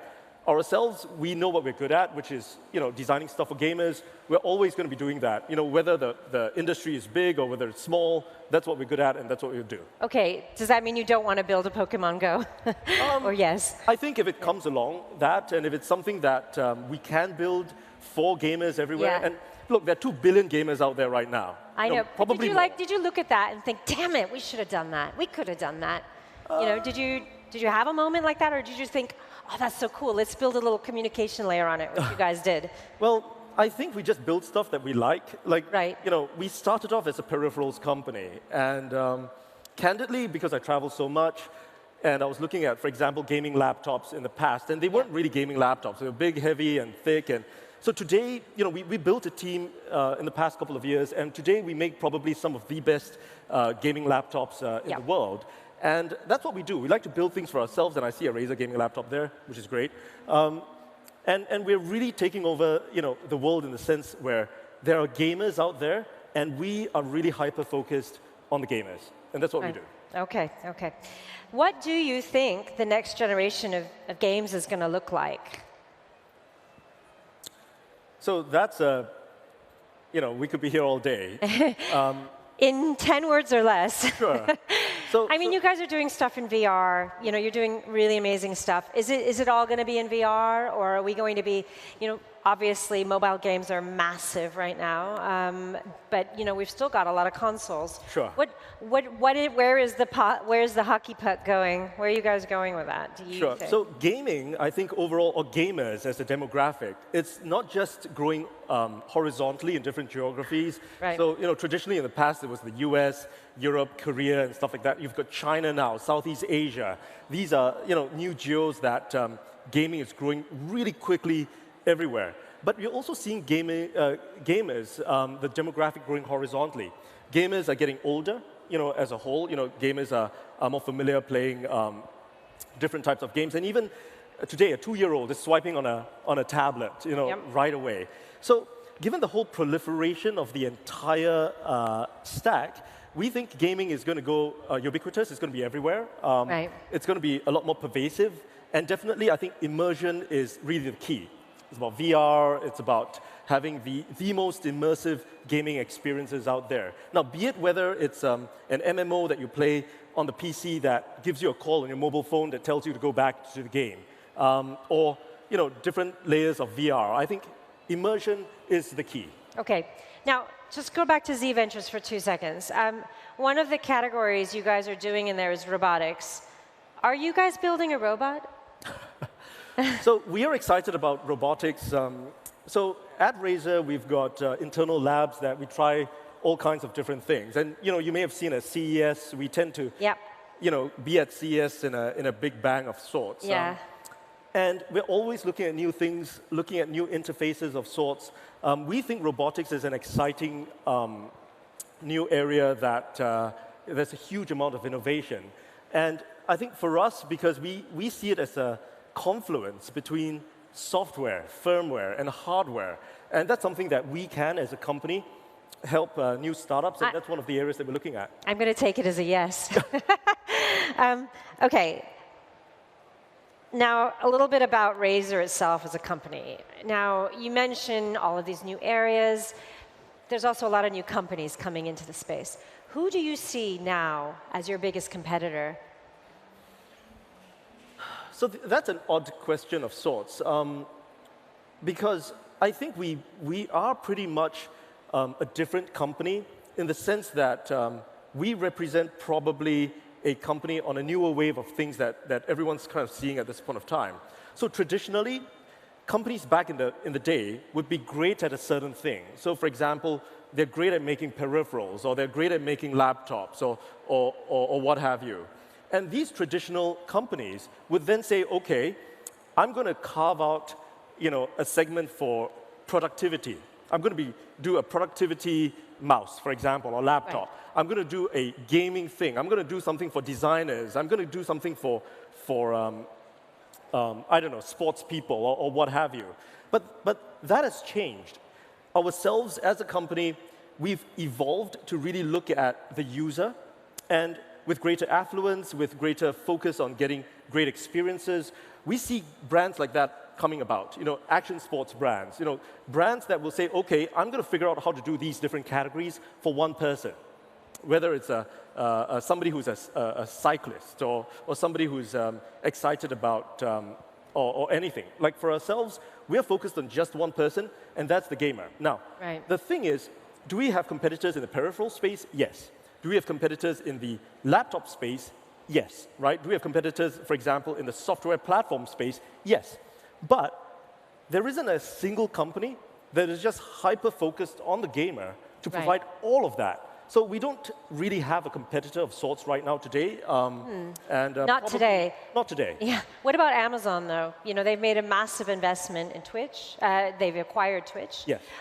They are now finally finding success with hardware, you know, with their interesting, with the Echo and everything. Mm-hmm. So do you think that might be a company that could keep you up at night one day? I think for us, the entire industry for gaming is just so big. Yeah. We are huge fans of what Amazon is doing with Twitch. Twitch is a great partner of Razer, and we work really closely together with them. And what they're doing at Lumberyard, for example, and the studios that they have, you know, that's that's a company we have a huge amount of respect for. Got it. But because the entire industry is massive, right? If you look at the movies industry or the music industry, they're large companies that go throughout the entire ecosystem without competing, so to speak. It's true, yeah. And we see gaming being so much larger than movies and music. There is just this massive upswing of opportunities for all of us. The key for us is what not we want to do as opposed to the opportunities presented. Okay. Okay, let's talk about investment for a second. So I know you guys are now investing in startups, but you're a startup too. 18-year-old startup. So now some of your investment you've disclosed, some of it you haven't, some of it has just been reported, and then you confirm it. Are you guys raising any more money now? Not right now. So we're not raising any more capital at this point of time. In fact, we haven't raised a lot of capital in the past couple of years. Right. For us, we've been really focused on doing investments through our own war chest that we've built through the past couple of years. And when you talk about startups, investing in other startups, that's one of the things that I do see coming up as a new trend of sorts, because a lot of us are staying private a lot longer. And this is a great opportunity for us to do a couple of things, to tap into the startup ecosystem, to contribute back to the community and the ecosystem also at the same time. And I expect to see a lot more other startups do that. Yeah, I think so too. Yeah, the strategic investment funds for sure. But you guys are like opening stores everywhere. You're building more hardware. You're building different kinds of hardware, and you're investing in startups. Are you funding all of that yourselves from your current coffers, or are you going to need more money? You're going to go out there and raise more for that? So we did a recent Series C, which I think was reported on TechCrunch. All right. I think so, yes. So what we are doing primarily for all these new activities are actually funding it internally from our own coffers at this juncture. And we see a continued need to fund new startups, because I don't believe that for ourselves we're going to be all things to all gamers, so to speak. You can't be all things to all gamers. We see a lot of incredible talent out there. We see a lot of startups that could, we could help them bring their services to our users and give a leg up immediately for, with 20 million active users, for that matter. Or to say, okay, instead of just distributing through, a small platform, why don't we get you global immediately through all our channels everywhere? Now, if you need to meet any prospective customers or partners, you can use any of our 10 offices worldwide. So, and I think over and above, the difference for us between Razer or Z Ventures as a startup, a fund for startups by a startup, is that we've got the experience of scaling from 2 people to close to 1,000 people worldwide, 10 offices, etc.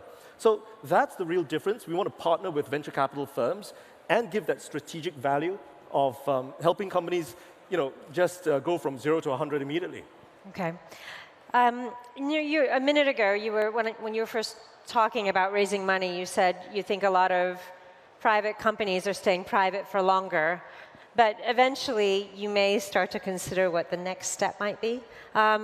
Where are you on things like IPO plans? And in general, what's your opinion on a company like Razer going public? Could you go public if you wanted to right now, for example? Sure. I think for us, we've considered going public for some time, but the key for us is we want to make sure that we are a company that is ready to go public. I think there is no real reason for us to stay private, but we remain opportunistic. We want to be, we want to make sure that all the corporate governance is all addressed. We want to make sure that we've crossed the T's and dotted the I's on pretty much everything. And of course, it's also a factor of the economy and how the markets, whether it's open, etc. But we remain open to that, and we just keep an eye on it. Do you have a time frame for when you might consider an IPO or anything like that? That's a little bit like asking what's the time frame on one of our Razer products. And I know there aren't many pieces. I think you probably have them for both, by the way. You have answers for both. You just don't want to It'll be ready when it's ready. All right. Are you profitable? I think our core business is very profitable, but for ourselves, we are doubling down. So that's why I think we say we are a 10-year-old startup, so to speak. We've got a very profitable core business, but we've got some really exciting initiatives that we're doubling down on and always looking to to reinvent or to revolutionize new industries. So to put things in perspective for that matter, we were the first to start this entire gaming peripherals industry of sorts, right? So we were first to focus on that. And back when PCs had become a little traditional and boring and dated, and when I said, look, we're going to go and reinvent the traditional PC laptop, I think many people said, look, that's a commoditized industry, you don't want to get into it. But what we've done in the past couple of years is that we've created an entire new category of sorts.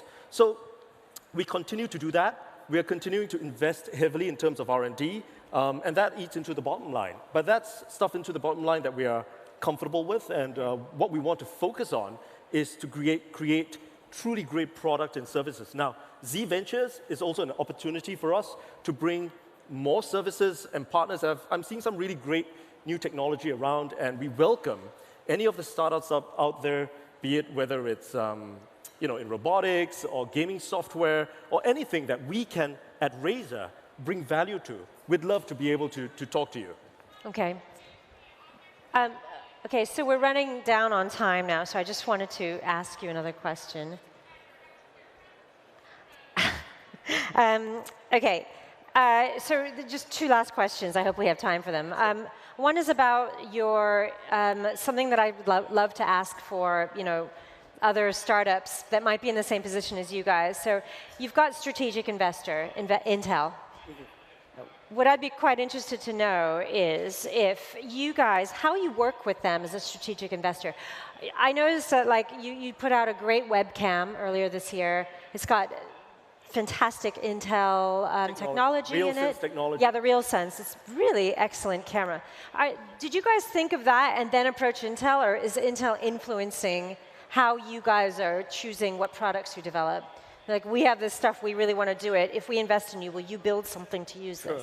How does it work? And do you advise startups to do something different than you guys have done in that way?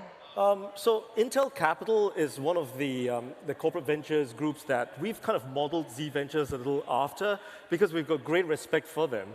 And it's a bit of two things, right? Intel's a behemoth. We actually use Intel Capital to kind of navigate through Intel as we want to work with their CPU team or the RealSense team.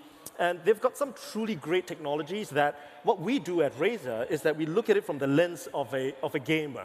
And we go like, okay, that's cool stuff that we want. So for example, RealSense that we've put into the Razer Stargazer automatically removes the background of any streamer. And that's really, really cool. So what I think Intel looks to Razer is probably innovation in the gaming space. We have channels that can reach gamers immediately. And we've got an audience that's hugely passionate about technology. So it's a bit of a symbiotic relationship. We've found it hugely strategic for us, and that's one of the reasons why we've also come up with Z Ventures, with a bid to be able to reach out for startups to reach out to as many gamers as possible. Interesting. So almost following the Intel model for you guys. Absolutely, but in a bit of a smaller sense. Yeah, a smaller scale one. Okay, I have one other question, which I just quickly want to ask. Now, Razer is Min. What happens when Min wants to leave? Do you ever have plans to leave? Just a quick answer, because we're totally out of time now. So firstly, I don't think Razer is Min. I think we've got a great team of designers and engineers. And so I think that pretty much answers it. Okay. No plans to go, though. Thank you so much. Yeah, thank you so much. Appreciate it. Thank you. Thank you. After you. Thanks so much. Good job. Oh, that was loud. Hey, Sam. What's up, boo? OK, before we get into our next panel, which I know you guys are all excited about, I'm going to throw it to a quick video. Enjoy. OK, you guys. This is it. No turning back now. You got about two options. One, you build yourself the box. Two, you get Lori Bream on the phone ASAP. All right, I'll see you back at the house. Hiroki-san. Arigato. Gozaimasu. Like what you're doing with the foliage. I like your rock to bamboo ratio. Arigato. For all of the greenery. Rock, paper, scissors, shoot. I mean, I do not get why anyone would use spaces over tabs. I mean, why not just use Vim over Emacs? I do use Vim over Emacs. Oh, God help us. I don't think this is gonna work. I mean, like what? We're gonna bring kids into this world with that over their heads? That's not really fair to them, don't you think? Kids? We haven't even slept together. And guess what? It's never gonna happen now because there is no way I'm gonna be with someone who uses spaces over tabs.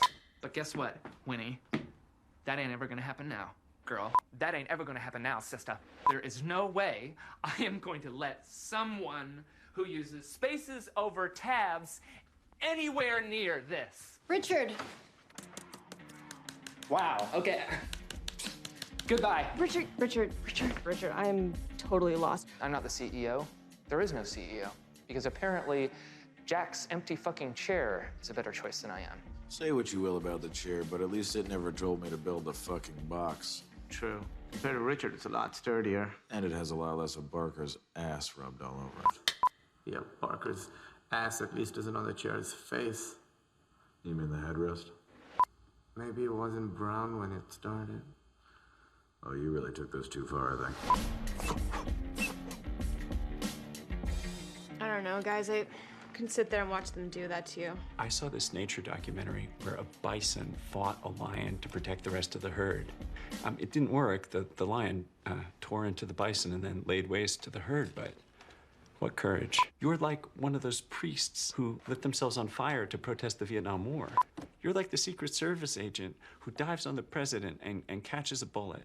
And the president still dies, but he dies slower because your body stopped the bullet.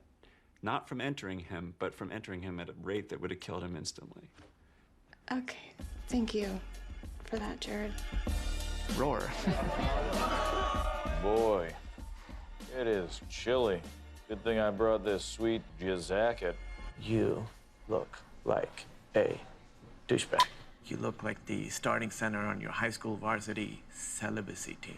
Like the starting center on the varsity virginity squad. You look like a Ukrainian rap star who made his first 100. Hey, don't forget to carb up. It's leg day.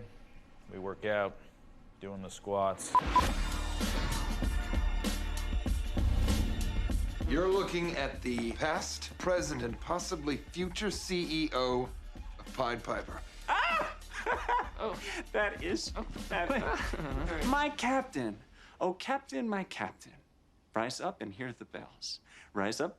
For you, the flag is flung. For you, the bugle trills. You make me so proud, I feel like the whole night sky's inside my chest. I just want to memorize this moment.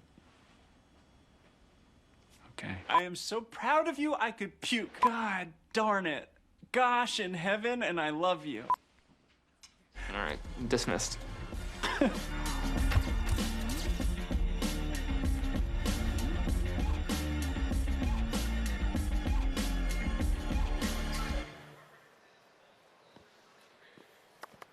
You can clap. It's not, I mean, you don't have to. Don't feel pressure, but it's just a little awkward silence there. All right, let's get to it. Please welcome to the stage HBO's Mike Judge and our moderator, Anthony Ha. Thank you very much.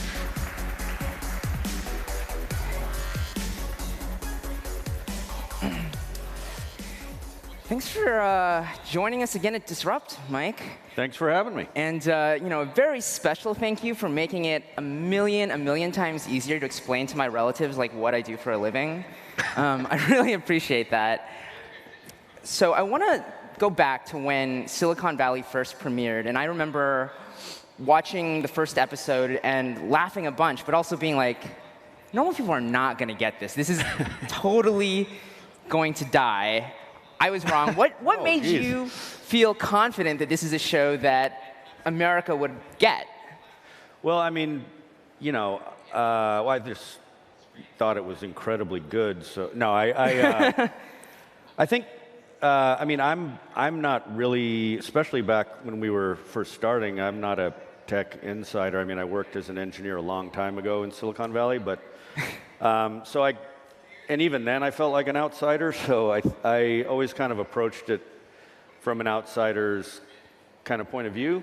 So, and you know, the people that I pitched it to at HBO and the people working on it, you know, these were all non-tech people. So that's always been the, you know, we're very conscious of not trying to make it too inside and have it be more about, you know, just a a character who's socially awkward, who suddenly has all this light shined on him and all this money at play and all those kind of things. So trying to make it relatable that way.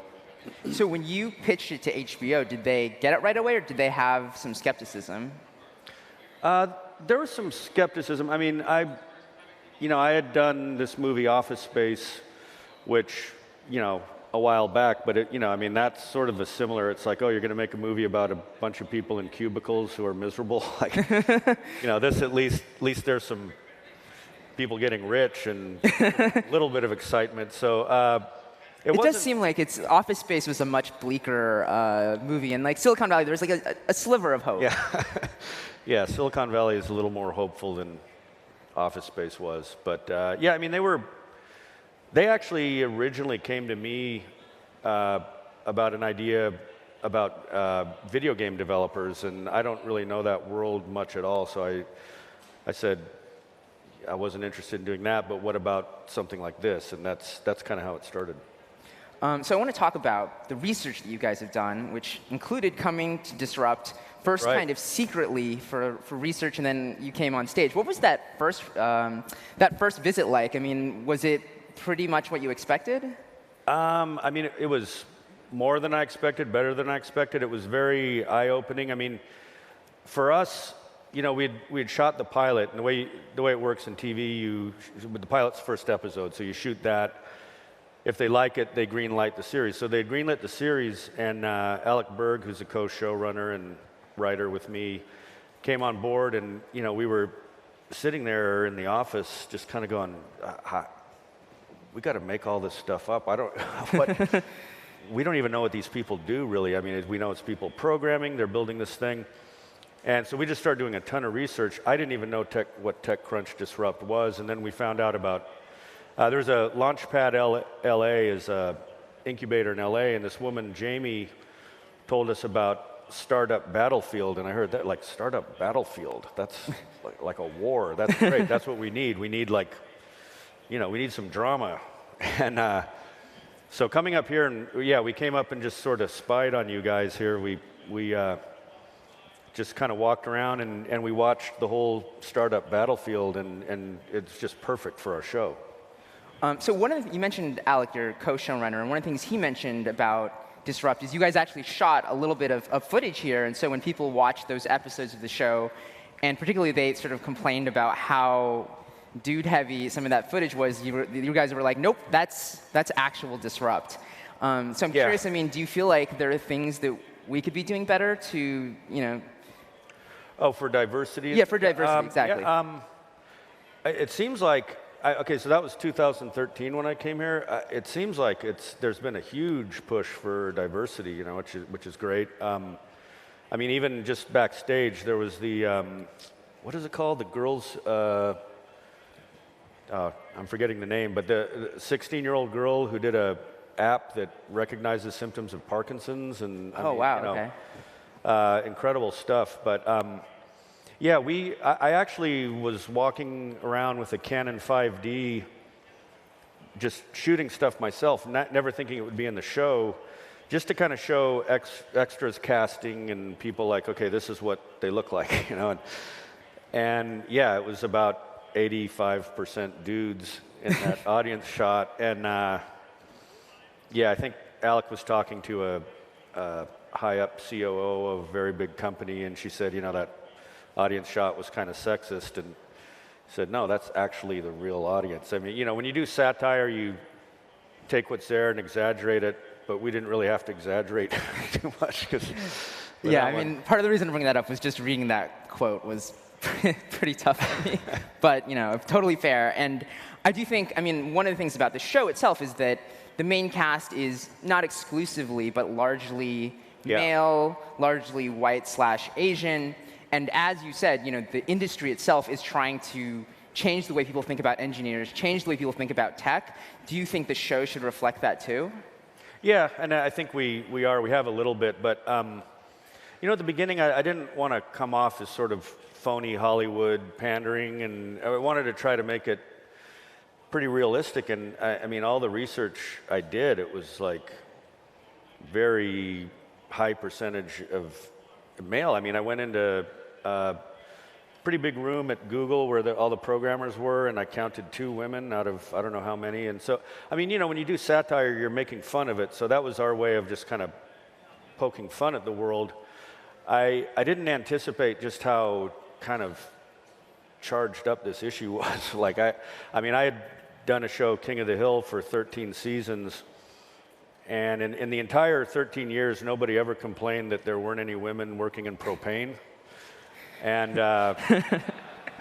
so I was kind of like, well, this is tech, and it's all guys, and we'll just do, you know. And boy, I mean, but I get it. I mean, there's, you know, propane. There's not a lot of money and power in it, so so nobody cares about poor old propane. But once tech moves into propane, then we'll see things. Yeah, after this bubble bursts, it's no.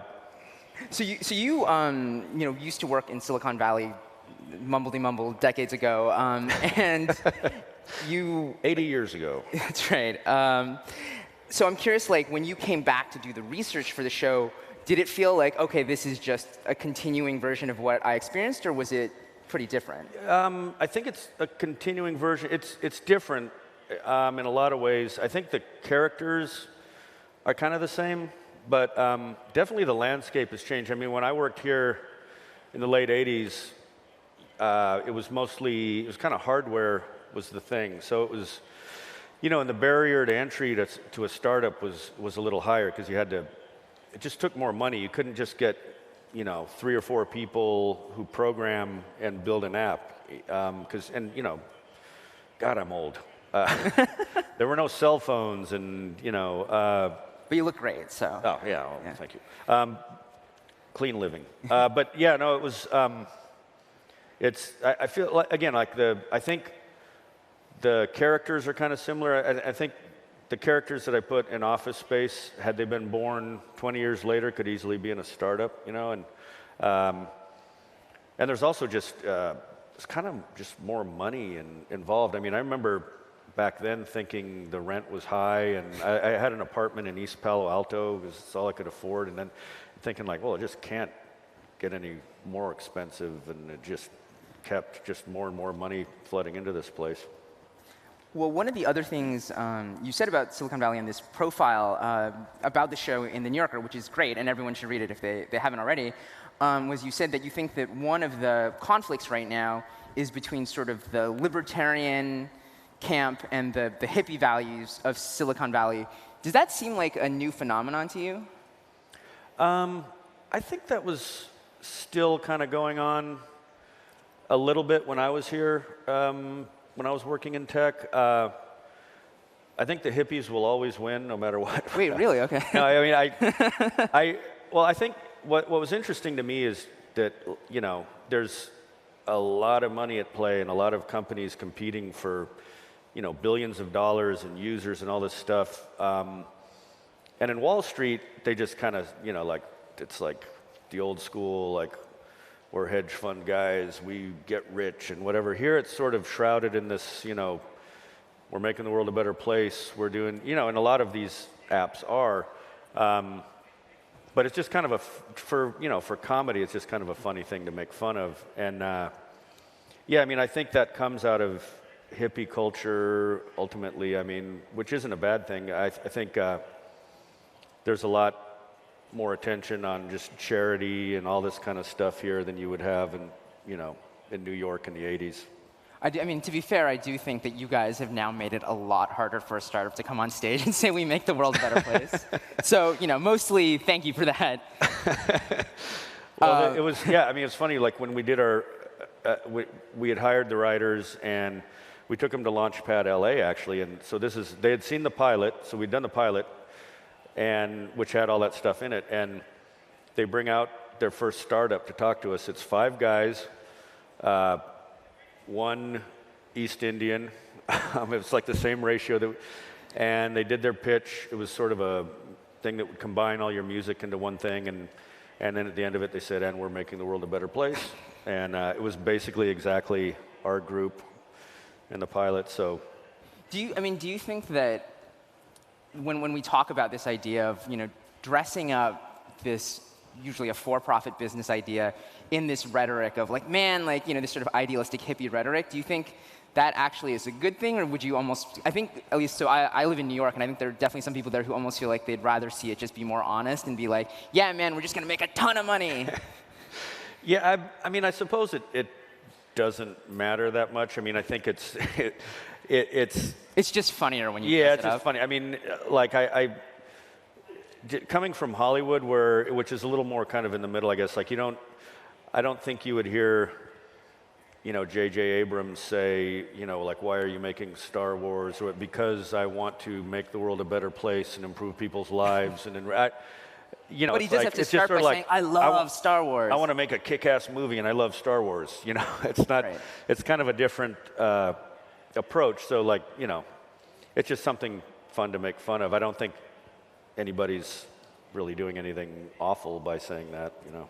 So going back to the research, I mean, as the show has gone on, you guys have built what seems like a pretty incredible network of people who consult on the show, including De Castolo, the former CEO of Twitter, and I mean, a whole bunch of people, right? Yeah, we've been very lucky to have so many great consultants and people reach out to us and tell us great stories. Yeah, early on, like I say, when Alec and I were just sitting in the office going, what do we do here? We got to learn about this world. Like, we don't know enough. We had a guy who's still on the show, Jonathan Doughton, who was just immensely helpful. You know, that just informed a lot of what we wrote about. And now we have, Dick Costolo, right after he left Twitter, came and would actually sit in the writer's room with us 2 days a week. It was awesome. Yeah, so that's been nice. Does that, I mean, and I think so there's people who work full-time on the show. There's also, it seems like you kind of do like a tour where you kind of talk to different CEOs and see different companies. Yeah. As you've done that, I mean, and people, it seems like, and Silicon Valley in general has sort of embraced the show, it seems. Does that make it harder to do like really biting satire? I was asked that before. I don't think so, because the kind of people that we've become friends with tend to not take themselves very seriously. So, I mean, you know, and the ones that do, we don't really end up, you know, talking too much. I mean, Dick Costolo, for example, was in our show playing himself, talking to Jeremy Stoppelman about how he bought a bad vineyard, or someone sold him a bad vineyard. I mean, so it's like, you know, I mean, you know, that's pretty self-deprecating, I think, you know. Yeah. He didn't buy a bad vineyard, by the way. I do think one of the other things that's like happened that's kind of weird is that as the show has become popular, you know, in the industry, is that then you actually get people who are inspired by Silicon Valley. And I'm curious, as a satirist especially, what is that like for you? That's great. I mean, when I did Office Space, I've had so many people come up to me and tell me it inspired them to quit their job. So it's nice to do something that might inspire people to get a job or to do a startup. I mean, yeah, I have heard that a little bit, and it's great. I mean, I love it. I think it's a good, you know, I think it feels good to build something and do something your own way. I can relate to it, so. Right. I mean, I guess that does seem to be the difference between Silicon Valley and Office Space, where fundamentally in Office Space you were just like, this is corrupt and terrible. In Silicon Valley you're like, there are a lot of dumb things, but fundamentally you don't think it's as screwed up. Yeah, I mean, you know, we're writing a show about these characters. If we were completely believing that what they did was bad or stupid or whatever, you wouldn't want to watch it. I mean, in real life, I would like these guys, and, you know, I would want to, you know, I think I like the characters. So, yeah, ultimately you want to root for them. And yeah, I think I like that part of the world, the startup part of it. So I think, you know, one of the things we have to talk about is the next season, season 4 of Silicon Valley. So you guys are writing the next season right now? Yeah, we're trying to write the next season. It's difficult. Yeah, we're about halfway through, but we've been known to throw stuff out and just start over again quite a bit. So what can you tell us about what's coming? Everything, right? Well, I'll just tell you the whole thing. I can't tell you what I don't know yet. We're still, well, there's a possibility you might see one of the stupidest apps ever invented might be unveiled this season. There's also, I don't know, we may even come back to TechCrunch Disrupt. You never know. We've talked about it. So Yeah, do you need some more actors to be on stage? Yeah, this is an audition right here. So. Right, something I just got a lot more nervous. Well, so, I mean, one of the things people talk about the show is it does have this kind of ripped from the headlines quality. Is there any news this year that you have felt has been particularly interesting or promising from that perspective? Boy, it's hard to keep up with, and sometimes we get ahead of it. Like when we were here in 2013, we had already shot the pilot. So the pilot was already in the can, and we had that thing, Nip Alert, which was supposed to be a dumb app, and then in the hackathon, these Australian douchebag guys came up with something called Tit Stare, which kind of brought to the headlines this, the sexism and misogyny in the tech world. And so it looked like when we came out in 2014, we were making fun of that, but we actually did that obnoxious app before the real obnoxious app. So sometimes we get ahead of it. But yeah, there's, I want to do something with tech protesters, the anti-tech people, because I think that's, if we're going to make fun of the tech people, I think we should make fun of them also. And we actually shot something that didn't make it in, kind of based on the vomiting on the Yahoo bus thing. And because, I mean, I think that's sort of misguided. And, these people are just trying to get to their jobs to keep the websites alive that the same people protesting are probably going to use to check the, all the social media. So, yeah, I want to do something with that. I'm trying to think if there's anything else recently. I can't remember. Well, I mean, I guess one thing I did want to ask about, because maybe it's just the one that I find the most fascinating, and because you did have a Peter Thiel-ish character early on in the show, is, I mean, what did you follow the news about Peter Thiel kind of coming after Gawker at all?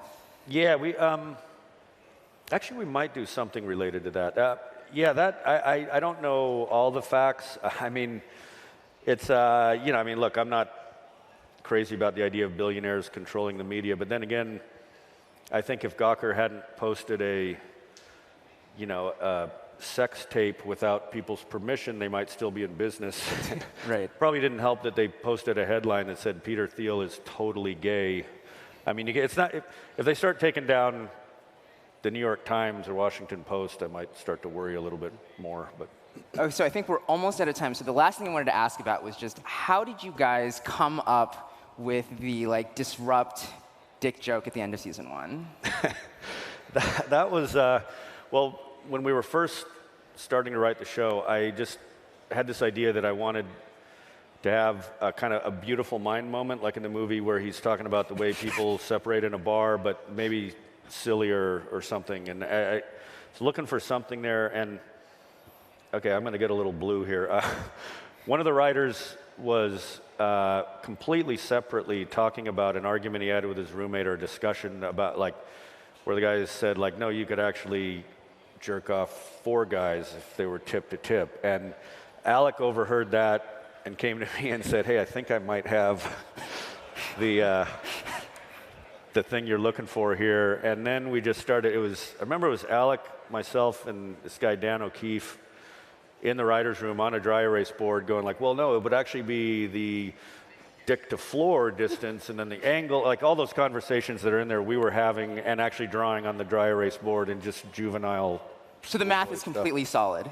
Yeah, well then this guy Vineeth, who's a Stanford grad student, I think he's at IBM now, brilliant guy, I just said, hey, can you give us some stuff to put on the dry erase board? And he wrote a thing that's now published that's the mathematical, the most efficient way to jerk off 500 men. And I'm sorry, and on that note, it's in the you can look it up. I think it's on Twitter. And boy, yeah, we went deep into that one. All right, well, give it up one more time for Mike Judge. Thanks for joining us. Thank you. Great, thanks. Thanks. Okay, well, that ended on a fun note. You guys know what time it is. You're all leaving. You don't even want to hear what if I had gifts for you? What if everyone was about to get puppies? Just go to lunch. I'll see you. I'll be back around 1:30. I think we're going to start at 1:40, so make sure you get a seat. Thank you.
So whether you're low income, whether you're in rural Kansas or metro New York. our model is for every paid membership, we give a membership away.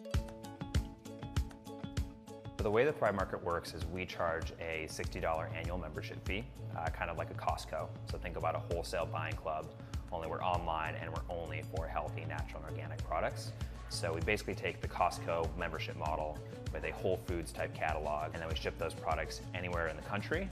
And because of the membership model, we're able to charge wholesale prices that are about 25 to 50% below retail. About half of our membership base is in the Midwest and the Southeast, places that are called health food deserts. Typically no Whole Foods nearby, often no other health food retailers. So we're really targeting those non-consumption markets. Right now, Thrive is a marketplace for food, but you also want to expand beyond that and be a lifestyle brand. What are you going to do beyond selling food? So we've actually been investing in being a lifestyle brand from the very beginning, but we're first known as utility to be able to access all this food at wholesale prices online at thrivemarket.com. But we've also invested in recipes, courses, and videos. Our videos today are getting about 20 million views a month. It's DIYs, it's recipe, it's fitness videos, helping people understand the lifestyle and how they can get healthy very easily. First, we launched only with third-party products. So we were selling the best-selling products from the top brands in the natural and organic space. Now we've actually launched over 60 of our own Thrive Market branded products. The Thrive branded products, can you get those anywhere else or only exclusively? It's only on our website, thrivemarket.com, and the way that we approach it is we really look for unique stories in the supply chain. So our coconut oil is all fair trade, ethically sourced. Our olive oil comes straight from a multi-generational farm in Greece, and it's a major part of our business in terms of really delivering a lot of value to our members. So you started Thrive Market less than 2 years ago. Today you have a pretty robust business. What inspired you to start an organic business when there's already so much competition out there? Well, we didn't see anybody doing exactly what we're doing in the market, and the mission of the business comes from a very personal place. I grew up very poor with a single mom as a Latino immigrant and saw how hard she worked to make healthy choices. And my stepfather was running a food co-op out of a hippie commune, a little organic farm in Ojai, California. So I got to see firsthand the power of group buying as a way to make food more affordable and build community. The growth rate has been absolutely breakneck. I mean, when we launched, we were literally fulfilling out of a garage that doubled as our office, and now we have 350,000 square foot plus fulfillment centers. We're doing over $200,000 of sales every day, and of course a lot more on top of that in membership fees. That said, for us, the goal is to solve the problem that we're out to solve, which is making healthy living affordable and accessible for every American family. If that means going public, great. If it means staying as a profitable private company, that's fine too.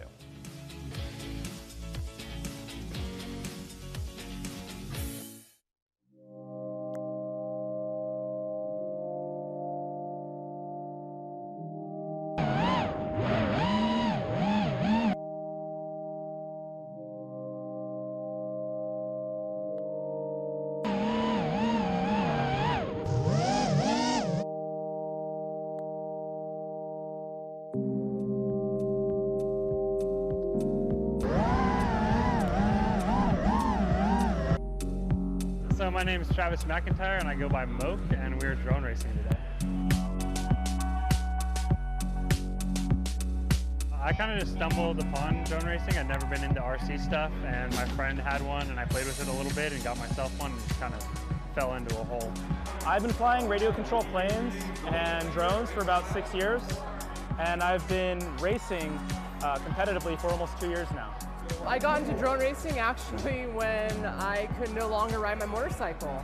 I was stuck in bed from medical complications, so a friend told me to go find a hobby. Went to a hobby shop and I found a drone that was like a quarter of the size of this. After a couple months I built one, started racing them, and it's been a new life passion that I cannot put down.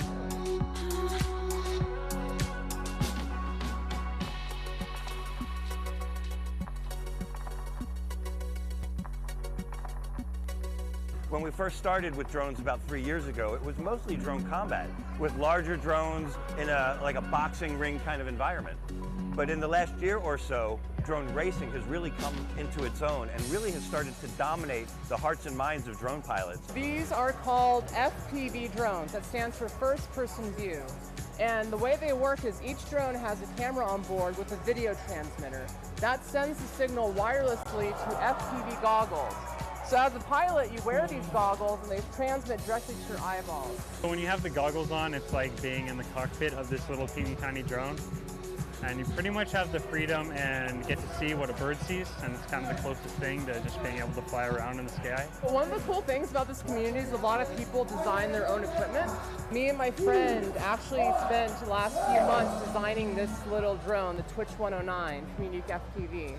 What's really neat about this is the smallest rig at this race, and it's basically won me a spot at Drone Nationals Racing later this year. The racetrack is lit up and the drones are lit up, so it's almost like a sci-fi experience or like a Tron race, if you will. We've got 40 of the world's best pilots here, and they're already tearing this track up. It's really exciting.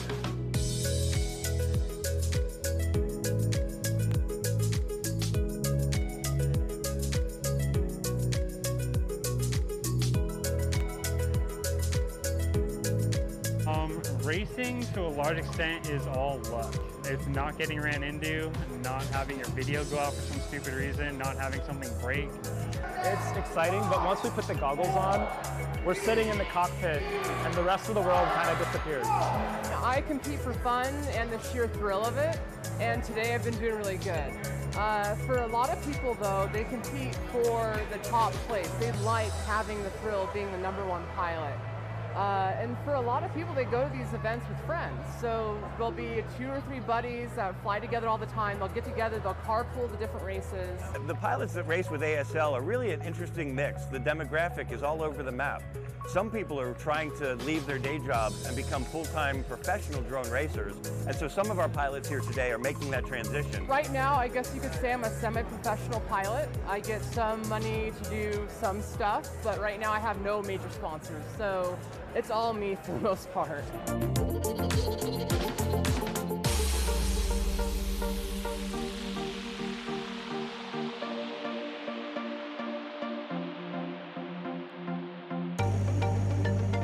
For drone racing to be successful as a sport, we need to gather fans and make them really enjoy watching. So by making the track lit up and making the drones light up, I think it makes a better story for all the spectators to watch and follow. A year ago was one of the first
thrive under dry conditions. Ultimately, we expect to see it at harvest in the yield results as well. We're announcing 3 things this week. We're announcing that we've closed a $100 million Series C financing. So that comes on top of the $56 million we've raised thus far. We're announcing that we've launched our first product in cotton, which is intended to improve the yield of cotton when grown under water stress. Our second product will be launched in the fall, intended to improve the yield of wheat under water stress conditions. The approach that we're taking to harness nature to improve the health of plants should apply to a whole bunch of stresses. Our initial focus is on water stress, but it should also apply to protecting plants against insects, protecting plants against other infestations, which gives the possibility that over time we'll be able to replace many of the chemistries that are used today. I don't know what that time will be, but I think there is a time in the not too distant future where we'll look back on this period where we spread insecticides and fungicides over hundreds of millions of acres and think, thank God we don't have to do that anymore.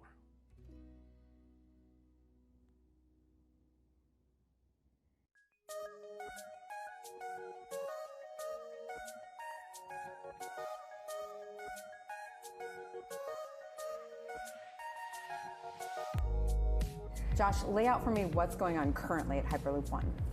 So we're building all of the stuff that we said we were going to build after the POT test. So the last time we talked was after we had the big splashy sand sled in the desert.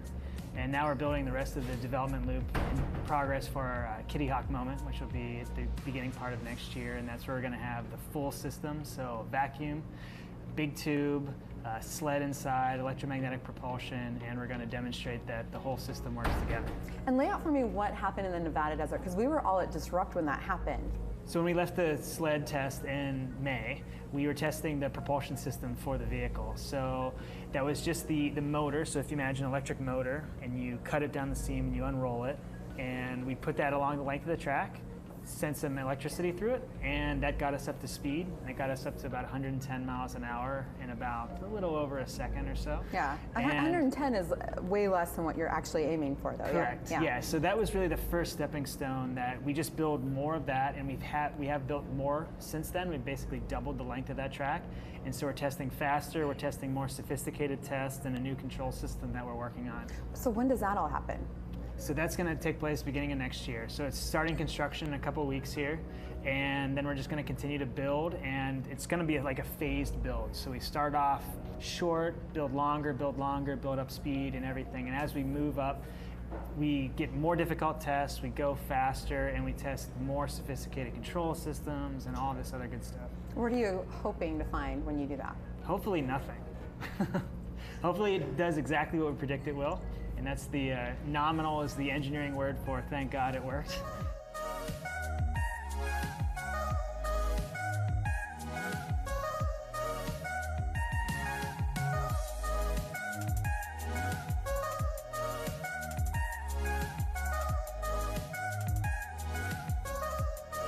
Let me ask you this. I know there's a lot of talk about, building this and making sure the technology works. When are you actually going to be testing on humans? So we're looking at quite a few different opportunities. So there's the freight, and then there's the passenger case. Like, when do I get to take a ride? When do you get to take a ride? So the first couple routes that we're looking at, we're hopeful that as early as, really boots or shovels in the ground, boots on the ground in 2018, 2019, and then really getting into people inside in the 2020. Places where they could really benefit from being able to be in one spot and 20 minutes later being about 200 kilometers away. Yeah, and you're building it in Moscow as well. Any other places you're planning on building? I don't think I'm gonna answer that one. Okay. I'm gonna steal on that one. All right, Yeah. that's fine.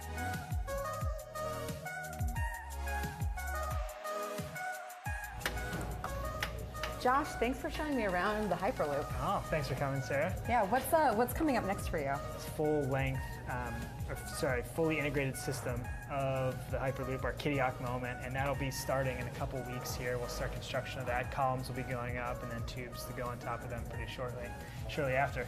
Well, great. All right, thanks so much. It's been a pleasure. Thanks for coming.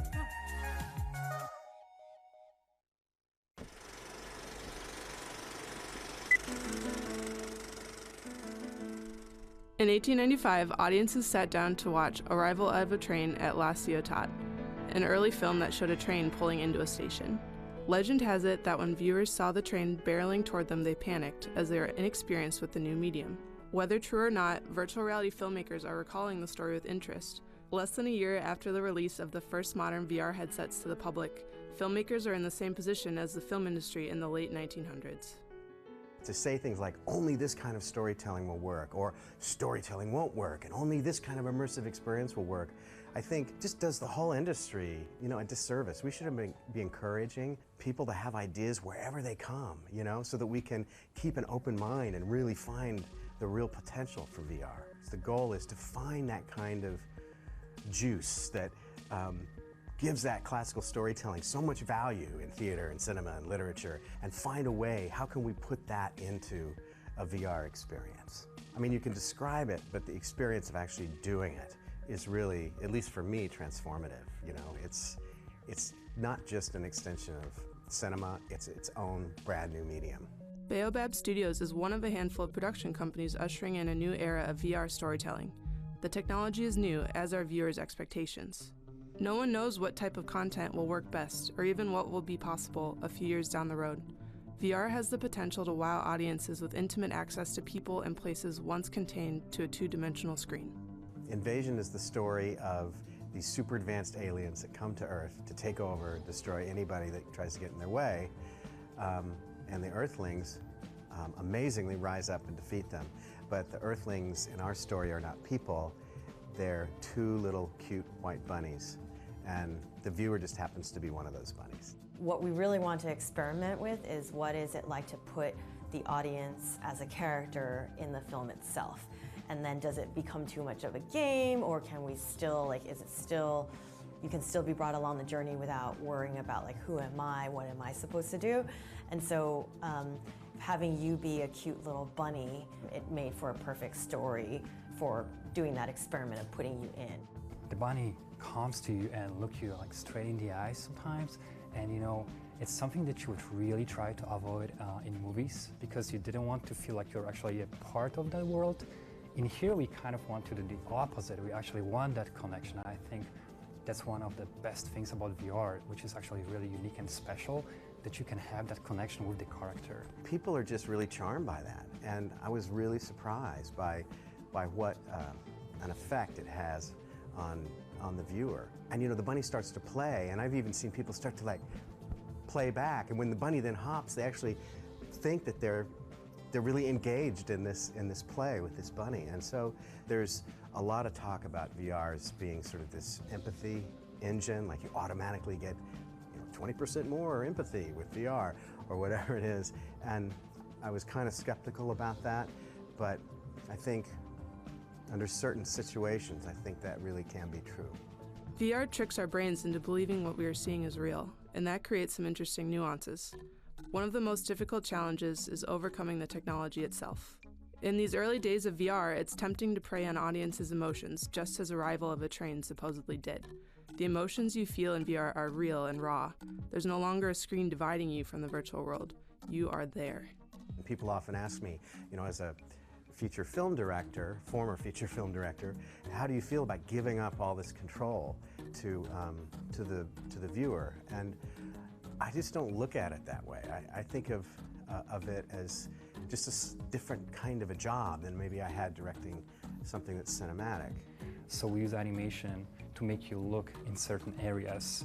We use sounds to make you kind of, rotate your head where the sound is. So it's almost like being a magician and grabbing your attention, like, hey, look over here, look over there, and making that. I don't want to say that making illusion. It's all about you following the story so you don't get lost. Her ears perk up and she looks off camera. Virtually everybody is going to look off camera. What's she looking at?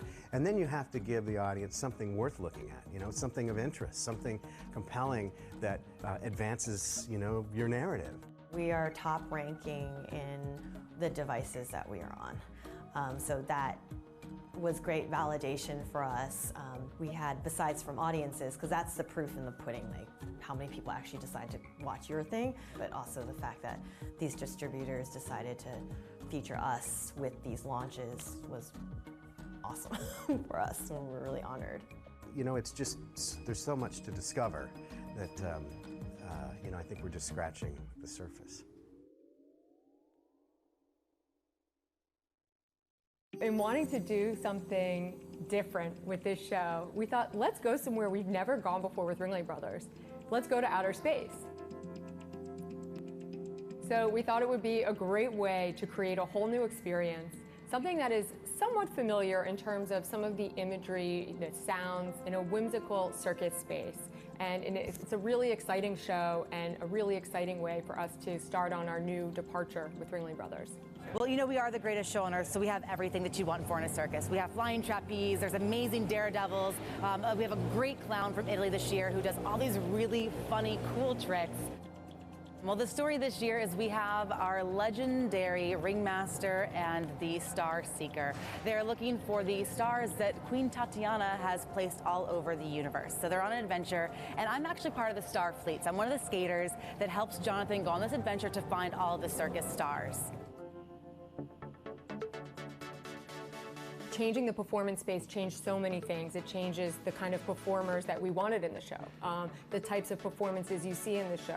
We have skating, and we didn't want to do, you know, the kind of skating that people think of, the lyrical figure skating. We wanted to do something different. So we went with more of a thrill skating, and we have a lot of acrobatics that actually do incredible circus feats, but they do them on the ice. We knew we wanted to use 3D projection mapping because we now had this beautiful white ice surface that we could project on. We have 6 big projectors in the grid that basically allow us to transform the floor into anything and anywhere. Previously, you know, you would have needed big, bulky set pieces, you would have needed time for set changes, and now, at the push of a button, we're somewhere entirely new. And I think that's something that this technology has really given us, is just the ability to keep going. The audience is never taken out of the moment. So I've been with Ringling for 5 years. This is my 5th tour that I've been on. And for me, this is the most exciting show because of the technology. It really does bring a whole new life to the show. It makes it so much cooler. So this year we have the Black Track system that's just built into our costumes. It's a lighting program, and it's something that we don't even feel, but it's an ability for the lights to find us as we're traveling at high speeds or up in the air or going from the ice to the air. So it's really a unique system that is very accurate. Previously, we had a spotlight caller. They would see the person, they would tell the spotlight person where they were, tell them when to go, they would turn it on. There was an inevitable delay there, and you know, quite a bit of room for human error, quite a bit of room for inaccuracy.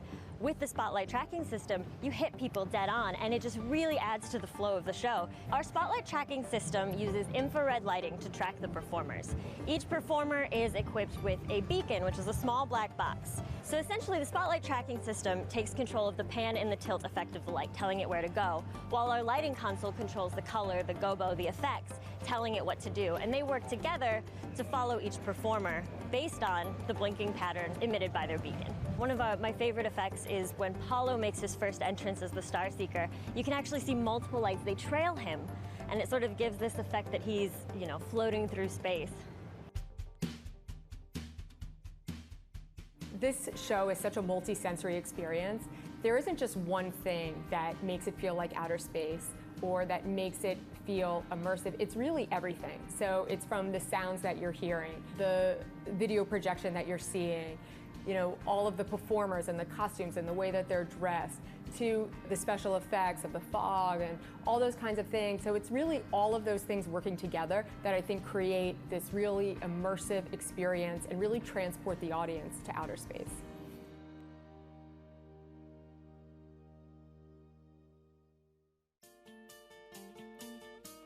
Instacart's building technology to make their shoppers more efficient, and we're going to go see how it works. Coming into a Costco, it takes some real time, right? And it's an investment. And we would like to be able to give you that time back. What we're doing is we're watching our shoppers check out of a dedicated Instacart checkout lane. People placing orders for their groceries from Costco, with or without a membership. Instacart shoppers fulfilling those, going through our own lane, and then bringing them to their door. For Costco as our partner to give us our own lane, it effectively means that there's a lot of volume going through the Instacart portal. As a result, they want to get that through as fast as possible, just like we do. So it's nice that we get to have this integration and our shoppers can go through it much, much, much more quickly. So we can deliver more orders and get it to our customers faster. We staff it with an Instacart person. We call them a CBT, a cashier, bagger, and tagger. And then our shoppers actually are the ones going through the lane on the other side. How does a shopper put an order together? Can you walk me through it? At the beginning, the shopper will acknowledge their order from their app and they start shopping. After a fun shopping time, pay for the order, they're going to push the order back over here to our staging area and our attendants will process the order, shelve them or put them in refrigerator or freezer. What our customers want is to have an experience that's as good or better than coming to the store. Everything we try to do is in service of that. So one thing we try to do is have you be able to shop from retailers that you really care about. In Costco alone, we have 75 locations around the country, but we also have over 100 other retail stores that we deliver from. And that's chains, Costco, Whole Foods, Publix, and then some local favorites in San Francisco like an Andronico's or a Molly Stone's or a Buy Right. We have a real-time feed of every single item that we have on Instacart. This is millions of items and real-time of is it available or is it not. So that way a customer can feel like when they're on Instacart that they're actually shopping in the store of what's here or what's not. Well, we have aisle mapping. So we have a map of the store where we can help our shoppers go faster and pick out which items to pick in what order so that they're not going to one side of the store and then the other. And then outside we actually have an area where a driver can come pick up the bag without having to wait. And then we have things like our own parking spaces. And so it's truly these things like that on the integration side that help us make sure that our shoppers can go really fast and be as efficient as possible and deliver an awesome customer experience. What we want to do is skip the checkout lane altogether. So we're building technology now that allows our shoppers to just scan the item and shop straight into the bag and skip the checkout lane altogether, which is another thing that shaves real minutes off the order, allows it to get it to our customers faster, and also helps us reduce the cost of the service. We're going to roll out the bypass checkout in the next 6 months.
Ladies and gentlemen, please welcome back your Disrupt MC and TechCrunch senior writer, Jordan Crook.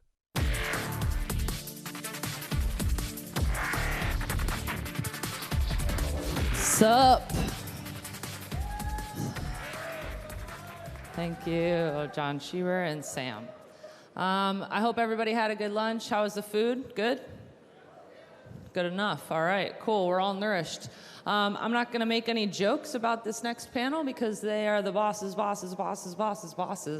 of me. So without any further ado, please welcome to the stage Marnie Walden from Verizon, Tim Armstrong, our AOL CEO, and moderator Anthony Ha. Thank you.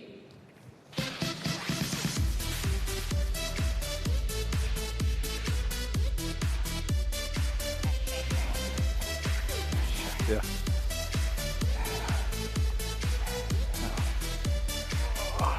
Well, thank you guys for joining us. So this is going to be sort of like, there's like kind of this trick to this interview, which is that I'm going to pretend as if both of you couldn't fire me if you didn't like the question. So we're just going to pretend that's not the case. Could get awkward. So there's a bunch of things I want to address. I think the sort of newsiest and biggest one is obviously Verizon is acquiring Yahoo. Tim, you and I spoke about that when that was announced, and you said it's an auction process, so we really haven't figured anything out. It's been a few months since then, so where are you guys at? Well, first, it's great to be at TechCrunch and another sold-out show, so congratulations, you guys. I'd say, basically, we're just starting the process. So the summer, the auction closed, and then a lot of people were away in August. So we're with Marissa and her team. Basically, there's about 20, 21 work streams we're going through, and my guess is by the time we get through the early fall, we'll have kind of more of the strategy wired down, and then we're going to do the overall premise is to do strategy, structure, and then how do we basically finance the future growth overall. So we're kind of in the strategy phase now. Then we'll get to structure, then we'll get to basically investment thesis areas overall. So, we're still on a time frame of Q1, probably for the close of it, and we've been really impressed with the whole Yahoo team and been spending a lot of time there, and all our teams have been integrated to spend time together. So there's no operating, it's all planning, but things are on track, and I think there's enthusiasm on both sides internally. So I think the way a lot of people have written about the deal is the idea that basically the two of you were kind of instrumental in making it happen. Who was it initially who said, we should acquire Yahoo? Well, maybe to step back when we did the AOL deal. So that began with Verizon just looking at a number of assets, some conversations between Lowell and Tim and I, saying if we put these things together, we think we could make it meaningful. But at that point, we also knew that we would need to do other things to get more audience, if you will, to the platform. And so we spent a lot of time looking at alternatives. Yahoo was one of those. And ultimately, I think the teams between Tim and teams at Verizon came together and said, this makes sense for us to go after this asset and put it together with AOL. So I know, Tim, you said that it's sort of strategy first, which is sort of where you are, and like a lot of the details are still going to be figured out down the road. But if I were an employee at Yahoo or AOL, how worried should I be about my job?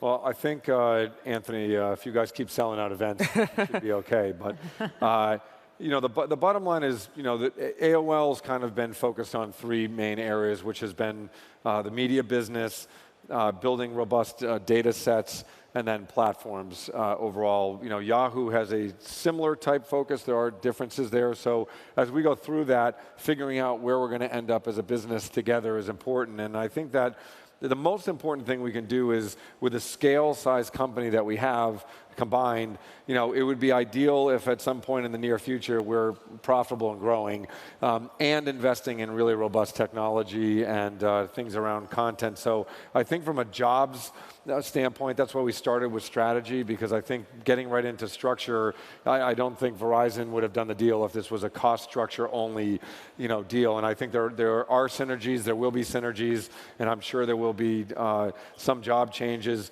but that's not what this deal has been about. The deal has been about how do you build a company for the future and take a bold strategy, aggressively focus on it, and try to move as fast as we possibly can to get to the outcome that will benefit everybody from growth. So Marty, I do want to get in a second to maybe talk a little bit about Verizon's broader strategy here, but one more question on Yahoo is that one of the things that I think you alluded to and that Tim has mentioned as well is sort of what Yahoo brings to the table is to reach, is reaching all these different consumers. I think that sometimes there's a sense that maybe Yahoo isn't like growing its reach, isn't reaching the right consumers. Is that a concern?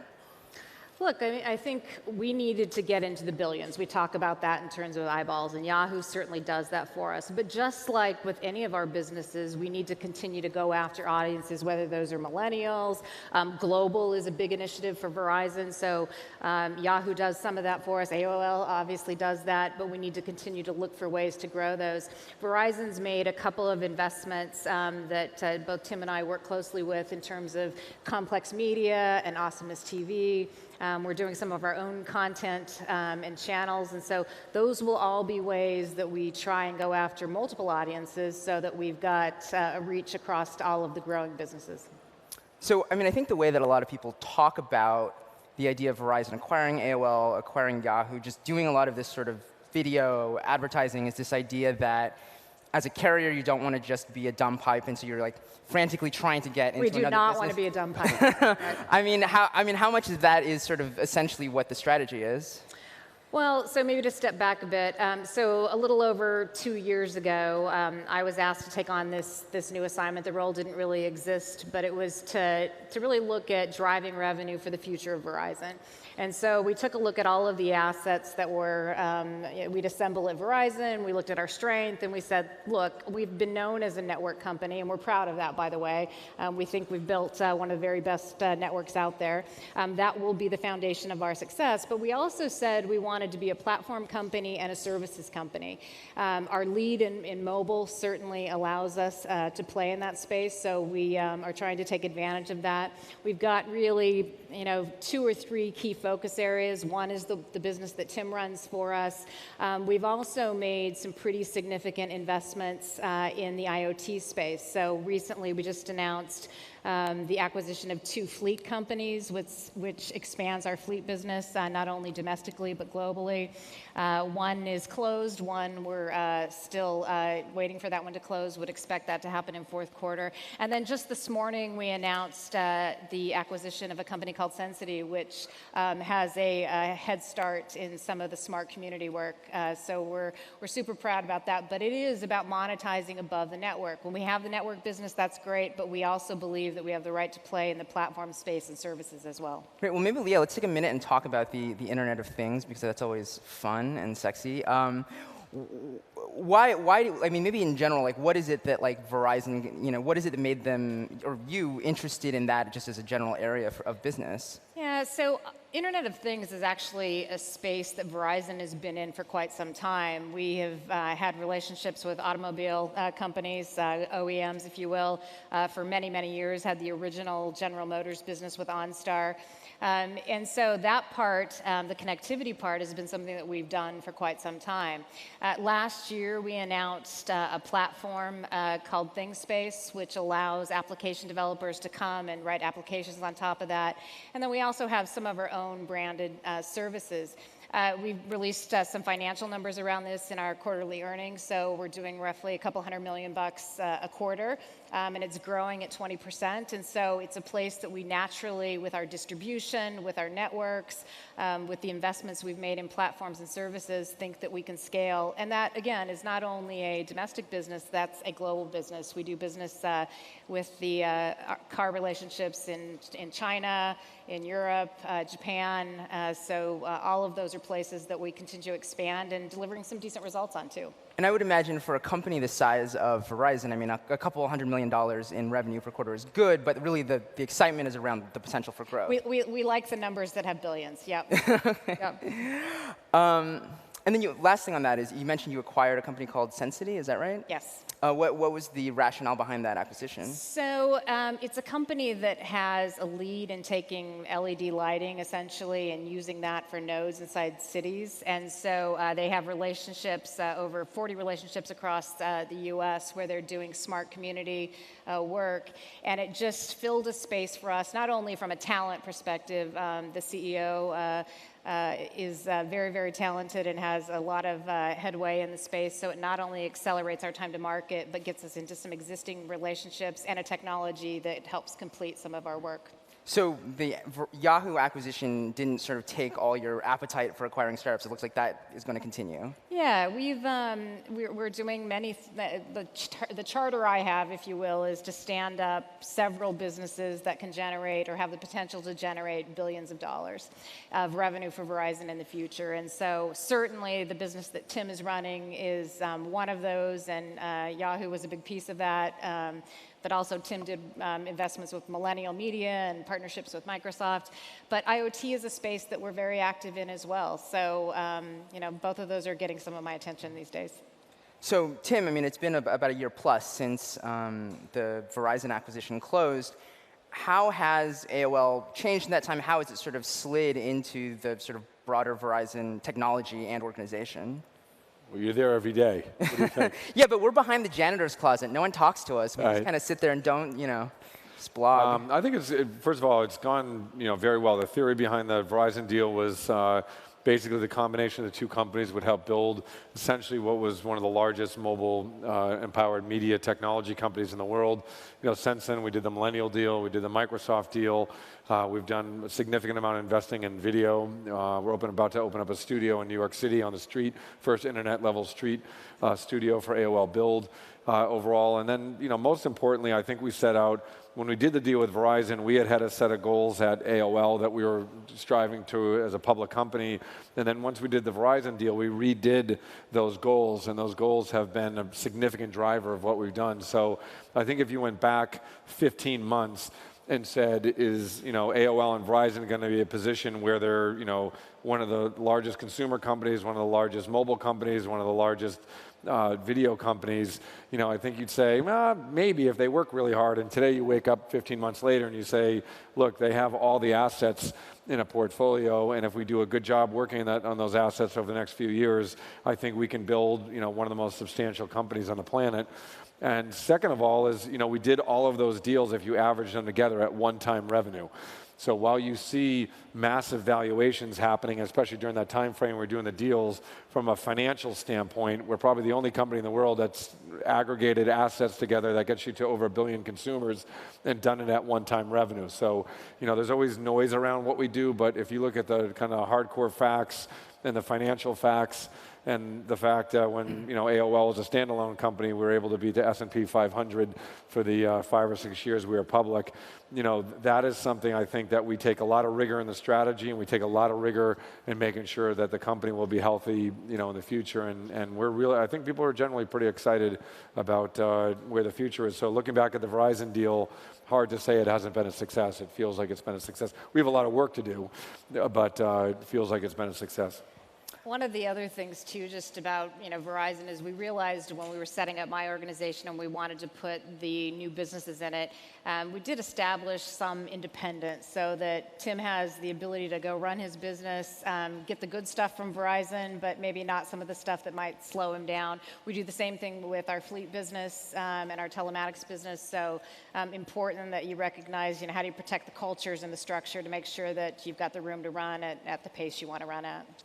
It does seem like, so one of the ways that Verizon and AOL are trying to work together is on the advertising side, which I think presents a lot of opportunity, but also risks in terms of privacy and maybe inappropriately using some of the data you have on the Verizon side on the ad targeting side. I mean, can you just talk a little bit about what you guys are doing to protect privacy? Yeah, so we've been very transparent about this. So we've got an opt-in process with clear disclosure to customers, and we're working through how do we, get those opt-ins so that customers know exactly what we're doing. So, that's one of the rules, certainly with the Verizon side, is that we need to make sure we protect that from a brand perspective, and then what we've held up with our customers.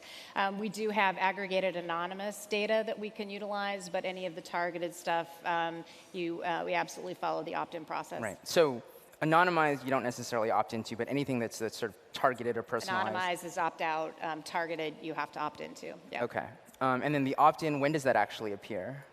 So we do it in a number of ways. Today, it's done through a program called Verizon Selects, which is a loyalty program. So if you sign up for it, you opt into that. We look at a number of other things that have not yet hit the market, but thinking about how we can give good value exchange for customers, allowing us to use that, and clearly disclosing it. So, but the Selects process is the biggest way we do it today. So another aspect of Verizon moving into digital is this video app, Go90. So this may be a little cruel, but let's see. How many people in the audience have watched videos on the Go90 app? All right, we've got some hands, not a ton. Well, first of all of you that work for TechCrunch, you should have raised your hands. Okay, Did you raise your hand? Oh yeah, Okay, yes, definitely. A handful of people in the TechCrunch section have raised their hands. I mean, how in general? I mean, I realize for something that is fairly ambitious, it's early on, but I mean, how is that going overall? Yeah, so here's what I would say. We have learned a lot. We've been experimenting with content, so we've found some things that work extremely well. Live sports, live music, concerts work really well. We had record numbers of viewers for not only the Super Bowl, some of the NBA content, certainly Mexican soccer, and we also have Premier European League. Some of the originals that we've done with ATV, targeted for 12 to 24-year-old girls, skewing younger than that, has done very well. Some of the other content has not done as well. So I think we're learning. We've learned about the platform as well, and we've recently moved that to the AOL tech stack, and we're adding some additional features. So I would tell you I'm encouraged by engagement. I think we've learned a lot about content. You're going to see us continue to work that model and to get it right. The other thing that we did with The Runner, which was an original that we did. It was the first time we took content and moved it, not only in the Go90 app, but we took it across the digital platform of AOL. And that's really what you'll see more of as we think about content. We'll take it across the Go90 app, but we'll leverage content across all of the Verizon and AOL and soon to be Yahoo assets. So you'll see that content flowing on digital properties. You'll see it flowing on Fios, which is our offering on the East Coast, no longer on the West Coast. And then as we move into the world of 5G, you'll also see that content show up there. So, I feel encouraged. I think, again, learned a lot, things that we would do differently. But with any new product, I think you're going to have that learning curve. I think what's interesting, particularly for Verizon, is when Verizon does something typically around its networks or its wireless business, you don't see us go out and test things. And so this is a little bit different for us. And I think you'll see us be successful, but we've got some things that we want to change as we move forward. So when you talk about this idea of like taking the content and moving it across all the different properties, do you think that Go90 is necessarily central to Verizon's video strategy going forward, or could you see that? I mean, the exact mix of properties could, you're not necessarily wedded to any of it. Go90 is a piece of that. So what we like about Go90 is it hits a mobile audience. Obviously, we have strength there, but we also have most of that content showing up on any network, so it's not just Verizon network. So it's a piece of the strategy, but it's not the entire strategy. So one thing I did want to get to was that, Tim, I think last week there was a two-part Vanity Fair piece, which was about Arianna Huffington leaving the Huffington Post, and the implication was basically that you weren't necessarily happy with her performance, and she'd been kind of pushed out. Is there any truth to that? So I think, first, that the Arianna Huffington as a person and as a leader, I think, I did her going away party last Wednesday night, and I'll say the same thing here that I said at that party, which was, she is somebody who's a world-class talent, world-class hard worker, and really put herself out there as an entrepreneur to do something that was really differentiated, and I think helped change the way that online news and information got done. And when we acquired the Huffington Post, it had 20 to 30 million users. The day she left, it was 170 million to 200, over 200 million users. So I think that almost any metric, it was US only, it's now in 15, going into 16 countries overall. Almost any metric you look at it from where we bought it to when Ariana left has been a huge success. I have a close personal relationship with Ariana and her family, her daughters, her sister. And I think that I didn't read the Vanity Fair article, but my guess is, there's people in the media business love the drama, and it's not show friends, it's show business. And our business with Huffington Post has done really well. It's a huge group of talented people, and I think we are going to aggressively pursue trying to become the #1 news provider in the world. And I think that the Yahoo News people are really talented, also. So I think the combination of what we've put together, Ariana's original vision to where the Huffington Post is today to where it's going to go, we're in a very, very good position for global news, and we're going to attack that space aggressively.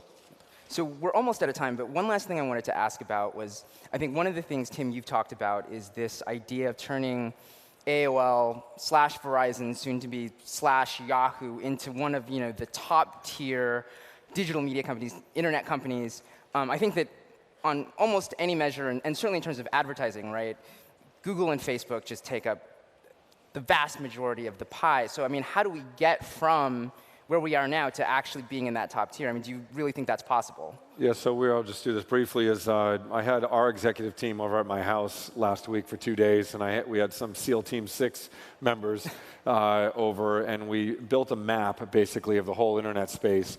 And I'm a huge reader of history and military history, and I firmly believe that we're going to win if we have the high ground in certain areas. And I think that there's 2 strategies I know that won't work. One is the anything but Google and anything but Facebook strategy. That's not a strategy that works. And the second is being a follower of Facebook and Google. And I think that the way we differentiated at AOL, when nobody liked content, we bought that TechCrunch and the Huffington Post. Before people got into video, we got heavily into video. I think you'll see us make those type of moves. And then we're going to work with the Yahoo team to do the global strategy, and Marnie and team at Verizon. But I would leave TechCrunch listening to our talk thinking that we're thinking deeply about not about Google and Facebook, but about doing things for clients. And if social is Facebook and Google is search, our company's going to be brand. And that could be the brand you wake up into the morning. It could be Yahoo. It could be the brand that you look at in the tech space. It could be TechCrunch. Or it could be the best brand advertising platform in the world, which might be AOL One or one of the Yahoo platforms. So I think we're not planning on competing with Facebook and Google. We're probably the only company in the internet space that partners with everyone. We partner with Apple, Amazon, Google, Facebook, Samsung. We're partners with everybody because we can win with partnerships, and our strategy is differentiated enough to do that. So I'm not worried about Facebook and Google. I'm worried about what we're doing together, and that's kind of what we're focused on. Cool. I think that's a great note to end on. Thanks again. All right. Thanks. Thank you. Thank you.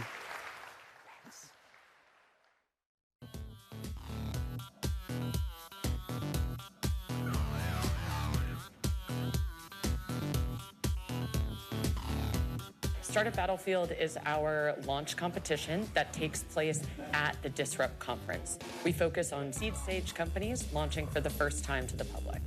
Companies across all verticals can participate in the Battlefield. It's the best and brightest of what's coming up in the startup world. We're out to surprise the audience and bring them new content that they've never seen before. We have had an agriculture technology company win in the past year. We've had a water purification company win. We've also had mobile search and software win. Since the Battlefield started back in 2007, we've had over 500 companies participate. Collectively, they've raised over $6 billion. Ladies and gentlemen, please welcome back your Battlefield host and TechCrunch senior writer, Anthony Ha. Yeah, he's right here.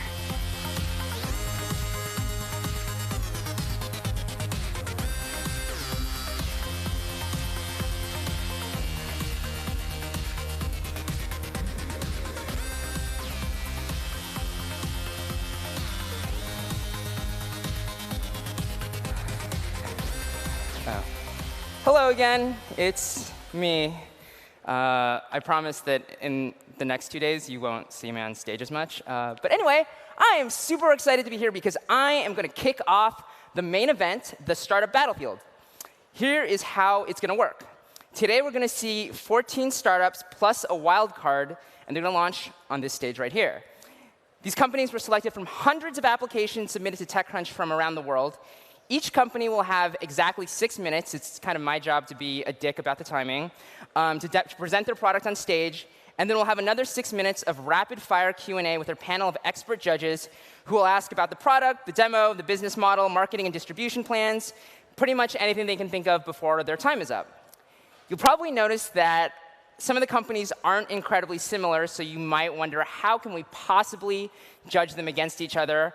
Part of the answer is just because we think it's fun. But the other is that the big question for the judges is which company could potentially become a big business.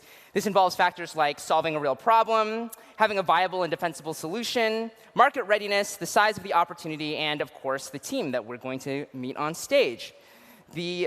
Sorry, my iPad's getting a little funny. Let me just scroll back up here. I had such a great script, and now it's just disappearing. But what is happening? Sorry. Can somebody just bring me my laptop, maybe?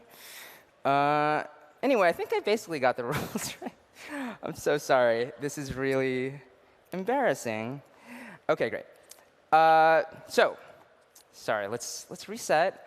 That technical error did not happen. Let's all agree that I just presented incredibly smoothly, and we'll just forget that happened. So the judges are going to work with the TechCrunch editors to select the finalists, who will be announced. Thank you, Jordan. Jordan is just so great to me. Do you know she sang Happy Birthday to me from stage once? She's the best. The judges will help the TechCrunch editors select the finalists, who will be announced on Tuesday night, so keep checking the site, keep refreshing frantically. And then on Wednesday afternoon, those finalists will face new judges with new questions. And last thing is, what are they competing for? Partly the adoration of everyone in this room, so please cheer loudly. A lot of them have never been on this, on stage before. Just like make them feel loved, make them feel like they did a good job, even if they didn't. And they're also competing for real cash. The Startup Battlefield winner will take home a $50,000 prize, and they'll get to hold on to the Battlefield Cup until our next Disrupt. All right, I'm done talking. Hopefully there won't be any more technical problems. Let's bring out our judges.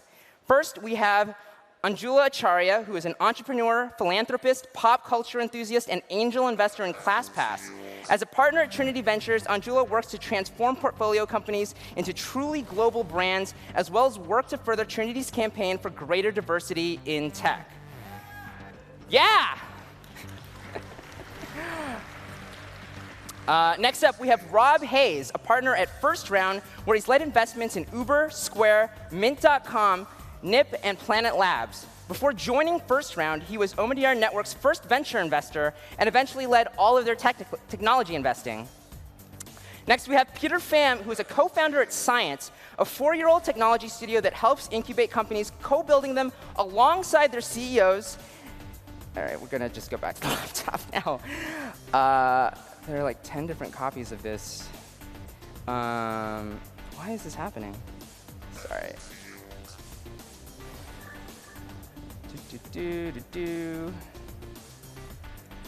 Let's do that. Great. Sorry about that. OK, Peter Pham again. He's the co-founder at Science, 4-year-old technology studio that helps incubate companies, co-building alongside their CEOs, with recent companies like Dollar Shave Club, which sold to Unilever for $1 billion, and leading marketplaces like Dog Vacay. He's also helped his portfolio raise over $350 million in that time. Next, we have Sarah Tavel. She's a partner at Greylock Partners. Sarah joined Greylock as an investment partner in 2015. Before that, she was the product lead for search, recommendations, machine vision, and pin quality at Pinterest.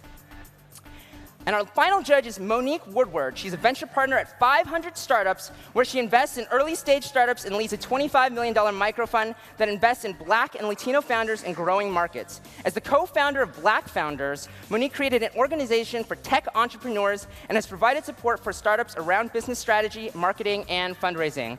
One more round of applause for our judges.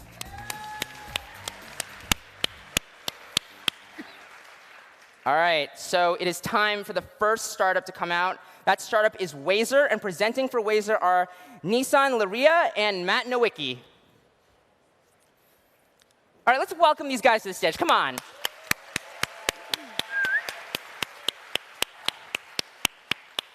Hi, I'm Nissan Laria, co-founder of Wazer.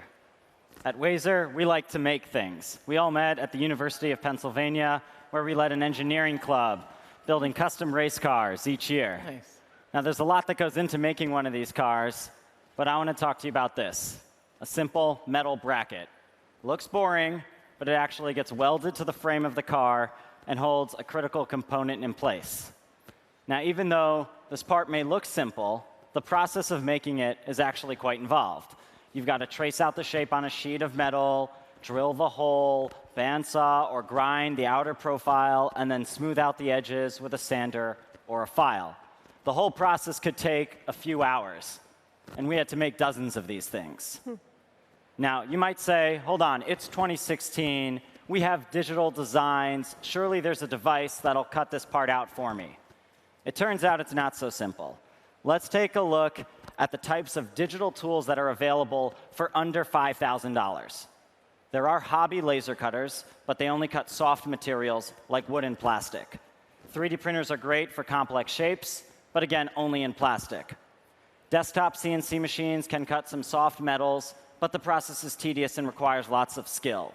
If you want to cut something hard and flat, you pretty much have to do it by hand. And that's what we're solving with Wazer. It's a digital tool that uses water to cut through any material. Wazer is the first desktop water jet cutter. It cuts any material.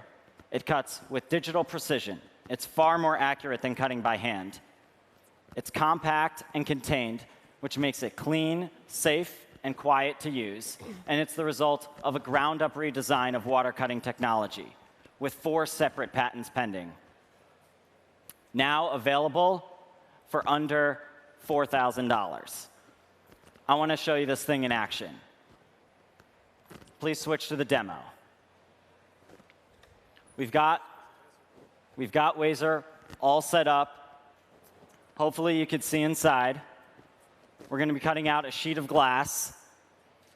We've loaded our digital design, and all we've got to do is press cut and walk away. Wazer cuts the part out automatically. We're cutting an intricate shape in glass that you literally cannot cut any other way. Glass is one of the most fragile and hardest materials to cut. Please switch back to the slides.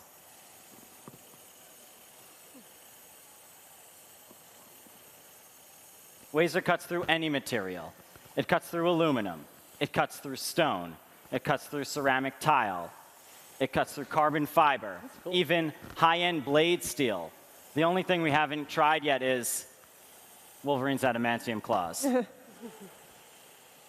So how does this technology work? Water-based cutting has been around for decades on the industrial scale. Machines look like this. They cost over $100,000.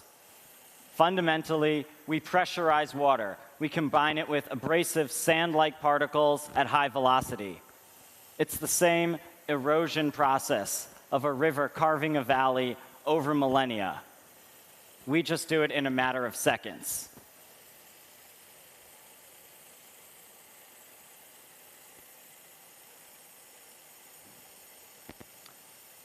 The parts, I would have shown parts of the machine cutting out all those tabs.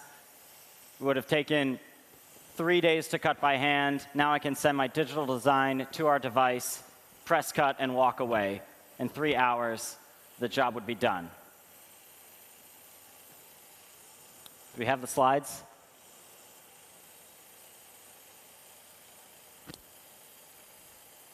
So who needs Wazer?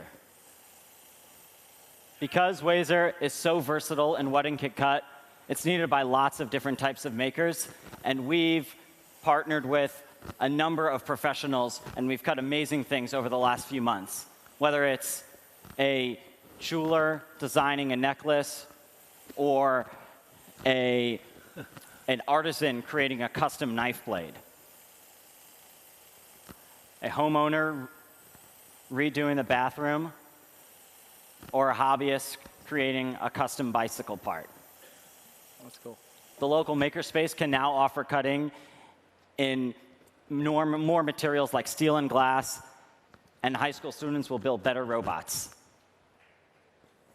We've got a great tool. It cuts through so many materials. We've got a great team of engineers, and we're really excited to be bringing this amazing technology to workshops everywhere. We can't wait to see all the incredible things that people make with it. Please switch back to the demo. I think we should be done with the cut by now. In under 3 minutes, we cut out this intricate piece of glass that you literally could not have cut it any other way. Please switch back to the slides.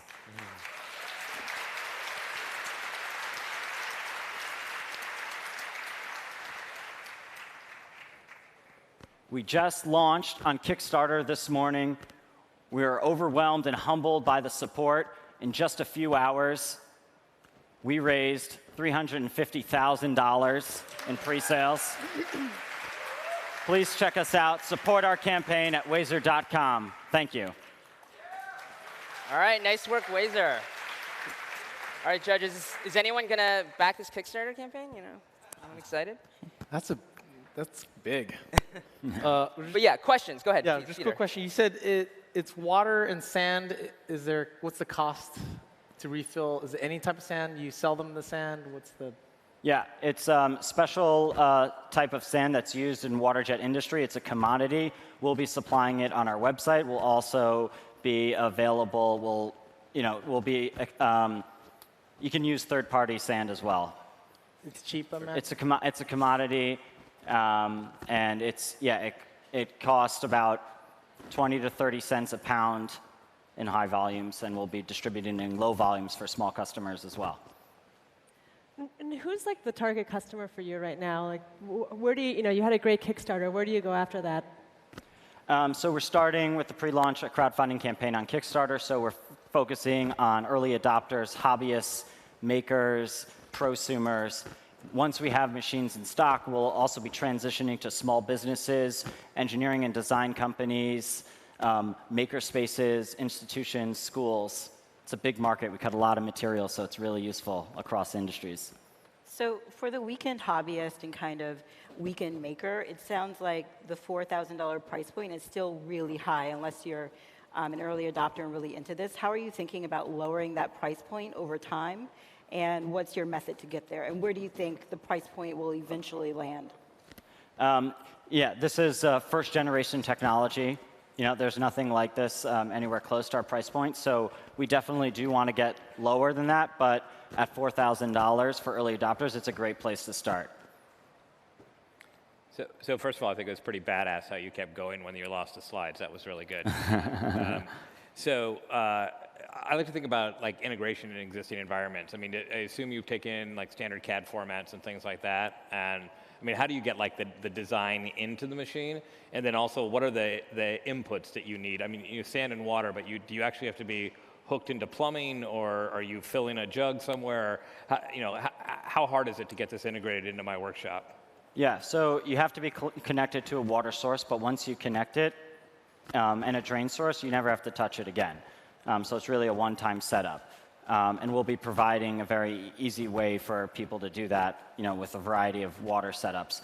On the software side, you start out with standard drawing files. There's a couple formats that are very common, and then you import that into our software, and there's just a couple of steps that you have to go through to go from design to cutting on our machine. Jewel, it looked like you had a question. Yeah, what's your customer acquisition strategy? Like, how are you going to build the business? How are you going to attract people to it? How are you going to sell the product? Yeah, so we started with crowdfunding, which is great for this type of product. Once we have units in stock, we'll be able to be offering direct sales through our website. We also can partner with machine tool distributors to try to get this technology available all over the world.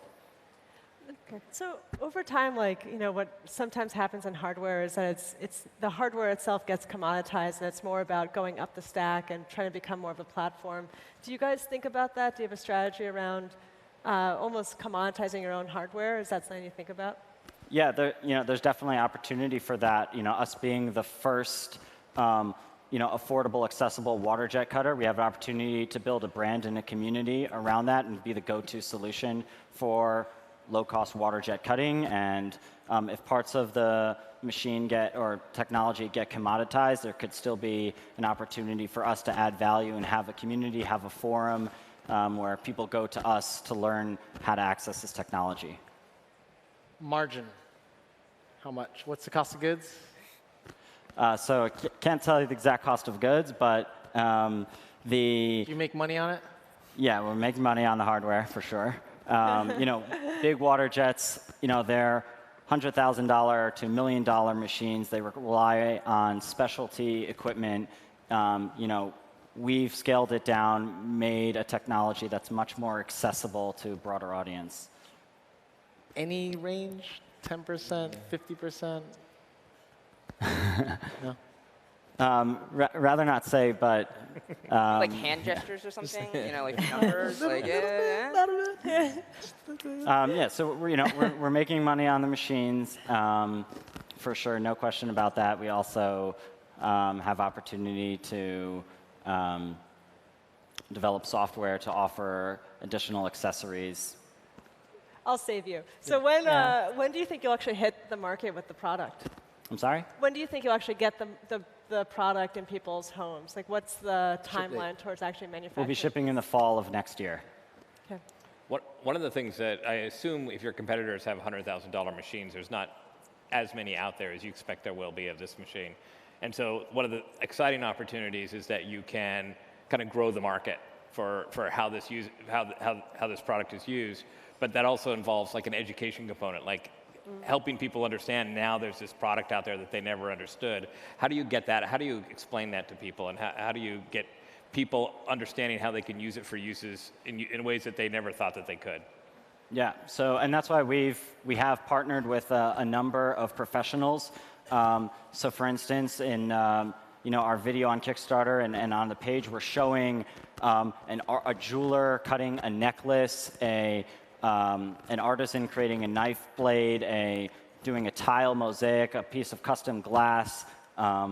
So we have a variety of examples that we're showing of things that we're aware of you couldn't cut in any other way, or it would have taken a lot of time using hand tools. So we're trying to communicate that this is a machine that can cut through any material, and that's really an advantage. There's no other digital tool like that that's available to individuals.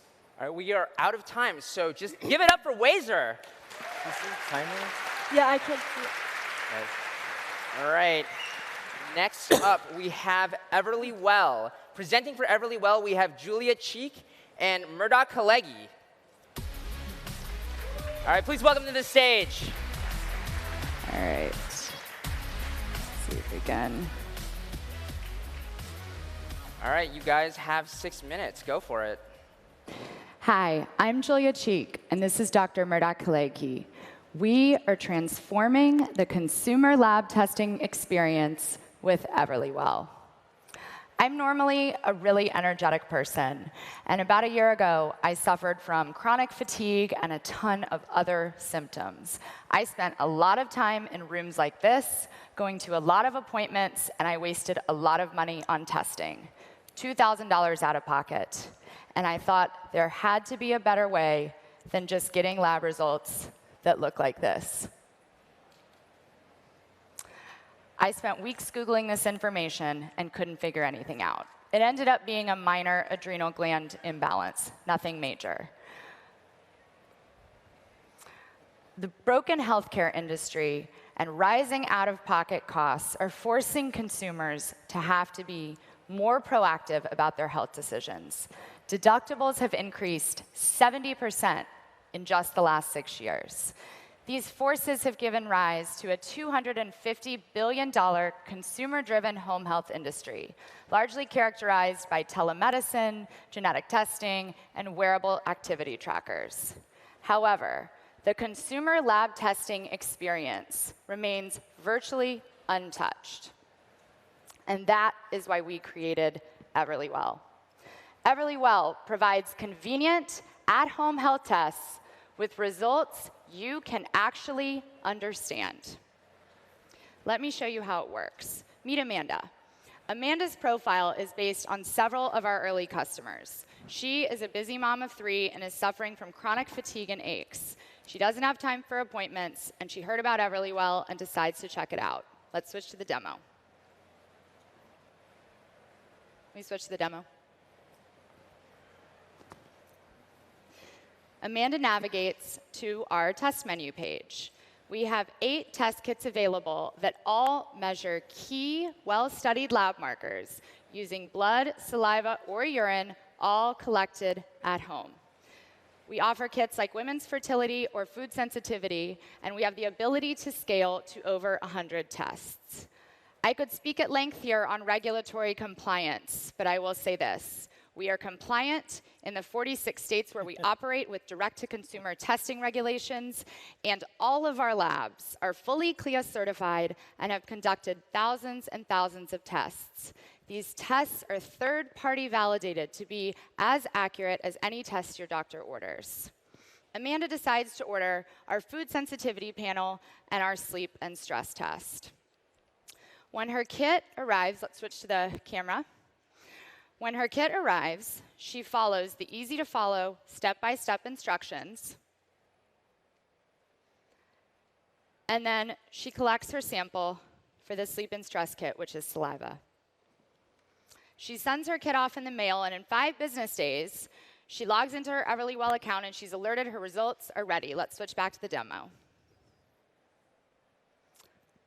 When her results, can we switch back to the demo? Thank you.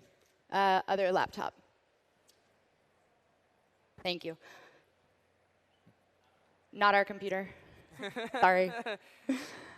Are we Great. looking for the right computer? Okay, so it's up here. So when she logs into her dashboard and she clicks on her food sensitivity results, she's able to see very quickly, she can filter by reactivity, and she notices immediately that she's highly reactive to cow's milk and egg yolk. She clicks on cow's milk and learns more about her reactivity and a suggested trial elimination plan. She can also share her results with anyone that she chooses, socially, on email, or print them for her physician. She then switches to her sleep and stress results. She notices immediately that her cortisol levels, instead of decreasing throughout the day, actually increase. She's able to use the evidence-based information provided by Everlywell to eliminate caffeine, change her exercise habits to the morning, and cut all of her screen time at night. She actually retests 90 days later. She's feeling much better, and her cortisol levels have normalized. Let's switch back to the slides, please. The consumer experience, which you just saw, is very simple. On the back end, Everlywell has built a custom platform where when Amanda places her order, she actually has her lab requisition authorized by a board-certified physician, and then we fulfill that kit and manage logistics among 4 partner labs and thousands of customers. We also translate unstandardized HL7 data into the results that you saw here today. We sell our kits online from $79 to $399. That may seem high out of context, but it's actually less than most out-of-pocket pricing and usually less than insurance as well. We have telemedicine and corporate wellness partnerships in the works to be able to expand our distribution. Everlywell is based in Austin, Texas, and we launched in beta in May. We have customers in 45 states and 1,500 beta customers, 15% of which are purchasing multiple kits. 10% of everyone referred to our platform by a current customer buys a test. We are really proud of our early beta traction, but our vision is much larger. In the same way that consumer-ordered pregnancy tests, HIV, and DNA tests have gone from non-existent to ubiquitous, so too should health and wellness testing. And Everlywell is here to change that. Your test, on your time, and on your terms. We're excited to announce our public launch here today. Visit everlywell.com/disrupt. Thank you. Great work, Everlywell. Judges, please take it away. So one of the challenges with consumer-facing healthcare is that consumers don't want to think about healthcare. So what are you putting in place to get beyond that consumer barrier to just not wanting to think about their own healthcare and just kind of leaving it up to medical professionals? Sure. We believe we've demonstrated that that behavior is changing. I think that with the addition of 23andMe test kits and wearable technologies, that people are becoming more willing and more proactive to measure these markers. All of our health and wellness test kits measure data that you're superficially tracking anyway if you are using a sleep tracker, a fitness tracker, et cetera. And we're trying to get to that next level to really inform your lifestyle changes. So we, I think with our early traction, the way that we're going to the consumer, which is largely on Facebook through brand advertising, social media, and AdWords, have been pretty successful in changing that path. So I'll take the opposite side of that question, which is I've got a family of hypochondriacs that spend like all day on Dr. Google, sure, like explaining to me what illnesses they have, and then they go to the doctor, and the doctor's like, please stop going to Dr. Google. This is the worst thing in the world, right? And they're going to love this because they're going to go get every test, and it's going to tell them all these wonderful things, and then they're going to go to the doctor, and the doctor's going to want to take a Xanax. So how do you integrate with existing healthcare and make sure that people aren't, getting tests that they don't need or misreading results or creating issues that they don't need? Answer that. Sure. First of all, we always encourage our users to share their results with their primary caregiver. In general, what I have found as a practicing physician is my patients are already increasingly bringing me their own health information, whether it be their activity tracking, sleep tracking, and more recently, genetic information. What we're trying to do is increase the quality and quality and depth of that information by offering tests that really can't do any harm. No one ever got hurt by getting their cholesterol checked. There's only benefit to the user. And so that's where we've really curated our tests around. And then quickly, how do you take your blood at home? It's capillary blood testing using a finger prick lancet. All of the markers that are the blood analyzed markers have been well validated to be accurate for that form of blood testing. And is there a path towards getting reimbursement from the insurers with this direct-to-consumer model? There is. We are working on it right now.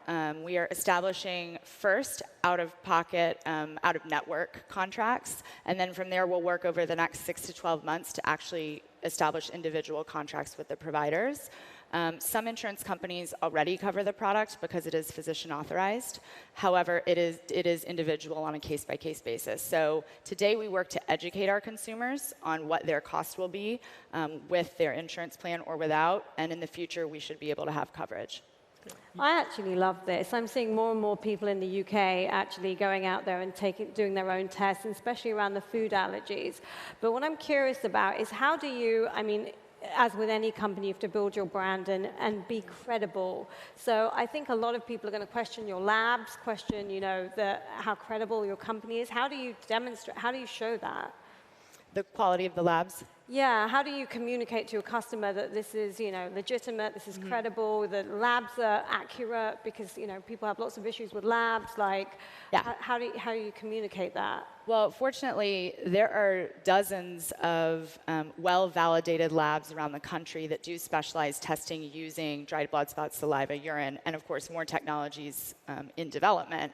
And all of these labs, their current customers are physicians. Sure. And so we're able to communicate. We share the validation data. We share both the internal and third-party proficiency and validation testing data. And so if a consumer inquires about that, we're very open and transparent with our lab information and our partnerships, and so it is just something that we handle on a case-by-case basis. But I meant more in terms of attracting people. So I've actually been looking into this because I think I have a gazillion food allergies, unlike your family. But the question for me would be, how do I know that the labs that you're using are the best labs? That's the question that I have. How do you communicate that? As Julia was mentioning, we're fortunate to work with labs that are already well established, that have conducted hundreds of thousands to millions of tests ordered by physicians. So physicians already have a lot of credibility. What's another huge advantage of these labs is they're very transparent in their validation and accuracy, because they wouldn't be able to function if they weren't as accurate as traditional lab testing. And so there's very accessible third-party validation data saying, okay, we've taken your labs and compared it to other labs, and it's incredibly accurate. And so doctors have seen this data, they understand that these are very credible and legitimate labs, and now we're sharing that information with the consumer as well. How much does it cost? So you're outsourcing the labs right now. You'll eventually do the test yourselves, right? Is that what I heard? And then how much does it cost you to service it? What's the margin? And then the customer acquisition cost today. Higher or lower Sure. than a water laser? Sorry, higher or lower? Higher or lower than a water laser? Yeah, for the I can. accuracy of the It's not quite as proprietary for us, so I can answer that question. So we're really excited. On a unit economics perspective, we have pretty outstanding gross margins for 90 days. They're about 40%. Now, that is with no economies of scale. We haven't hit our volume discounts. We haven't been able to kind of achieve a lot of what you need to scale to vertically to be able with a logistics business like ours. And even with our customer acquisition costs, we are already breaking even on every kit that we sell, both from a fully loaded marketing standpoint and all of our cost of goods sold. But to scale, to really scale, don't you have to integrate with the payers? And once you integrate with the payers, don't your margins come under tremendous pressure? I think that when we think about scaling, we think a lot about how many labs can we add and how many test kits can we add that consumers want access to, and being that platform. When we add payers, we will have to look at that particular coverage model and see how the economics will work. We do know that with telemedicine partners that we're talking to and corporate wellness partners outside of payers, oftentimes they're already getting the insurance coverage since they're the NPI provider. And so we can actually leverage that in many cases so that the economics still remain competitive. All right, we are out of time, so give it up for Everly Well. Thank you. Thank you. Nice work, guys. All right, and next up, we have Tallygo. Presenting for Tallygo, we will have Tom Scarmolino and Tim Gildia. Please welcome them to the stage.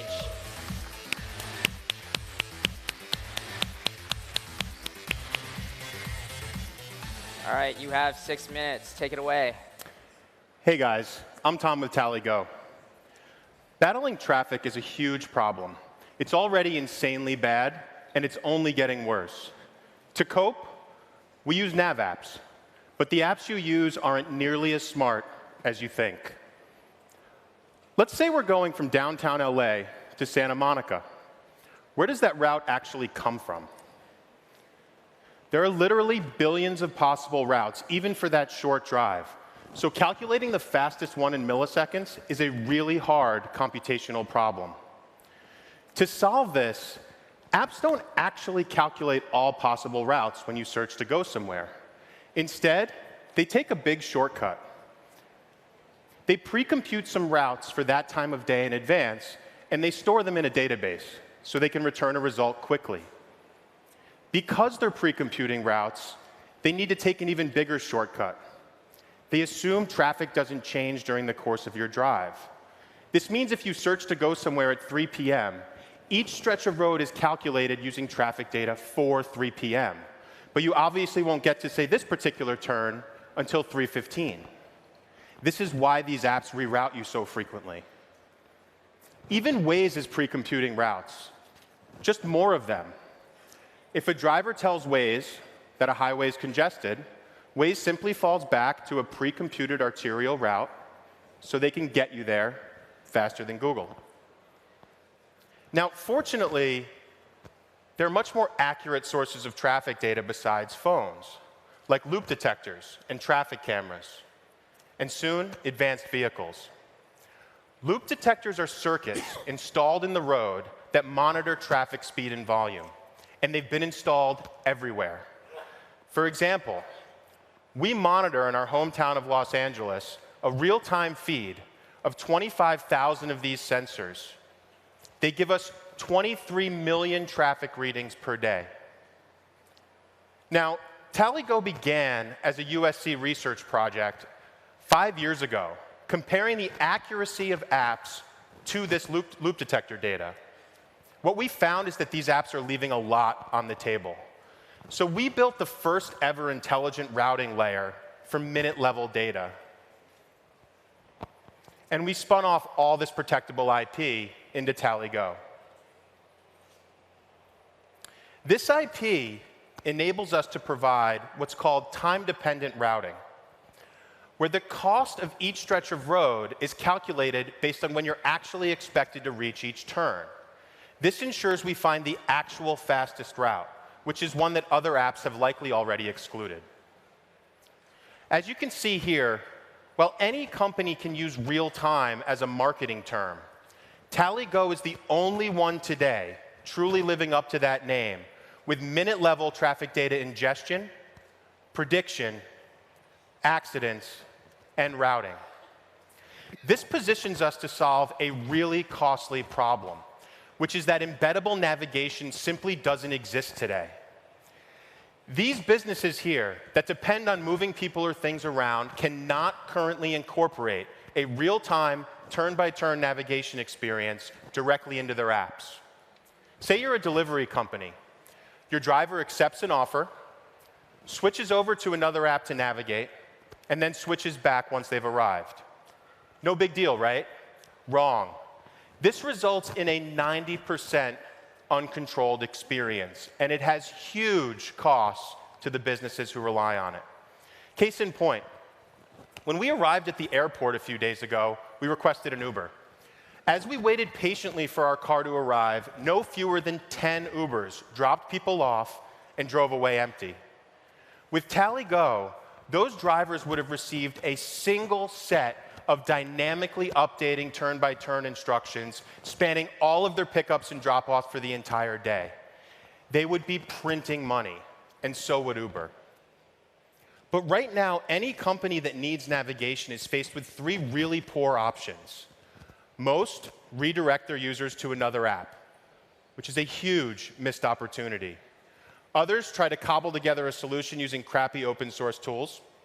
And a few sink millions into trying to become a navigation company themselves, which is a huge distraction to their core business.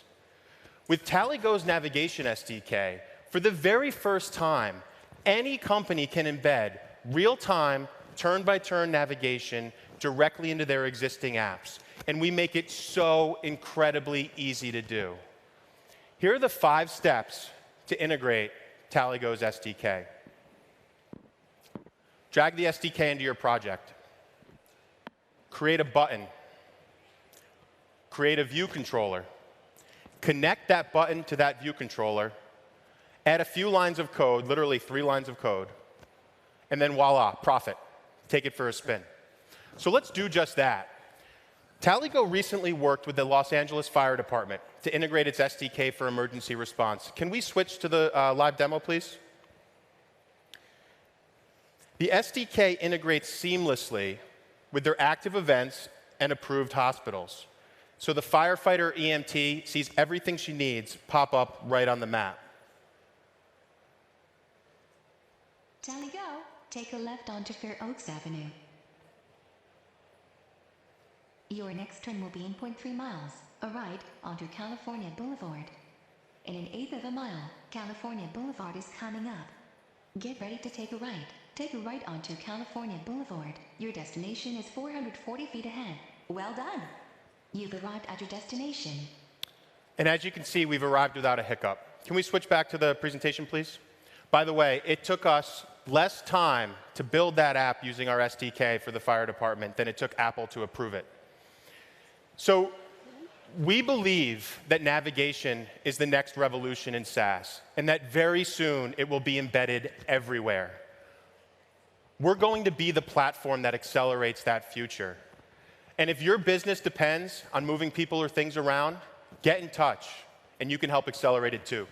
Thank you. All right, who has questions for TallyGo? Go ahead. So how, you're in LA, or parts of LA, right? So how clean and uniform is the data that you're getting and the interfaces to those data from municipality and group within each municipality to municipality? Sure. So there is absolutely nothing prohibiting this technology from covering all of planet Earth other than the size of our team today. The actual loop detector data has been installed over the last 4 or 5 years in virtually every city or county in the civilized world. It's accessible, it's available. Our point is that we expect many companies to be using this data. They don't have tech stacks that can currently exploit it in a real-time way. And that's where our advantage is, not in any particular unique access to data. What is the size of your team today? Our team is a little over a dozen folks today. And what's the coverage? So, sorry. What cities? We operate in a number of segments right now, and we'll have full national coverage early next year. So if the data is not truly unique to you, what stops another larger company from coming in and doing exactly this and making you sort of unnecessary? Sure. Well, from a tech stack standpoint, it's an incredibly difficult problem, the routing problem.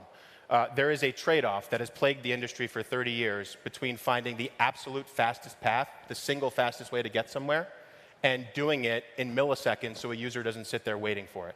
To solve that problem, virtually every navigation stack has implemented some form of pre-computation like I described. Once you're doing pre-computation, it doesn't matter if traffic is changing every 1 minute, 2 minutes, 3 minutes, 5 minutes. You can't incorporate that complexity into your technology. And so they'd have to rebuild their tech stacks, which anyone can do. We can build rocket ships to Mars. But it's a very difficult problem to solve. Yeah.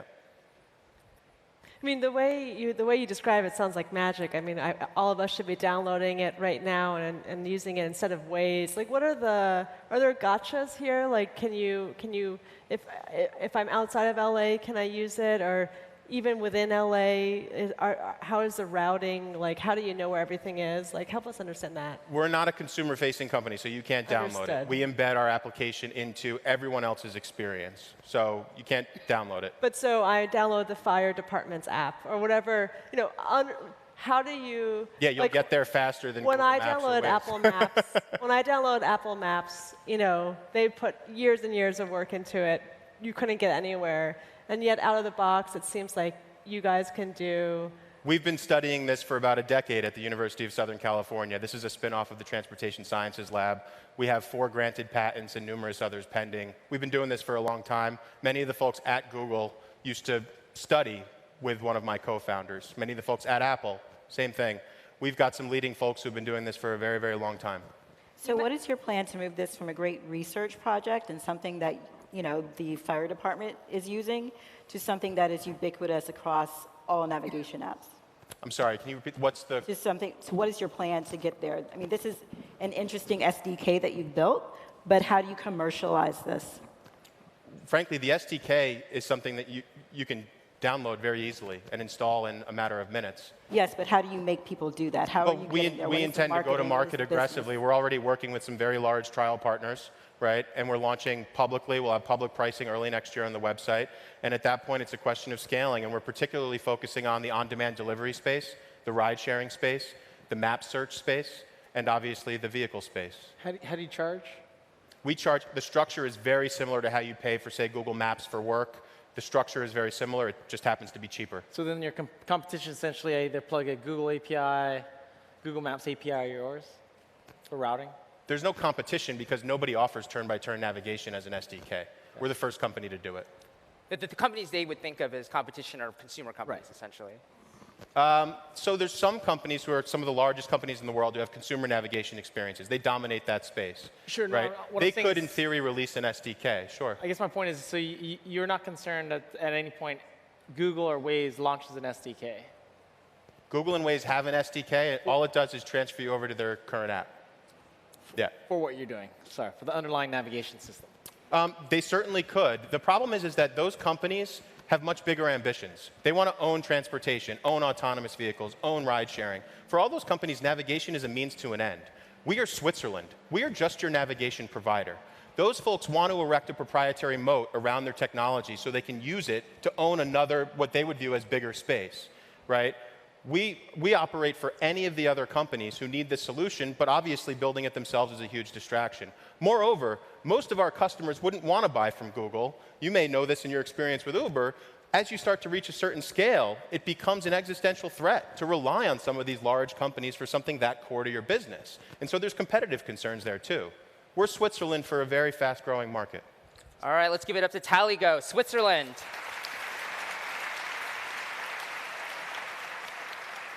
Next up, we have Pundit. Presenting for Pundit is Billy, Shaw, Susanto, and Chris Aston. All right, welcome to the stage, guys. All right, 6 minutes on the clock. Take it away. Thank you, Anthony. Hey, everybody. So the human voice, the oldest way to tell a story. It's intimate, and it's powerful. My name is Billy. And I'm Chris. We're the founders of Pundit, and we're here to turn the voice into the newest wave of social media. So let's take a look at the media landscape, right? Because it's interesting that music, photos, and videos have all been reinvented for the mobile and social age. But what about talk, the voice, the podcast, the radio? You know, it's still behind. All these talk media have the same problem. They're long, they're not interactive, they don't really cater to the ADD generation, the mobile-first content creators. I, for one, don't really enjoy listening to podcasts as much as playing on Snapchat. And apparently, I'm not alone. So today, we introduce to you Pundit. Pundit is a platform that empowers you to unleash your inner Oprah. So what does that mean? It's a social network for voice experiences, where users can start bite-sized talk shows about their favorite topics and invite their friends or followers to participate. So you can create short, insanely fun audio content. My co-founder Chris here is going to give the Pundit app a go. Thanks, Billy. So when users first open the Pundit app, they go to the home feed, which is what you see here now. Each one of these posts is called a Pundit Talk. And you can think of a Pundit Talk as a bite-sized talk show about a particular topic. So for example, I follow this awesome pundit up top, Mixtape Videos, and it looks like she's talking to her fans about the most underrated NBA players of all time. So let's open it. And as you can see, in addition to that first post, she's also going back and forth with people who reply to her, because Pundit is all about conversations. So let's hear out what she has to say. What's up, guys? Sydney here from Mixtape Videos, and this week we posted a new video where we talked about Chris Webber and answered the question of, is he underrated? So check that out on our YouTube channel. But here, I want to hear from you guys. Who do you think is the most underrated player in NBA history? Huh. Interesting, right? So let's reply to Sydney. Hey, Mixtape Videos. I think Nerlens Noel was by far the most underrated NBA player in history. Done. As you can see, max 30 seconds. So every piece of content on Pundit is short and sweet. So once you're done recording, Pundit will automatically reduce the background noise and engineer your voice to make you sound your best. And here's what's fun. You can also add things like voice filters and background music to your voice, like this. Hey, Mixtape Videos. I think Nerlens Noel is by far the most underrated NBA player in history. Awesome, right? So people like you, me, and other NBA fans can all talk to Mixtape Videos as if we're in a talk show together, but in your pocket. But that's not all. Our goal here at Pundit is to make voice fun again. So yeah, speaking publicly is fun, but sometimes you just want to have that private exchange. So introducing the Pundit Voice Box, a feature where you can send private voice messages that disappear in 24 hours. So you can spill all your secrets and it's all going to be fine. Chris, why don't you send me a Pundit message? Hey, Billy, from the TechCrunch Disrupt stage.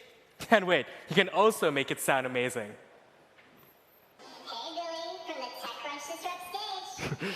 So in Pundit, you can use the voice filter, not just to only speak like a chipmunk, but also like a monster. Hey, Billy, from the TechCrunch Disrupt stage. Or robot. Hey, Billy, from the TechCrunch Disrupt stage. Or motor mouth, and so on and so forth. You get the idea. So you see, here at Pundit, we aim to do to the talk, the radio, the podcast, just like what Snapchat has been doing to photos, making talk more lightweight, interactive, and fun. So after having Pundit in a private beta for the past few months, we have onboarded thousands of YouTubers and similar creators to the platform, and the results are amazing. We've maintained an engagement rate of about 35% daily active over monthly active users, and we do this by two ways. First, it's all about the creators. On Pundit, creators can share their Pundit talks on other social platforms and natively embed them on any website. And two, while Pundit can be used by anyone, This opened a new world of possibilities for brands and top-notch creators to create an awesome and distribute awesome audio content. Yes, even brands like the Walt Disney Company. When we were in the Disney Techstars Accelerator last year, we piloted Pundit's private beta with some of their top media brands like ABC and Hollywood Records. Take Shadowhunters, ABC Family, now Freeform's most popular TV show since Pretty Little Liars. At New York's Comic-Con, the cast did an Ask Me Anything, or AMA, with their fans on Pundit. And here's what's cool. Those fans could join the Pundit Talks from anywhere on the web, whether or not they had the app, like on Twitter. We're coming to you live from New York Comic-Con. Favorite part of the trailer? Oh my god, well my favorite part is when Alberto, his blood is coming out of his mouth and I'm wondering what's gonna happen. Awesome, right? In fact, these guys got almost 40,000 fans to join and listen in under 3 hours. Amazing. So in the next few months, Pundit will also be releasing our Android version and launching in Asian and Middle Eastern markets, where the voice interaction is already a dominant behavior. So, to learn more about Pundit, visit getpundit.com. Be sure to download the Pundit iOS app from the App Store and get talking. We'll see you in there. We're Pundit, and thank you. All right, good job, Pundit. Judges, what do you think? Hello. Jula, go ahead. What makes you so sure that we need another platform when I think all the other platforms that you talked about already create the relationship between users? I mean, they're more interactive because you've got video and voice. What makes you think we need something just for voice right now? So that's a really great question. And, we see that question essentially means, why voice, right, specifically? And, compared to other mediums, like video, for example, video is very focused on broadcasting yourself to the rest of the world. And there's markets for both, say, video and voice. Voice is focused more on our end as a conversational platform. So the use cases are very, very different. Okay. What's the average length of your average person posting? What length of content are they posting? So a piece of Pundit content can be anywhere from 0 to 30 seconds in length. Okay. And as each conversation unfolds, you have an original post that's up to 30 seconds, and then people replying back and forth for up to 30 seconds as well. So it's very easy to navigate that granular type of voice content, and we've never seen that before. Good. And there's no limit for how long that conversation can go on for? And are you still working with Disney and ABC? Yeah, that's correct. Have they expanded to other TV shows? So we're in talks for doing that. We could talk a little bit more about that off stage. But when we were in the Disney Techstars Accelerator last year, we piloted with a lot of their brands like ABC at the Country Music Awards, Hollywood Records, Radio Disney, and a lot of their brands, and as we just showed, ABC Family, Freeform's Shadowhunters, where we brought their talent to Pundit so that they could have real-time voice conversations with their fans. But in the future, and most importantly, we're looking to integrate with media brands like Disney to bring a voice filter experience to promote, say, upcoming movies, TV shows, and films. So our users could sound like their favorite characters when they're talking on Pundit. What's your D30 retention? D30 retention, percentage-wise. So basically, right now, we're really focused on how many of our monthly active users come back to Pundit every day. And right now, it's at about 35% daily active use. No. What's your 10,000 people downloaded, how many at day 30 percentage-wise? I don't need the absolute numbers, just a day 30 retention percentage. We can get back to the metrics later stage. Thank you. And is it higher or lower for the folks that come? Like you said, you had 40K people show up for the Disney-sponsored one. Did those people stick better or worse than people that just download the app? So the people who download the app tend to be the most engaged, obviously, because Pundit at its core, at the end of the day, is an iOS app. Now, because we understand that apps are challenging when it comes to distribution, we allow people to distribute their Pundit Talks to the web, like by embedding it on any website, by allowing it to be played on app platforms like Twitter, so that it really maximizes the reach. So those 40,000 fans were able to join from anywhere on the web, and that funnel allowed them to download the app and participate at a higher capacity with their voice. And what are you seeing so far then? I mean, congratulations on what you've gotten so far. What are you seeing so far in terms of your existing users sharing, recruiting other users and the kind of natural growth engine in your product? Yeah, that's a great question as well. A large part of our user base is, as Billy mentioned, Pundit's all about creators, right? And a lot of our creators on Pundit are like YouTubers, vloggers, commentators on different TV shows, and they already have fan bases of their own a lot of times. So it's a very, very powerful distribution mechanism for Pundit because the use case is conversations. They're able to have conversations on Pundit like nowhere else with their fans and distribute that content to YouTube. And their So a lot of times when a YouTuber uses Pundit, they would create a video and they say, hey, if you want to, because usually they do weekly video publish or weekly video uploads. Yeah. So oftentimes they say, hey, if you want to talk to me all across the week, just come join me at my Pundit Talks, and we can talk separately. Who's the biggest creator on the platform now, and how many followers do they have? I'm sorry, could you repeat Who's the the question? biggest creator on the platform right now, and how many followers do they have? So we had recently, actually, Jim Obergefell. I'm not sure if you guys are familiar with him, but he is the guy who got gay marriage legalized in the US Supreme Court. And he's done, over the last few months, a couple talks to promote his new book with his supporters on social media. And doing Pundit Talks has been nothing but powerful for him because they've been producing so many tear-jerking moments, so much information for our age. And he's racked, about 6,000 to 7,000 followers in the matter of the last couple months alone on our platform. Sorry, did you say 60? Sorry, how many followers does he have? Around 6 to 7. I don't remember the exact number. 6,000 to 7,000. Yeah. 6,000 to 7,000. Yes. Okay, thanks. Any last questions? All right, great work, Pundit. Thank you. All right, we have one more Battlefield company in this segment. It is Unify ID. Presenting for Unify ID are going to be John Whaley and Kurt Somerville. Once this table is set up. I'm really curious what they're going to use this table for. All right, come on out, guys. All right, welcome to the stage. Perfect. All right, 6 minutes. You ready to go? Let's do it. Yep. Yeah. Right. How do you identify people? Is it the way they look? Maybe you look at their face, their smile, their voice, their possessions, the places you see them. Once you know someone well enough, maybe you can recognize them by the way they walk or the way they move, the sound of their footsteps, their heartbeat. What is it that makes you, you? You're not a 9-digit number. You're not a piece of plastic with your photo on it. And you're certainly not a password with a capital letter, a number, and a symbol. I'm John Whaley, and this is Kurt Somerville, and we are the founders of Unify ID, and we are changing the way you authenticate yourself. We use biometric and behavioral factors to build a unique digital fingerprint of you and use that to authenticate and secure your identity. It's called implicit authentication, and it's going to revolutionize the way you authenticate yourself, both online and offline. Let me show you. So I have the Unify ID app installed on my phone as well as on the computer. Now, once you install Unify ID, you don't need to deal with passwords or authentication again. When you go to a website like Amazon.com, can we switch to the demo computer, please? Great, thanks.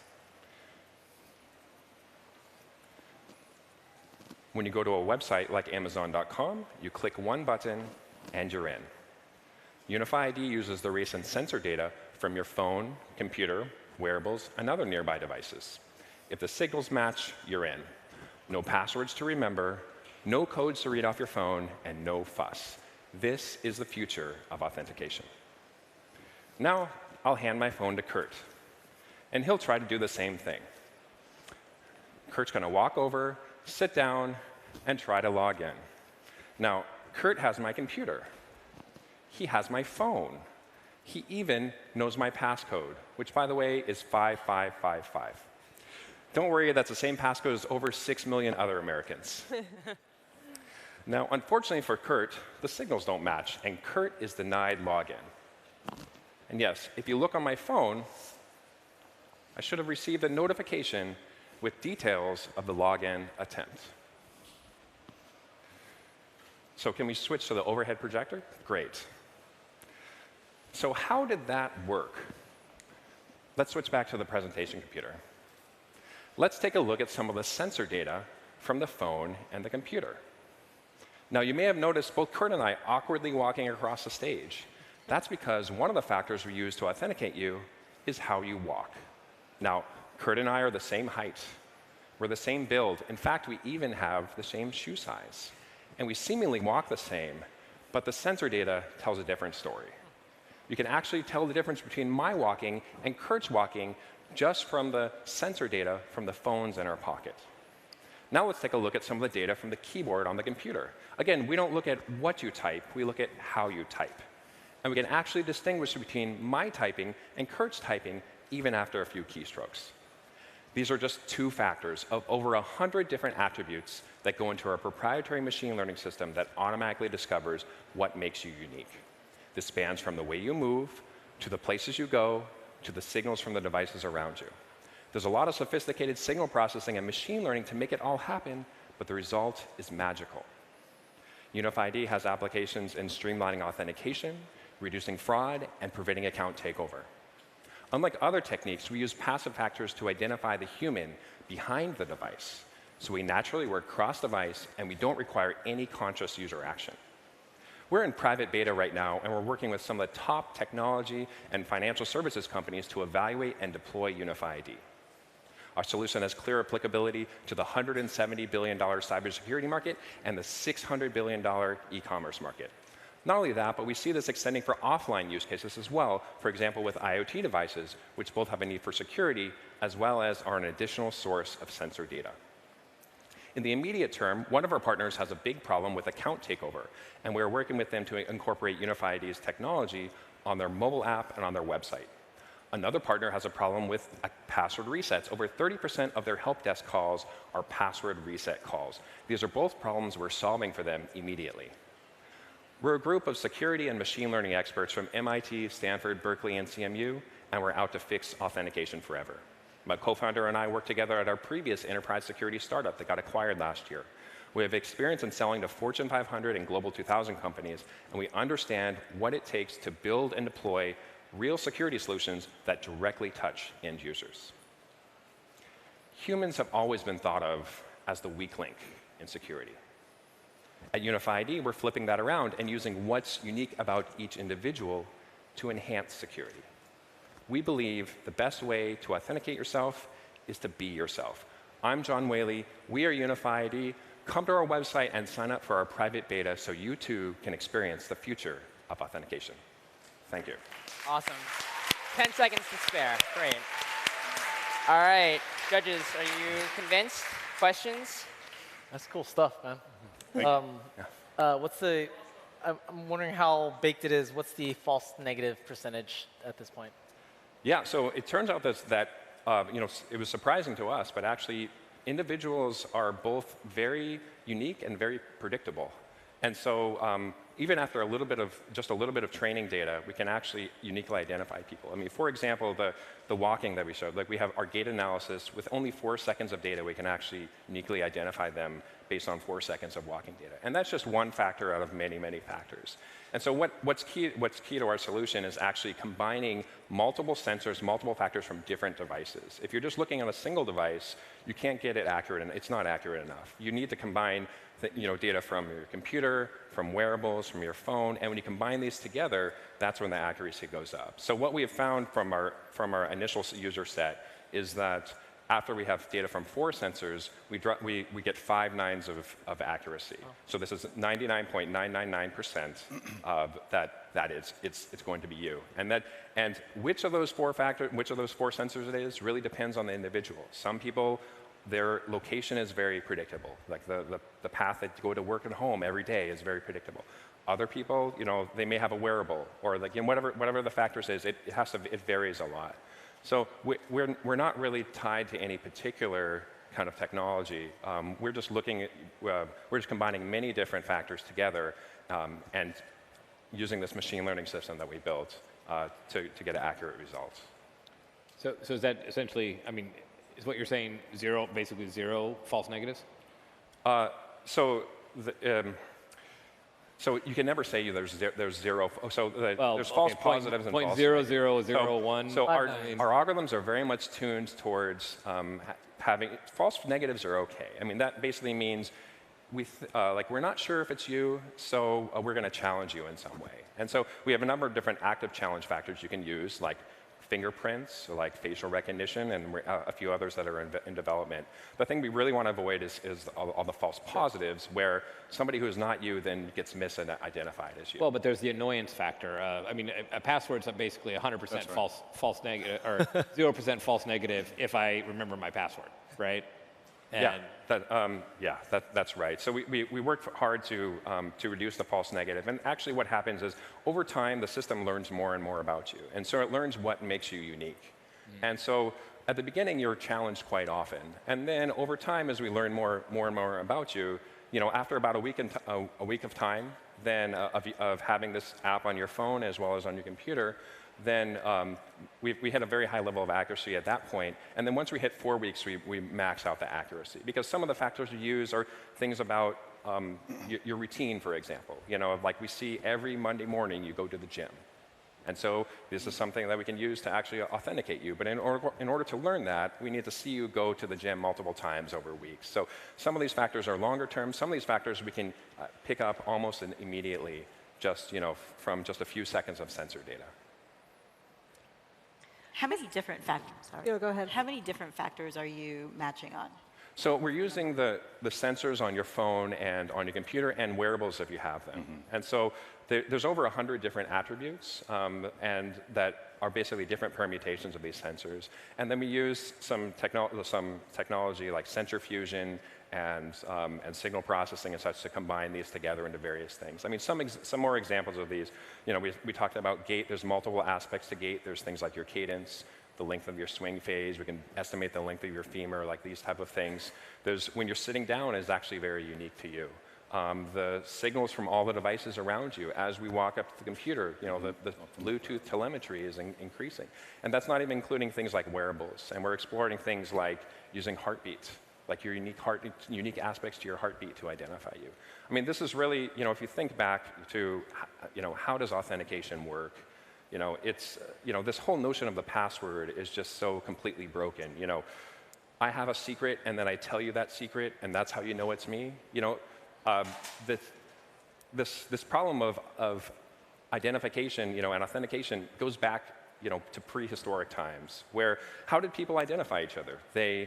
They looked, they saw what you looked like. They saw what you're wearing. They saw where the context where they saw you, the sound of your voice, things like that. And so effectively, we just built a machine learning system that does, much what the human brain does. What about if you want to give someone your password? What if you want to give someone your password? Like, say I'm stuck somewhere in the middle of nowhere and I need somebody to access something for me. It'd be really frustrating if they couldn't. That's an excellent question, because right now, the way you share access with something is you give somebody your password. I mean, and the problem with that is that you've now shared your password and you have to go, change it or whatever, and then you've given them full access. I mean, once you tie authentication to the person and not to a password and not to a device, then it's something that's much more powerful. So that's something that we are building into our system, is the ability to delegate access to individuals, not on a wholesale, but we can actually set policies about when people can actually access. Right. How does it work? Is it like, does all the sites I use have to use it? Or is it like one password where it's a weblet or it's in the app and I can unlock it? It's individual for me and I can use it everywhere? Or are you looking at everyone else needs to implement it for you to use it? Answer as quickly as you can. Yeah. So. Real quick, we have a Chrome extension that works with Alexa Top 500 sites, so there's a really good chance that the site that you're visiting, our Chrome extension is going to work on that. So when you get to the site, you're no longer going to see username and password anymore. So it's going to be a very seamless experience, very smooth, and far more secure than using traditional usernames and passwords. Okay, guys, give it up. Oh, okay. I have one yes or no question. All right, we'll do one. We'll do one. Since we did dig into gait a little bit, have you tested the difference between if I'm trying to open the password wearing a pair of Converse All-Stars versus when I put on a pair of high heels? Oh, yes. Yeah, there was a very clear difference. I mean, this is why you can't rely on a single factor, because any solution that requires on a single factor, it has too much noise, too high of a false positive rate, which is why you have to use many different factors together. Okay. Thanks. All right, give it up one more time for Unify ID. All right. And that is it for the first round. So give it up one more time for our judges. We're done? Oh, I'll just leave that there for now.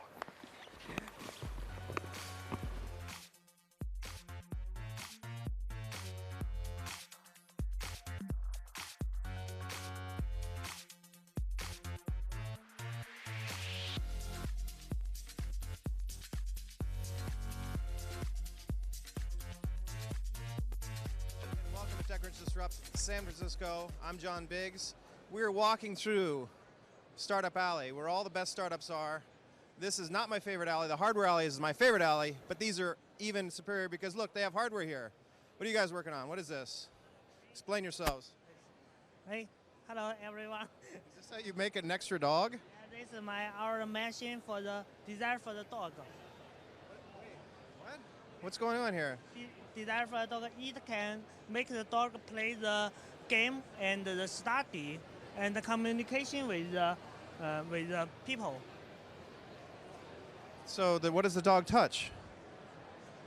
She touches this screen and like the play the game, so she must be touch this screen. Like this. You said the people has many technology machine, but the dog haven't. So we. Is this a real thing? Yeah, real thing. It's a real thing. Because the dog is forbidden to come to here, so you can look at the video. Our dog can play the real machine. Okay. All right, I believe you. What's the website?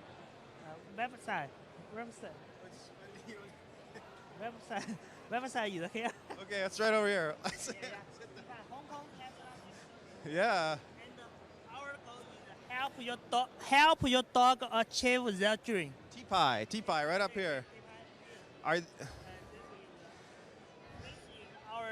This is our company and the Tesla. Okay, I gotcha. All right, well, somebody's got to do this. All right, very cool. All right, what's this? What do you do? What is this? Hello, yeah. I'm Sean from No Fish Tech, and we provide advanced and proper solution against phishing attacks. Currently, we launched a mobile app, Anxin Sao, which can identify the phishing web page in a QR code. It will grab the QR code and tells the user if it is phishing. All right. What's the website? Yeah, this website. Yeah, anxinsao.com. Yeah. Thank you. This is Kufi. Kufi does, I don't know. I have no idea. What's going on here? What is this? Explain yourself. I'm Max from Nextback. We have a modular phone case.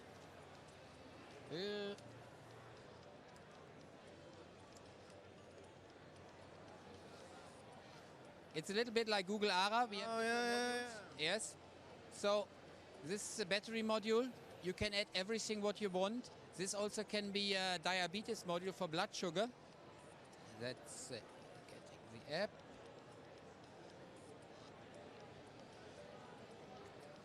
You see here, when I take the battery out, it's gone. When I put it back, Are you guys shipping this thing? Because I remember this a little while ago, right? last year also an interview with us in New York. We have now a hackathon with Maxim in 2 weeks in Dallas. And the DVT is nearly ready. Shipping will be for the first guys in round about 8 weeks. And the rest will go out end of the year. All right, next pack. All right, thanks. Travel flan. I love flan. You love flan. It's like a custard. Yeah, it is. I'm surprised that when you eat it, you don't really want it, and then all of a sudden you have some, and it's wow. A lot of people ask us if you're like from like Spain or like South America because we are using flan, but actually we are an Asian company. All right, so what is it? So it's an AI-powered chatbot for travelers. So when you travel, like you book your flight ticket and hotels, and you start doing all these plannings, right? So you go to like TripAdvisor, Facebook, blogs, and you look for all this information. And it's like kind of like problematic, like a lot of like conversion process. So instead of doing that, you message us on our chatbot, and we help you to trip plan. Or when you're at the destination, if you look for some information, we recommend. Can it tell me to get flan, where to get flan? Yeah, it will for sure. Set that up. Yeah. Travel flan, perfect, thank you. Oops.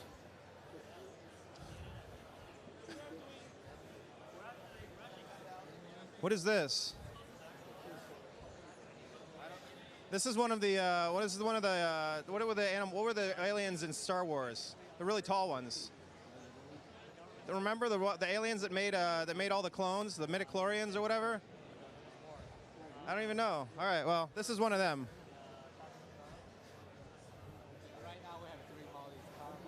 All right, what's going on over here? We're going to come in on. What do you think of this? I think it's amazing. It's the only flashlight I've ever found that vibrates like this. So, like, if you lose something on the ground, it can move the light around. No, actually, the flashlight is a disguise function. If your mother take it, it's only a flashlight. It won't vibrate. It's a vibrator. If your mum picks it up, she'll think it's a flashlight. So, would you use this? I would gift it. I'm not sure I'd use it. It'd be a great gift, though. So what is this? Oh, this is called Love Nuts. I see. So this is not a flashlight at all. This is really I've been misled. Why did you make a vibrator? You mean why I made this vibrator? Yeah, actually, it's come out from one of my female friends. She lived with her mother-in-law, so she will go through her stuff many times, right? So she's very worried about how to hide her vibrator. Because of a horrible relationship with your in-laws, she created a thing that looks like a nut. Yeah, we made it very cute, and we want to make it. It doesn't look like the original sex toy. All right. Yeah. Love Nuts. What's the website? Love Nuts. www.lovenuts.co. Perfect. All right. Well, have fun with your Love Nuts. What's going on here? What do we got? All right. Well, these guys are doing their thing. Oh, this guy is so poor. Don't hit the other guys. Watch out. Just move forward. Just keep going. Then now back a little bit. Two steps. Now to the right. Okay. All right. Play something. What is this? Oh, this is a whole new effect pedals called Effect Station, and we make the traditional effect pedals into small cards, and so that we can contain with this control box. It has SLRs for effect cards, and to control these analog effect cards. So we're the world first company to make these traditional heavy pedals into small cards, and this is very easy to use. Okay, hold on. I know a little bit about this. Why don't I just buy a Line 6 or something? Because Line 6 is not analog sound. So what we do is we maintain its sound quality, but it maintain the analog sound quality, but with analog equipment? Yes, because these cards are all pure analog. So the cards inside this box are analog. Yeah, you can see our working sample that these three cards is effect cards now. But are those analog effect cards? Yes, yeah. These are all analog effect cards. So if I took this down to like whatever, Electrophonics or whatever, they would say that's equivalent to their, what is it, Electro something. It's in Brooklyn. They would say this is the equivalent to their analog pedals. You're not trying to pull one over on me. Cool. You're not trying to fool me here. So what's in here? Oh, maybe.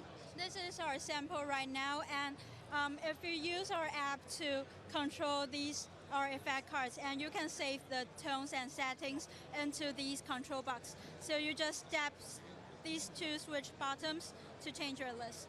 All right. Originally, you have to tune these tuners, but now you just two-step up and down, and it will change all your list and settings. And what's the website? Tryingtech.com. Yes. Play something. Oh, great.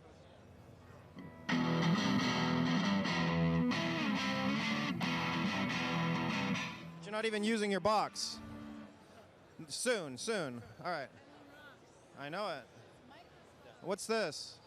This is an optical mobile microscope used on your mobile devices. Either it's iPad or your mobile phone.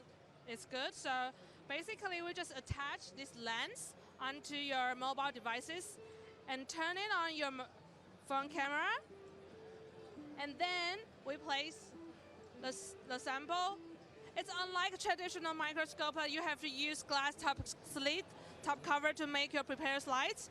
Now we use stickers. So anything you want to see, just attach it on the stickers and place on this circular device, circular slide. We have magnets attached on it, automatically turn the lights on. Attached on your lens, also has magnet attached on it. Then start to find your samples. Could you look up really close to human tears? Human tears? Yeah. Would you like to drop a tear for me so I can show it to you? Yeah, so this is the small thrips, the very common, it's called thrips. It's a very common insect that you will find in your garden, on your trees or your flowers. I bet you we eat those like every day, right? No. No, you wash your vegetable before you put it into your mouth. So you can. I don't wash anything. Well, then it's just extra protein. All right, great. There you go. So what do you do with the? So how much is this? The whole package will be $99 and it's available in the market now. What is it? Micro handy? What it mobile? It's Mu Handy. Yeah, because the magnification can be up to 1 micrometer. Yeah. All right, sounds good to me. Thank you. What is all this over here? What is this? Yeah, we are iMatchmaker. We are the technology-enabled matchmaking service for ethnic Chinese singles around the world. Yeah. For Chinese people. For Chinese people, we know there are already a bunch of dating apps in the market, but there's no one just cater for the Chinese people, and also designed and operated by a certified professional matchmaker. Yeah, our founder. I don't know. Yeah, really? What's a certified matchmaker? Yeah, you know there's a matchmaking institute in New York. Really? Yeah.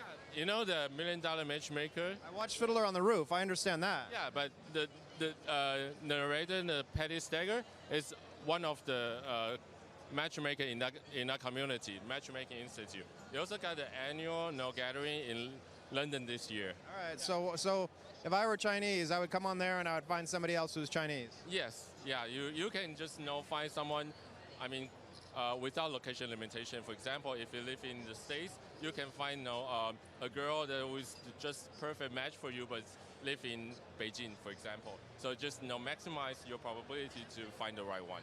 All right, sounds good. Maximize your probability to find the right one. And we will always find the right one here at Startup Alley at TechCrunch Disrupt in San Francisco, 2016. I'm John Biggs. We'll be right back with the rest of the show.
Ladies and gentlemen, please welcome back your Battlefield host and TechCrunch senior writer, Anthony Ha.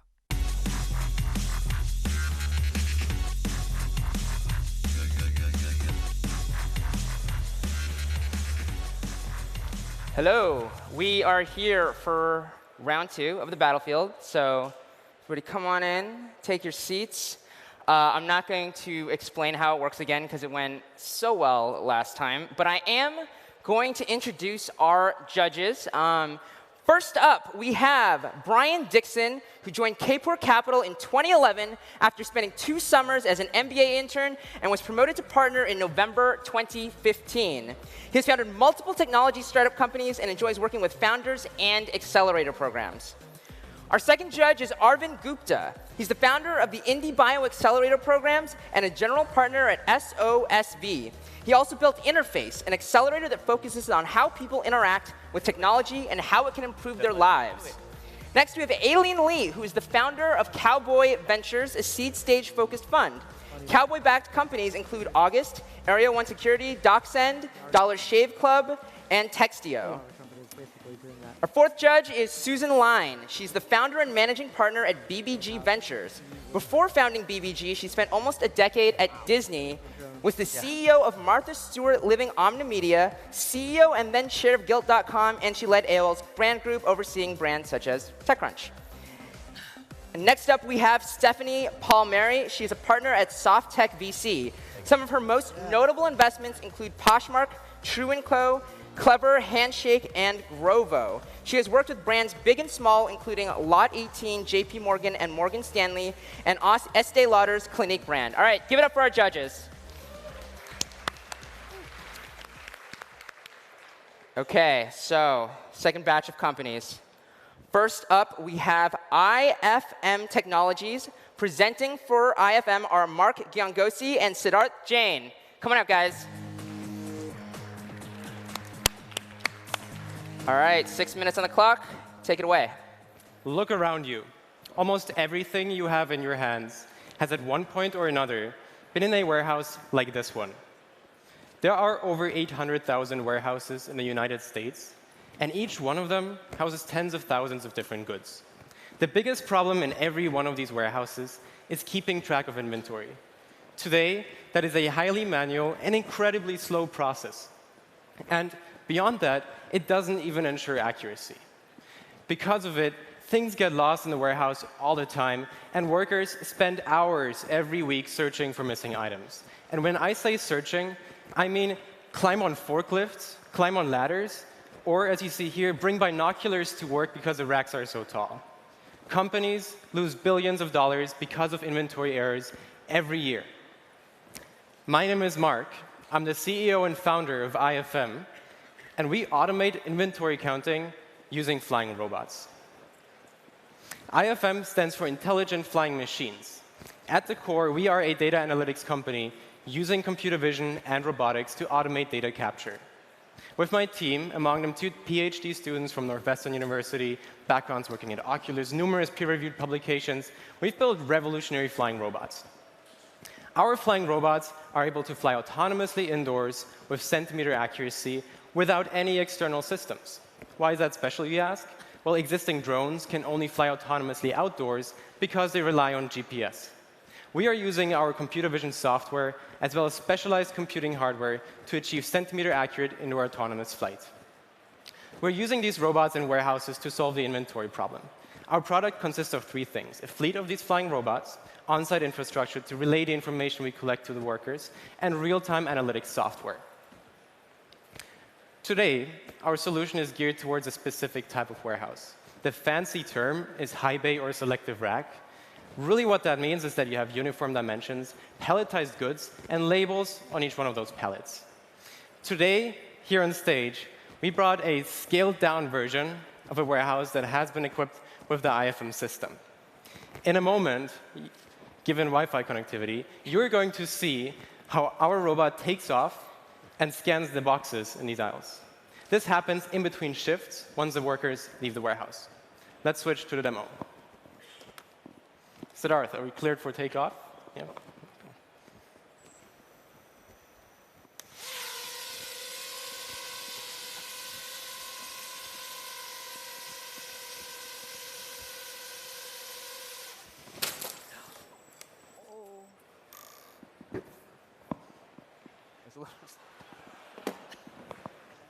Oh.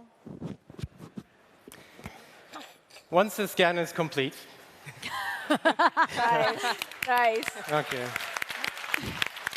Once the scan is complete, the warehouse worker, Harrison, walks into the warehouse, walks past all the aisles, and on our control station, he would see if something was wrong. Drone didn't find anything wrong. TechCrunch keeps a clean house, so everything's OK. If there was something wrong, our software would tell him how to update SAP or actually fix the issue in the warehouse. So let's switch back to the slides. We have been testing, here you see it flying. We have been testing, it works. We have been testing our system with some of the biggest companies in the world in the automotive manufacturing space, food and beverage distribution, and industrial supplies. In working with these companies, we learned what is really important to them, what features are important, and also how to actually sell this system into the antiquated industrial automation space. And so we are selling the hardware just like traditional industrial automation equipment into the warehouses for an upfront setup fee that takes care of the hardware and installation. At the same time, we're selling the software on a subscription basis, where as our system collects more information, we can add data-driven premiums. So with our flying robots, we want to make inventory errors a thing of the past. People count when they want to go to sleep, not when they want to go to work. And so at the same time, in our tests, we have seen that we can turn over warehouses in 400 times the speed of manual inventory counting. It takes us 20 minutes to cover an entire aisle with a working version of these. And if you apply this to an automotive plant, an average automotive plant, you're actually generating about $4 million in cost savings because these companies don't have to hold extra inventory anymore. When I say hold extra inventory, that's because that's what the companies do today. They know about these problems, and so they add more inventory to their warehouses to ensure that even if an error is in their inventory, they have enough. We are intelligent flying machines. Our mission as a company is to improve the operational efficiency of enterprises. And we will be doing that tomorrow in warehouses. Thank you very much. All right, really nice recovery. So I'll actually take the first one just to get this out of the way. What do you think happened there, and how do we know that that wouldn't happen in a warehouse? So what happened most likely is the lighting on stage, people walking around. We built a system for warehouses with multiple levels, long racks. It aligns itself towards those racks. We only have 2 shelves on here. It's probably failed because of that. But that's the worst case. It falls down. Right. So here's a question for you. There's a lot of drone technology is definitely becoming more and more pervasive, and we're seeing the cost to build these drones come down, and we're watching the hardware itself become more commoditized.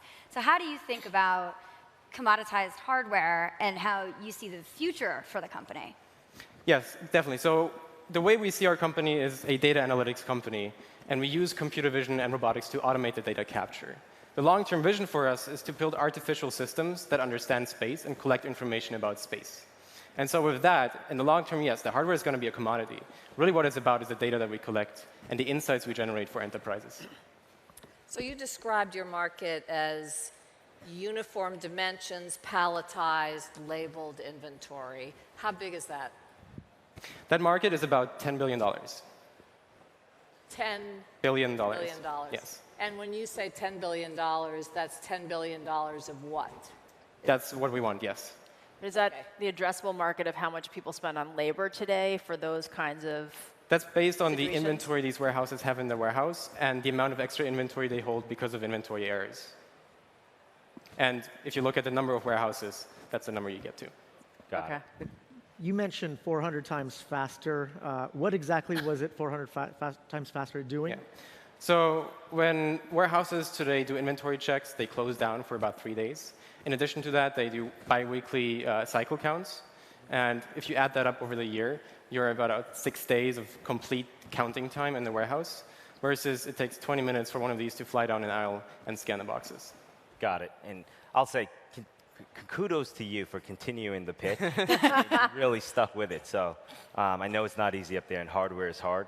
I guess, can you walk us through the model, the business model of how much does it actually cost to get up in a warehouse? Yeah, so we're looking at traditional industrial automation equipment. We're not selling on a per robot basis. Okay. We're selling as a solution to the warehouse.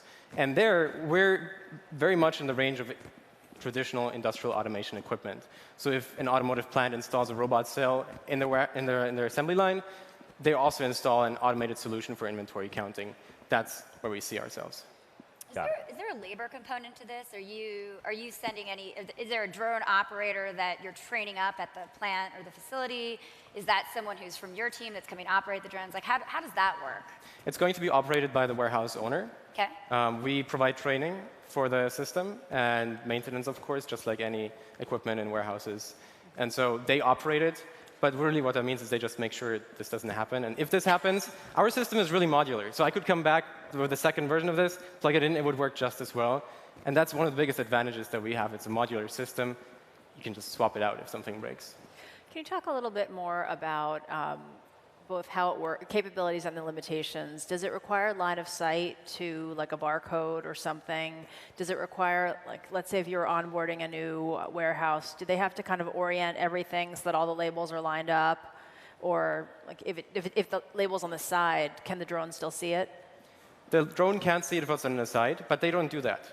So these high bay rack warehouses, because they are so tall, they always have standard operating procedures to make sure the labels are on the outside. Otherwise, I mean, everything looks the same. There will be no way for the workers to find them. And we can use that fact. We actually have patents pending on how we actually navigate through the warehouse and align ourselves to the warehouse, which is crucial to then doing the inventory scanning. Okay, but it doesn't recognize objects. It just basically reads labels? Yes, it's able to read standardized labels out of over 2.5 meters. Okay. Yeah. So what are the setup costs for a company, and when do you start making money on it? So the setup cost for a company, it really depends on the size of the warehouse, right? We look at this. Industrial automation equipment is always sold with an ROI somewhere around 5 to 7 years. That's how long they want to have it in there, and then they're expecting a return within that time. And with the amount of money we're saving them, they get that return very quickly. And so the invest for them is actually very, very reasonable given the return they get. Can you be more specific? It really depends on the value we create in the warehouse. If you have very high-risk inventory, then obviously the $4 million cost will increase to more. I can tell you that existing industrial robot sales, for example, are in the range of maybe $500,000 to $2.5 million, and we're somewhere in that range, depending on the size of the warehouse. Are you piloting with anybody yet today? Yes, so we've been in pilots for almost 1 year now with some of the really big automotive manufacturing companies, food and beverage distribution, we've been flying there, and industrial supplies as well.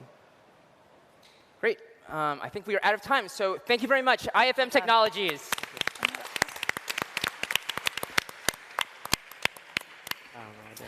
I was looking for it.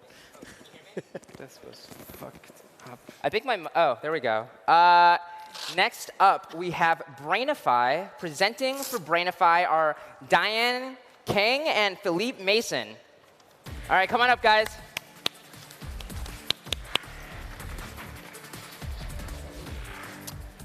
All right, you got 6 minutes.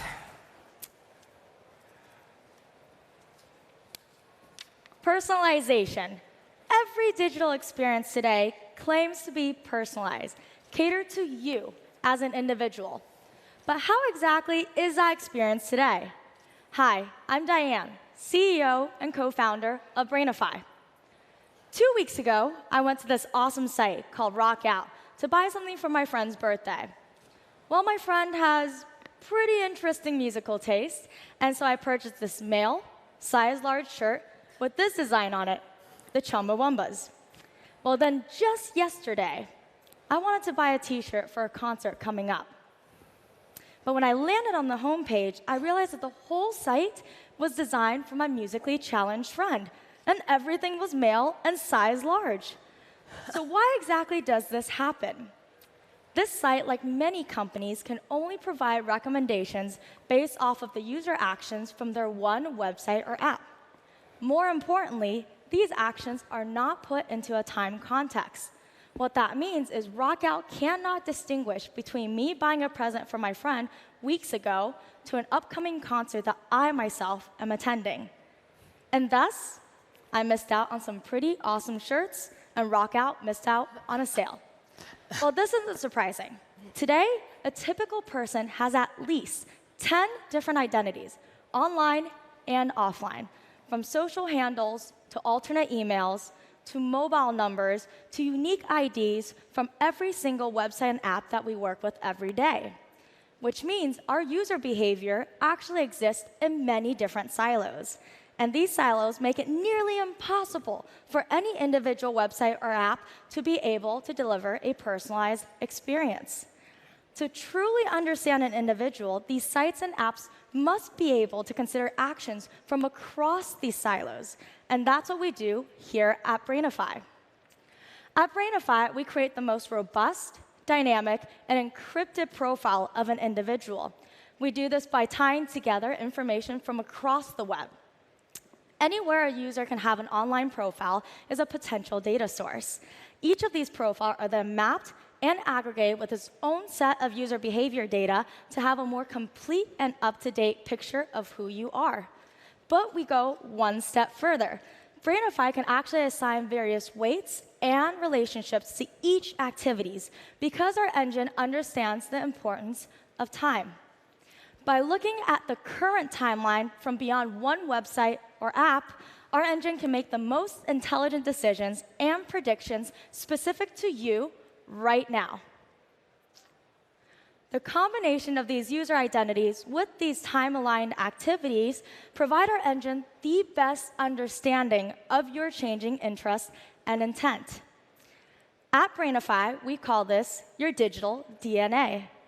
Brainify's API allows any company to harness the power of digital DNA and deliver truly hyper-relevant experiences for every user.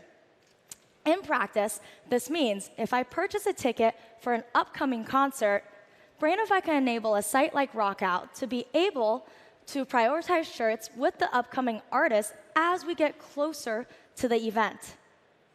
So now let's see it in action and jump over to the demo.